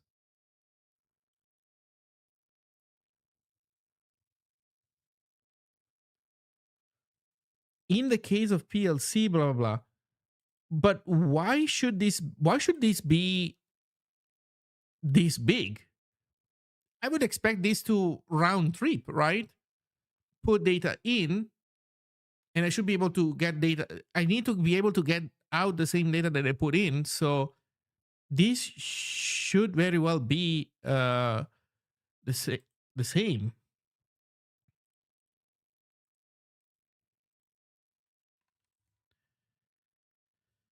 So I'm a bit weirded out by what's going on. What did we break?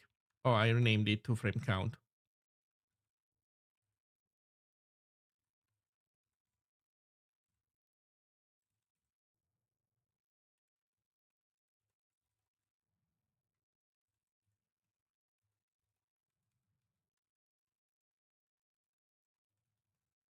No, wait, no. What was I calling it? Yeah, frame count.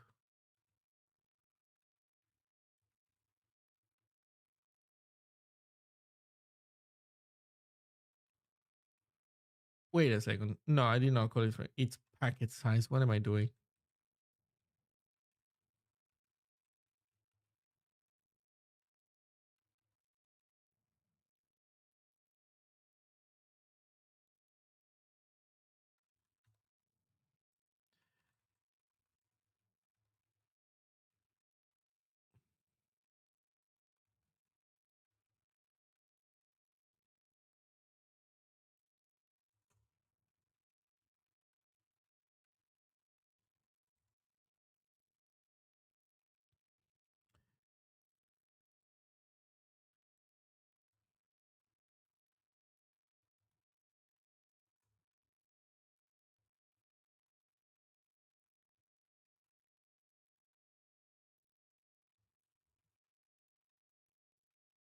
Ah,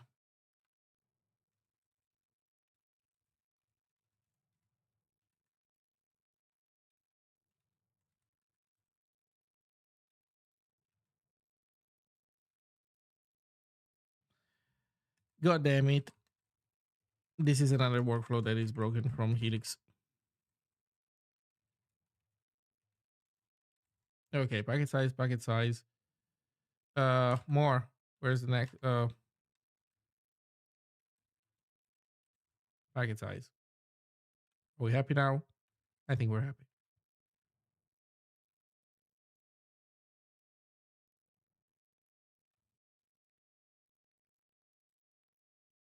Test. No. Now that I fixed that multiplication thing though. I'm curious to see how the network one works. Because this local one it feels absolutely horrible. Is the network one better? Test? Oh no, never mind. Network one dies. Leave exact PCM LAN channels frame count. Right. Um in here I am using the wrong size when decoding in receive. Because I have this giant guy that has no reason to be this big.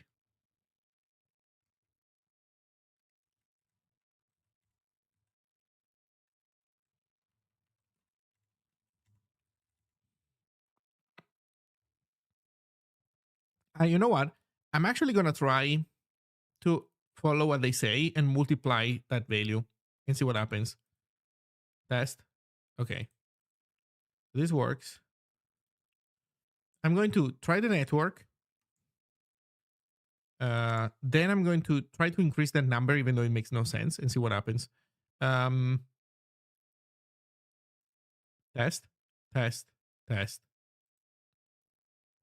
One interesting thing is that in any case, the network seems better. You know what? Let me do this. Let me go in core. I'm gonna try another thing. So let me go in core. No, in GUI. Uh, let's increase these guys.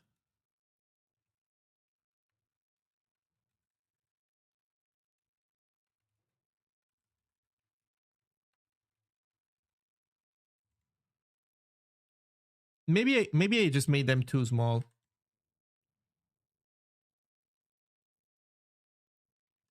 Also, I hope that app is not stack allocated and it's not gonna explode. Test, test, test. No, okay. Locally still fucked up.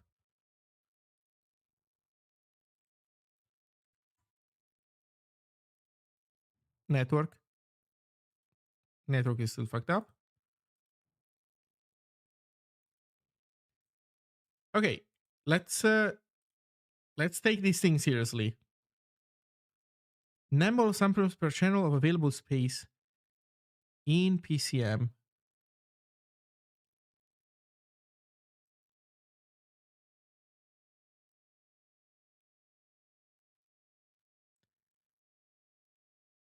Frame size. No, but this one just wants frame size. I mean, this. I don't know. I don't know what's going on with Opus. Here's what we can do. Oh, you know what? Here's another test that we can do. Let's not do the Opus dance. And let's instead do this. Copy the sample buffer here.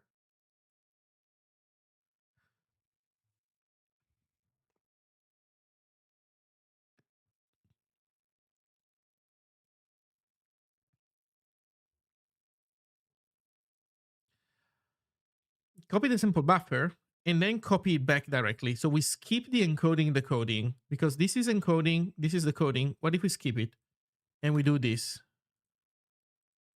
And then we continue. Audio, playback stream, sample buff.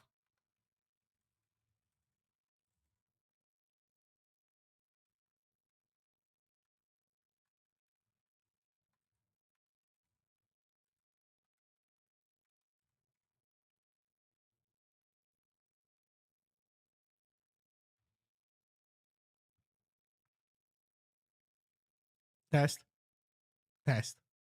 Okay, it's this methodology. The problem is this methodology. There is something wrong with how we were pulling data and writing it back.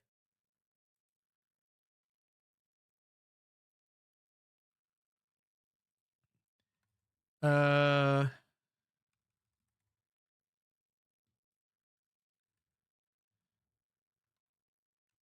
so divided by 100 is 10 milliseconds. Let's do 100 milliseconds. Let's see if that changes.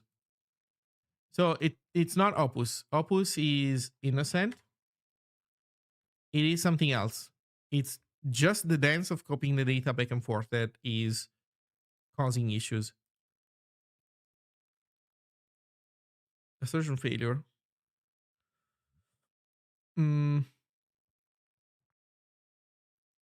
All right.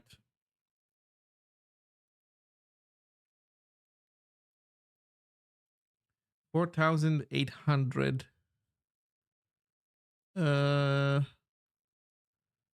4,800. So let's go in GUI.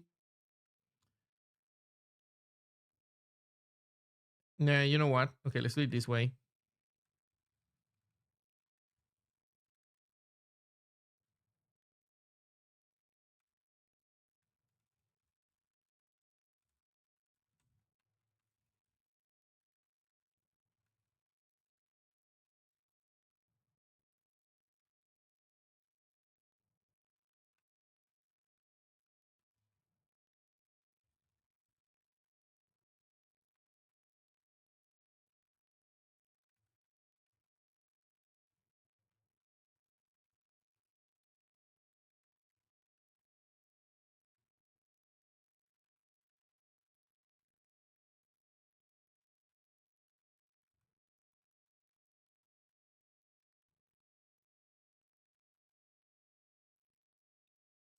Why did this nuke the line below?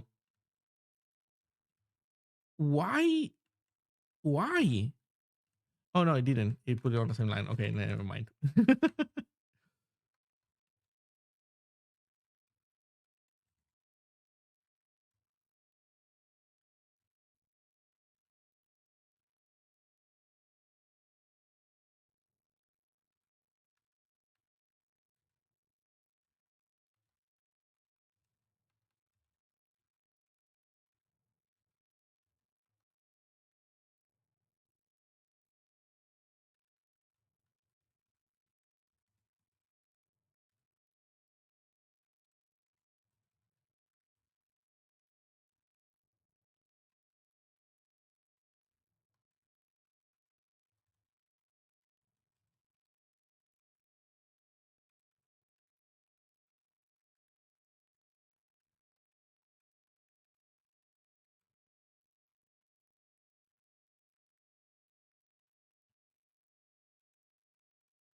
Oh, we can actually do this.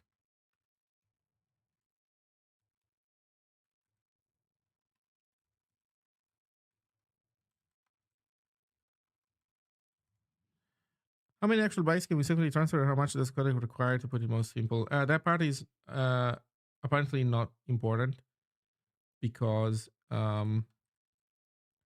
it turns out that uh, we get choppy audio even if we bypass Opus completely. So in here, I'm copying a packet size worth of data from the capture stream and writing it into the playback stream, and that already is causing issues. So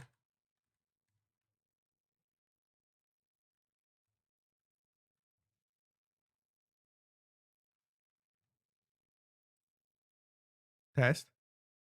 Okay. Maybe my buffers were a bit too tiny. Close. Maybe my buffers, the problem is that we had buffers that were just too tiny.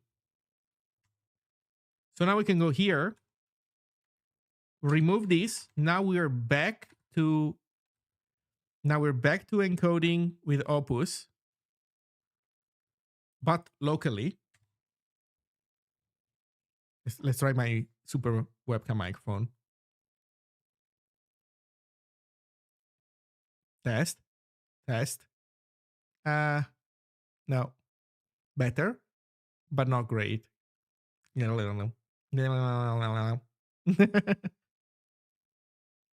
So I don't know. I don't know.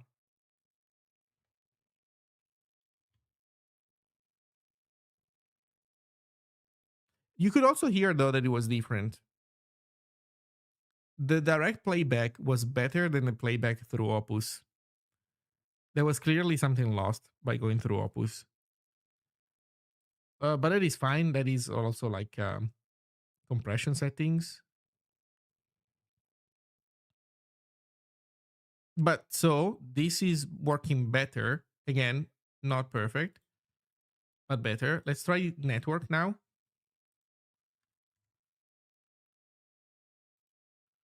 Hello? Oh, it's kind of working.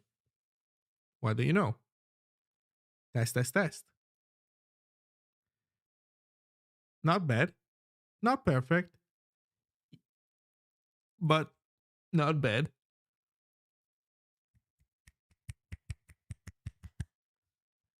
So,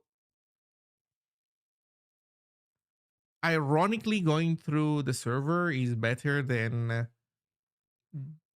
doing it than doing the Opus dance locally for some reason.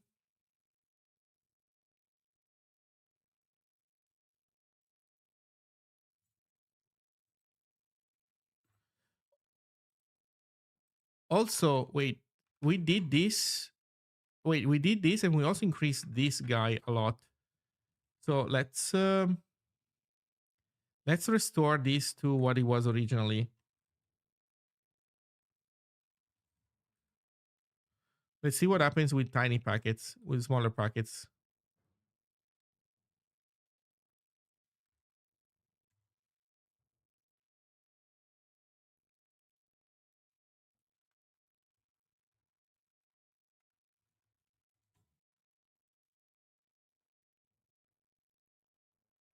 So let's test locally. Local test. Ugh, horrible.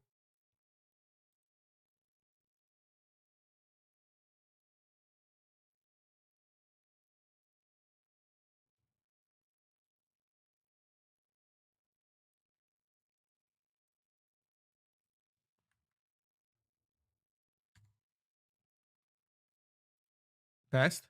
Network test. Still choppy.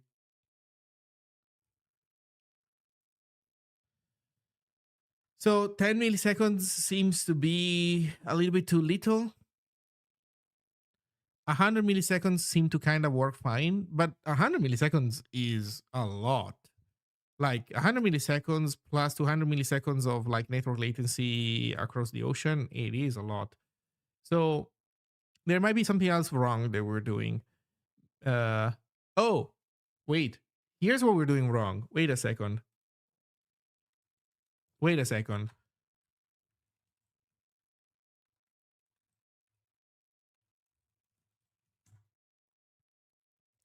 Let's make a release build of this shit. Let's see if that improves things.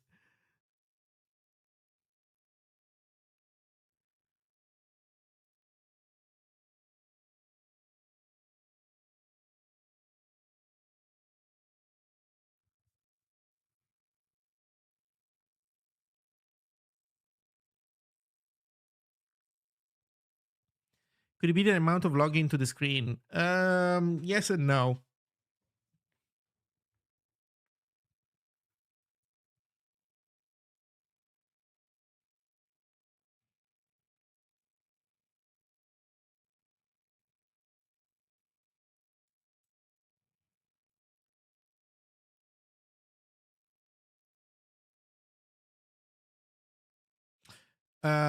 Yeah, there's also, I mean, I guess that is fine. There's also the video stuff that, well, we'll see. Test, test. Okay. So this is the local stuff in release mode.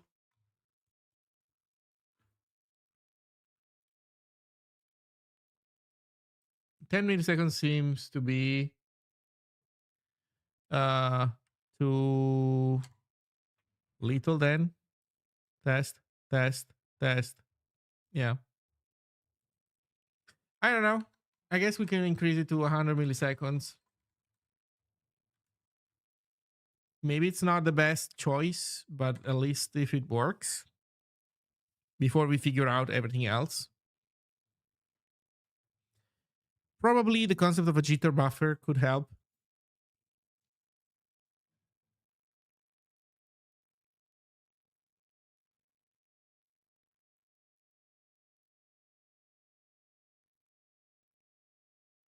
I think the mute, you know what? It's probably messing with us a lot. The mutexes.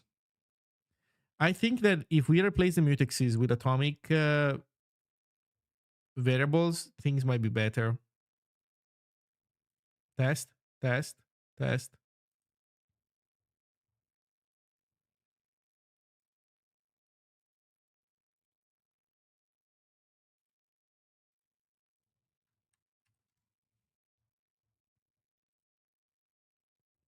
Test, test, test, test. This one is so funny. Why is this good? Why is the net? Why is the server good, but not the local playback? It is kind of weird. It is so weird. Going through the server is better than doing the playback, the back and forth locally.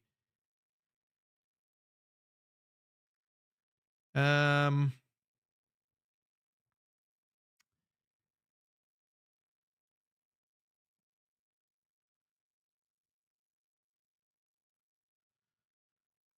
let's see.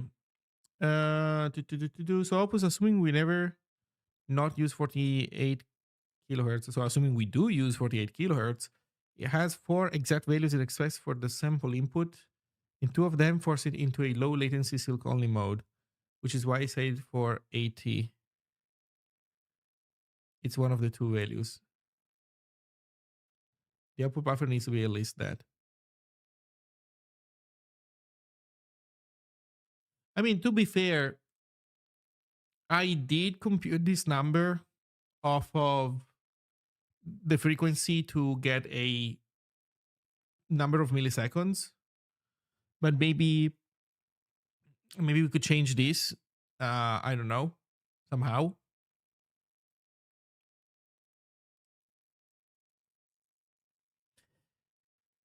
It is kind of weird though. Oh, this whole thing. I don't know. Um, but I think that now we are starting to get to a point where it should not be too bad. 120, 240, 480, and 960. Oh,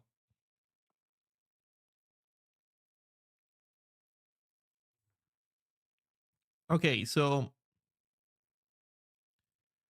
you're saying, okay, let's try the magic numbers, I guess. So you're saying so 480, wait, but 480 is what we were doing originally, right? This is 480. 10 milliseconds. So I guess we do twice that, 20 milliseconds.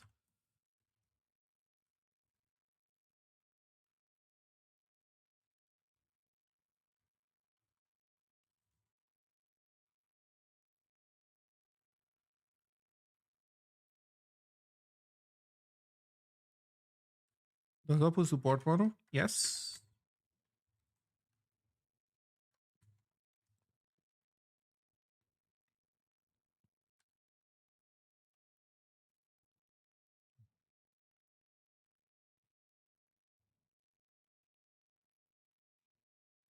Mm-mm-mm-mm-mm. Test. It's still choppy. I'm starting to think that it's the mutex stuff. You know what's funny? We could try to not do the mutex stuff. Yeah, you know what I think might be happening really? That it really is the mutex stuff.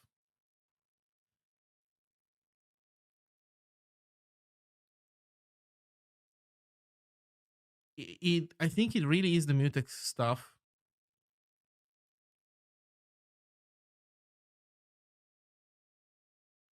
But there are mutexes involved also in the other case. There's just less contention. No, there is as much contention.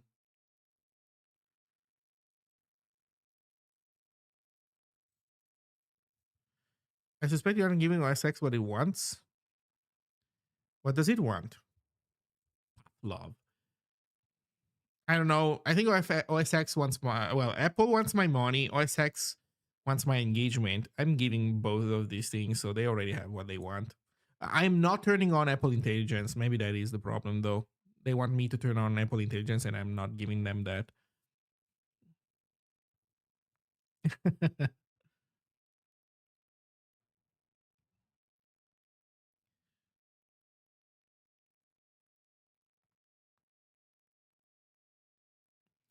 I suspect that it is not OSX the problem. I suspect that um I suspect that the like I think that the we saw this, in my opinion, fairly clearly when I had smaller buffers in for my playback stuff. So in uh main client GUI, before making these things gigantic, they were very small and it was lagging even when just doing the naked playback. Oh, fuck. Wait a second. That's why the local one was fucky. God damn it. Wait. We need to redo local tests. We need to redo local tests. I forgot I left this line here that was writing samples twice. And of course it was turbo shitty locally. Okay, so maybe locally is not more shitty than over the network. Test. Yeah. Now it's clear. Okay. Now, yeah, it is clear also with Opus in the middle. Okay. Never mind. We're good. We are good. So the problem was um that I was writing stuff. I was writing crappy stuff that was causing the problem. So that means wait. Opus. I set now Opus to 50 to 20 milliseconds and it was fine. Let's do the 100. 10 milliseconds. I still want to do the local test. Okay. 10 milliseconds. And then okay, we go through the encoding.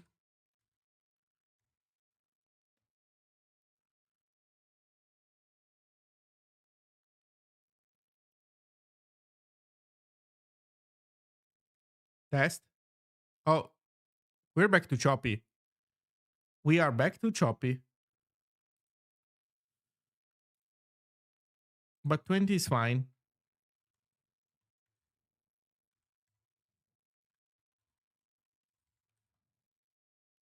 Ten milliseconds brings us back to choppy town.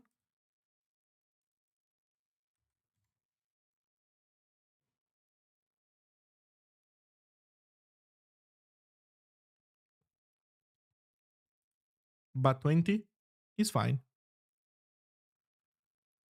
What about 10 milliseconds, but release fast? I think this is going to be kind of the last test that I do tonight. And then I'm going to call it a day.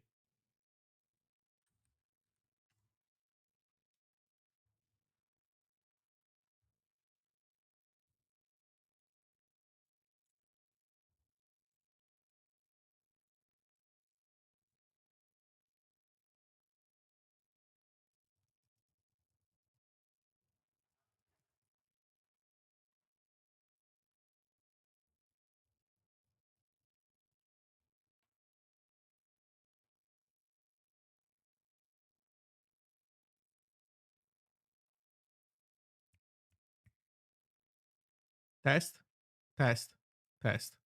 No, choppy.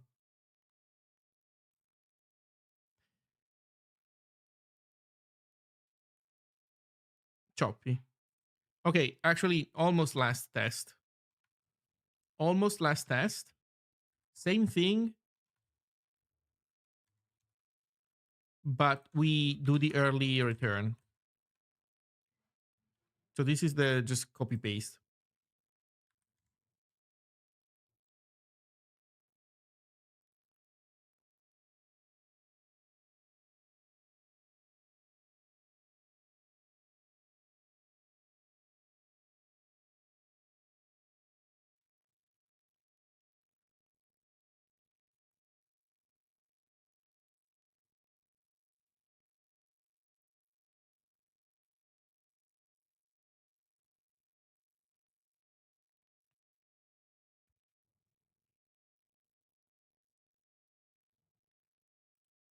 Test. Still choppy. Still choppy. Okay. So the fact that this is still choppy means that our method of delivery of 10 milliseconds worth of audio through this system is just not good enough. Straight up. This is straight up what's happening. Ignore Opus, ignore the network, ignore everything. Locally, within the same process, having a dedicated a thread that does this mutex dance.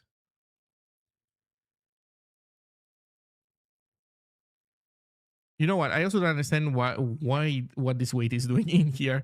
Um, no, I mean I get it because we get signal from the other side. So in any case, I think that this dance is already too shitty for um,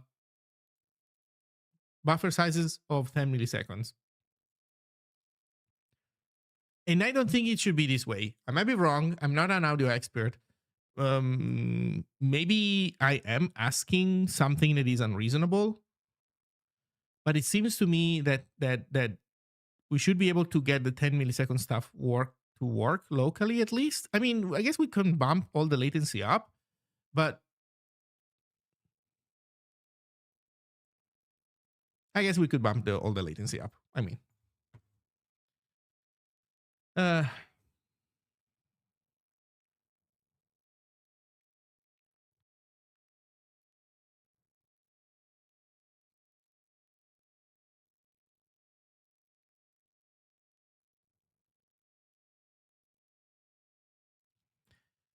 so um,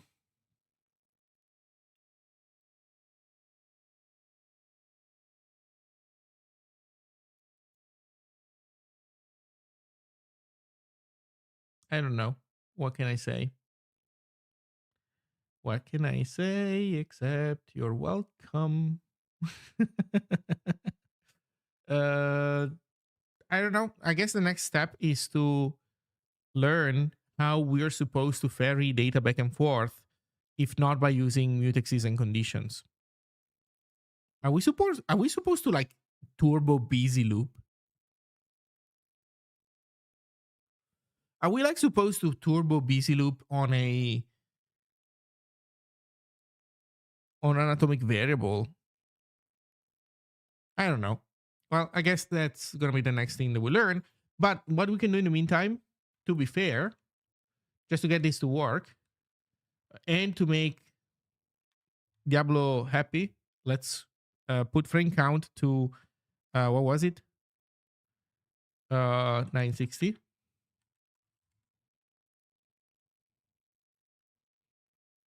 Put it to 960. Keep these guys giant. Fuck it. And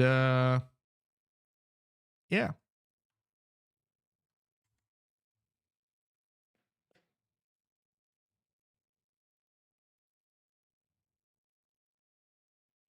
Do do do do do do do do do do do. Test test. Yep. Okay. I'll take it for now.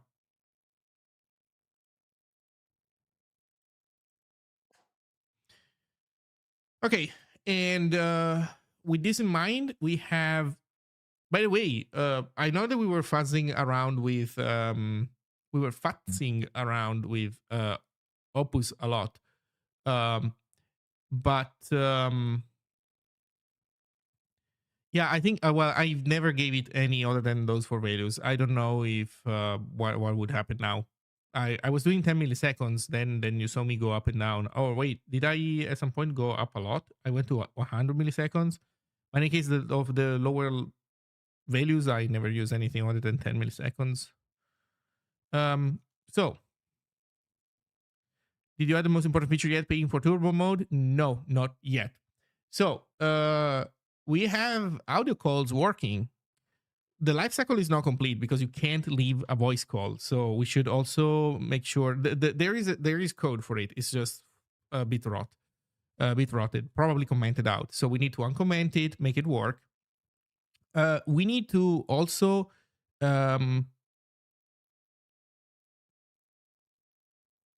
to support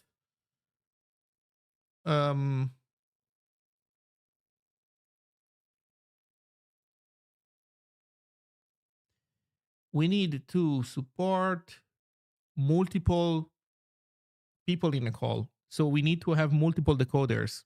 That part, if you remember, I simplified. Then why is the server sending us our own audio back? By the way, I used to have a comp time flag for it, the echo, but I don't have it on right now. So why were we hearing ourselves? That's another thing that we need to investigate. So basically, the reason why we're hearing ourselves probably is because we're fucking up some tracking of who's supposed to be whom. Then what else? I don't know. That's kind of it. That's kind of the idea. So some more work on that set in that sense, which I'm gonna do tomorrow. So hopefully, if everything goes well, by tomorrow we might have functioning voice calls,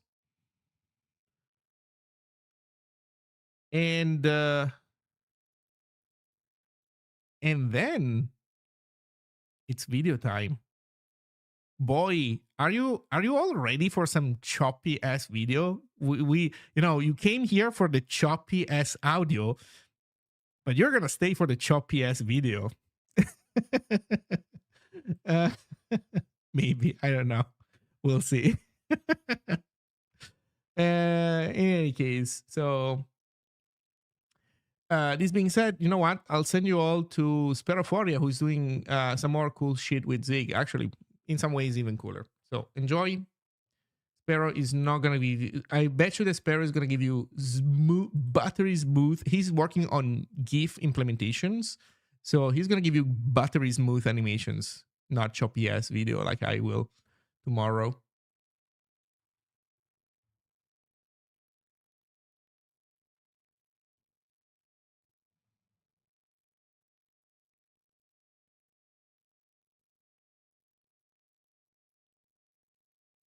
Enjoy.